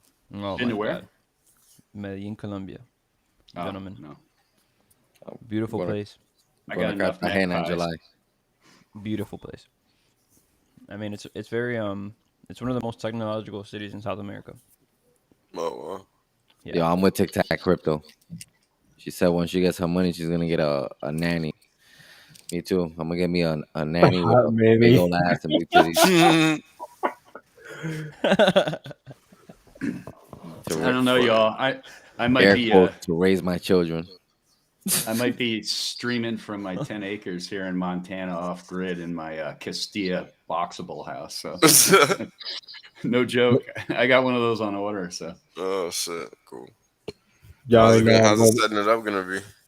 oh, easy. I mean, those things unfold in like an hour to 2 hours, and they're full. Nice. It's like plug and play. I mean, everything's run, all the wiring, the plumbing. You just have to have the utilities to hook to. Yeah. And a concrete slab, and I have the person to do it for me. So, because I tell people, you know, when I found out that I was a cook and not a carpenter, that changed my life. I don't need y'all to ain't know know how to. I'm gonna be streaming from my castle. It's gonna be, matching my skin tone. Gotta get that down. Facts. The fire backdrop. Share that screen real quick. If you're there, Rome, or if you're there, Trap. They What both fall screen? asleep. What screen? Knocked out. Oh. That's so funny, yo. You got some creative people. It's bullish, guys. Big candles. I gotta name That's that guy. funny. Anyone that was buying today was getting good deals. Yep. Yeah, bro. I got some. I got right this. here. I have a Ether drops boy right here. notification thing on my phone, on my Telegram, and I saw the orders come in like pop, right back, like back to back to back. I was like, nah, someone just dumped on her shit. I was like, I looked at it and it shows at 9 cents. I was like, perfect, and then it was bought right back up to like 10 cents, 11 cents. It was so beautiful. I was like, that's the man for you right there. Right. Yeah. So gorgeous. But I was like, those are the moments. Those are the ones that you look at in the chart and like, damn, I could have got that. Yeah, I definitely went in. Facts, bro. Someone So cash at me some money for lunch, and I just used that to buy some hex today. For the win. There you go. I had some dry powder set aside because $40 I in was fees. I $40. was waiting for that 15 to 11K dip in BTC prices to look for trigger pulls, but I did pull the trigger on a little bit of a hex. So That's why I was so pissed with this whole Coinbase thing, because that was like the largest amount that I transferred to like buy hex. Right. So in hindsight, it kind of worked in my favor because half of it was locked up. yeah. Have you guys So ever by the time I successfully got it, done I was able to like just ape in. Have you guys ever successfully done a buy limit order with a matcha? Yeah. Yeah, I haven't tried. Yeah. Don't close the browser. Close the browser. Pro tip. Don't close Pro the tip: browser. when you do it, keep the browser open. That's Make gonna, that, that's gonna make be that a the title t-shirt. of this show. Don't close the browser. Don't That's close gonna the be a browser. T-shirt on Jerman's future merch store. Don't Close close the that That's a good browser. one. Yeah, Or you'll get 3% slippage when you're selling your bags on the market. yeah, I actually learned that from Chaos. Was when he talked about he was posting about some of his sell limit orders on Matcha. I don't know if he was using Matcha, but you know, I got a few sell limits. So if somebody wants to ape in and pay $5 for Hex, I mean, I got a little bit to sell you. So how Well, does that happen? So I'm gonna try to get someone up in here real quick. That's sweet. Does someone want to read that chat from Human Trafficker real quick? I can.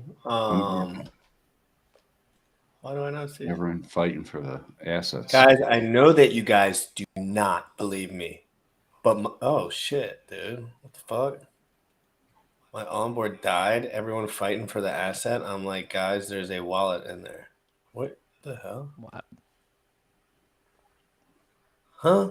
Context. We need a little bit more. Yeah, Yeah, a little more you context. can't be dropping that hot sauce on me without some context. Yeah, you can't just Not the hot That's sauce. way too hot and heavy for that. Not the hot sauce. Are you trying to say that someone passed away? They have a crypto wallet. I'm guessing there's a decent amount of value of crypto in there, and they just don't know it exists. And you're trying to figure out you should even tell them or not, or just wait for the whole thing to blow off and just take the wallet low key. That's what I'm getting. What you guys need. Oh, I see what he's saying. He says, my onboard died. Everyone that knows him is fighting for the assets. I'm like, guys, the wallet, there is a wallet in there. I was right. What does that last sentence mean? He said I was right. Actually, just said that I was right. Oh, okay, cool. Yeah, well, no, I do not want the wallet. The seed. Oh, I see. You're saying they might not have access to it. I think it's one of those things is, what I'm getting from it is this, is you have to have like your will in place as far as designation for your crypto, set up with a lawyer. Otherwise everybody's basically fighting for the coin. Oh, I see what he's saying. So you should be prepared. Is kind of that's really sad. Yeah. About your friend. Yep. Well, this is why MCA exists, man. Yeah. So nobody's caught off guard. Like that's the whole point of that shit, man. Because we're doing this for a reason. Yeah. And my objective is to ensure that as many people make it to the other side as possible, because it's not easy once you get the money in your hands to not fuck it up. Yes. Yeah. And I'll throw out, the shameless plug, because I'm not in any way a part of the structure of MCA, other than the fact that I'm going to be a client. I have my appointment scheduled in August, and I've done my research, my own due diligence. So this only applies to me. And I'm just speaking what I'm doing for me, not what you should do.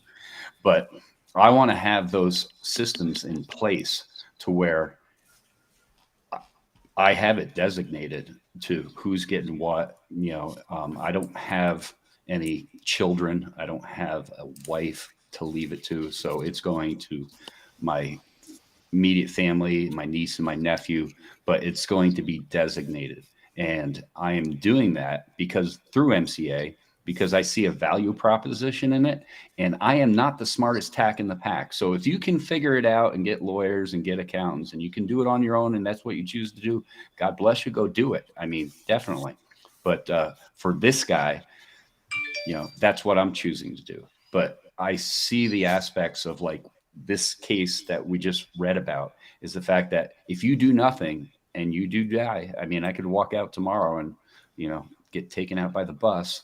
I want those things to be designated so that somebody can derive value for it while I'm gone. I'm not going to need it. Right. And that's what's kind of the interesting thing, right? A lot of people don't realize is like it's just about options. You can do whatever the hell you want. Like nobody's putting the gun in your head, man. Yep. So, it's just one of those things where people just they don't know how to react to change. Right? That's what I think it ultimately is. Like people just don't know how to react to change, and that's the only constant. And that's a Yep. problem for some people. Some people just cannot tolerate that. So And I'll put it bluntly: is if you're failing to plan, you're planning to fail. 100%. Whether in that aspect, it's the same aspect of like if you're carrying everything around on your MetaMask and you've heard everybody talk time and time and again about different security measures that you can take to help protect your crypto assets, and you choose not to do it until that day that you get rinsed or whatever gets deleted or you lost your seed phrase, and then you're just SOL. It's do it, and if you haven't done it, make the time to do it this week. Yep. We're gonna be closing doors soon. So yeah. Get your shit in. Because you don't want to get caught slipping. Nope. So yeah. It's a pretty crappy topic, but hey. Yeah, but it has it's reality. I got a cousin that died when she was 16. I got cousins that died when he was 20. Like, you just die when you die, man. Don't even get me started. You just die when you die. Yeah, facts. So It's something I respect a gotta be lot. ready. My grandmother passed away last year, but she was a woman who she had everything set, bro. Even after she passed, she was still able to take care of people. So I respect that in her, because even beyond her life, she was able to extend her love and like what she left to help the people in her family. And honestly, bro, like I'm just happy to see it because a lot of people aren't exposed to that. You feel me? Yeah. Like There my you mom, my mother personally, I wasn't raised with a mother who taught me like, oh, get a home, do this, do that. You feel me? It was just, hey, money wasn't a conversation. That was something that the grown ups spoke about. You feel me? That's how it was. So growing up in that, I'm happy I at least was exposed to the financial knowledge through some means, and then introduced to other things like, because if it isn't for those like, little experiences, man, like they really define you, bro. And so that's why it's so Yep. important now as an adult that you can think for yourself and you're open to this book of knowledge, which is the internet. You can search something, and every time you have a question, you can go on Google and say, "Yo, what is this? What is that?" And just figure it out. Critical think and move forward. We need more humans that just go out and they just think about how to solve the problem. Definitely. Not so much focus on the problem. Too many people are focused on the problem. Let's figure out some solutions. PPS, professional problem solvers. That's what we are. PPS. Pretty much. Got no choice. Right? I'm going on a rant, but it's true. I feel like Kanye. Yeah, but it's true. What else are we doing, right? We're trying to fix a lot of messed up things. And it takes time. And it takes time. That's right. It's not easy. I mean, think about it. We're over here trying to, like, everybody wants mass adoption, but nobody actually wants to do what it takes to get it there. People just want it to happen, and it's not going to just happen. A lot of things have to occur for that to happen. And nobody wants those things to occur. They want to fight it. Yo, Bitcoin had a whole illegal Silk Road. Like that was like the currency of the fucking most illegal dark web shit, like in history. Bitcoin Oh, was at the center it of was that. just a market. It was nothing illegal about it. The Fed said it was illegal because they felt like it, because the shit was operational. They said it was what? It's just an eBay, bro. You got it confused. You believe in something you read. That shit was just like eBay, and they was just selling pills and weed and shit and whatever else, right? Hitman jobs and whatever else. But it was just an open market because you could have bought candy on there. So No, yeah, definitely. I understand that, but yeah, at the but end of the day, it's Silk Road just was Silk Road, and to the point, like Bitcoin, it's a part of Bitcoin's history. It got Yep. dirty, and then it got cleaned up. Like But Bitcoin that's wasn't the this thing. Did beautiful it thing. get dirty? I mean, I don't think so. It Yeah, was just, exactly. To the public eye, though, the people who understood it, like for example, oh yeah, Richard. in 20 Richard said when I like, was "Oh, talking there's to a use people case." It when was I was more of a talking to logical crypto thought. when I was talking to people about crypto in 2015, it was a super taboo thing to do because of that thing, Silk Road. True story. Yep. And this is 7 years ago. These motherfuckers now trying to follow me on LinkedIn. Suck a dick, bro. I don't know you. That's right. Because when you're too busy with your head up your ass, you can't see. That's fine. A lot of people living like that. Whole lot of people living like that.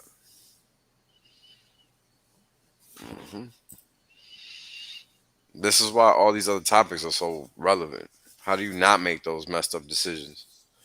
You got to have clarity in many fields of view in your life. If you don't, you're going to get caught slipping. Simple. Very simple.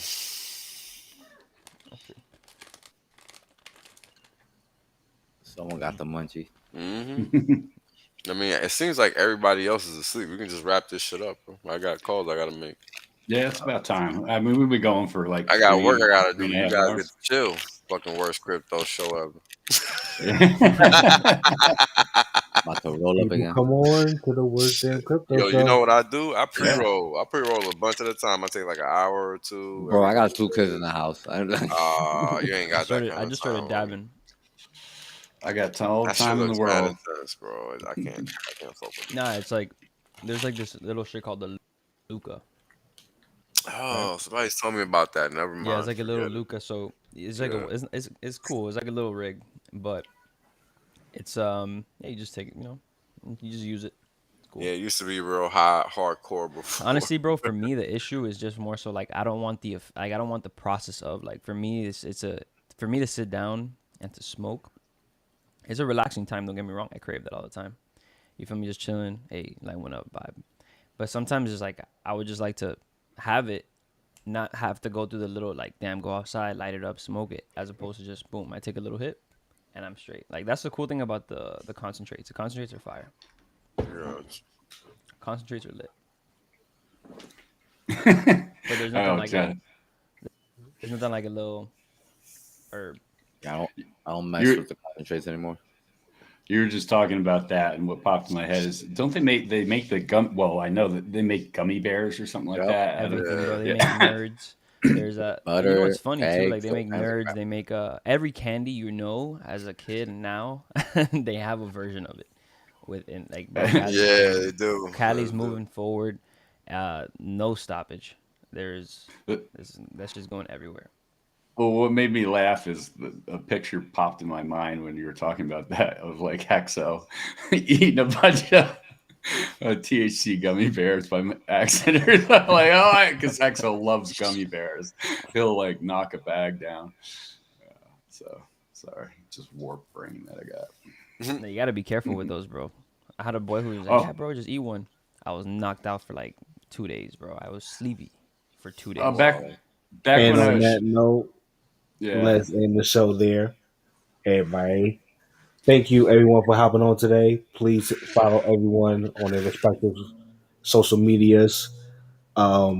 Everyone stay staked out there.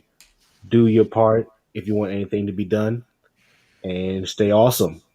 Anyone else got some last words? I concur. Tap. Awesome. Peace out. I second. Is there an outro? Appreciate all of you guys. Peace. What are you, some sort of Mexican?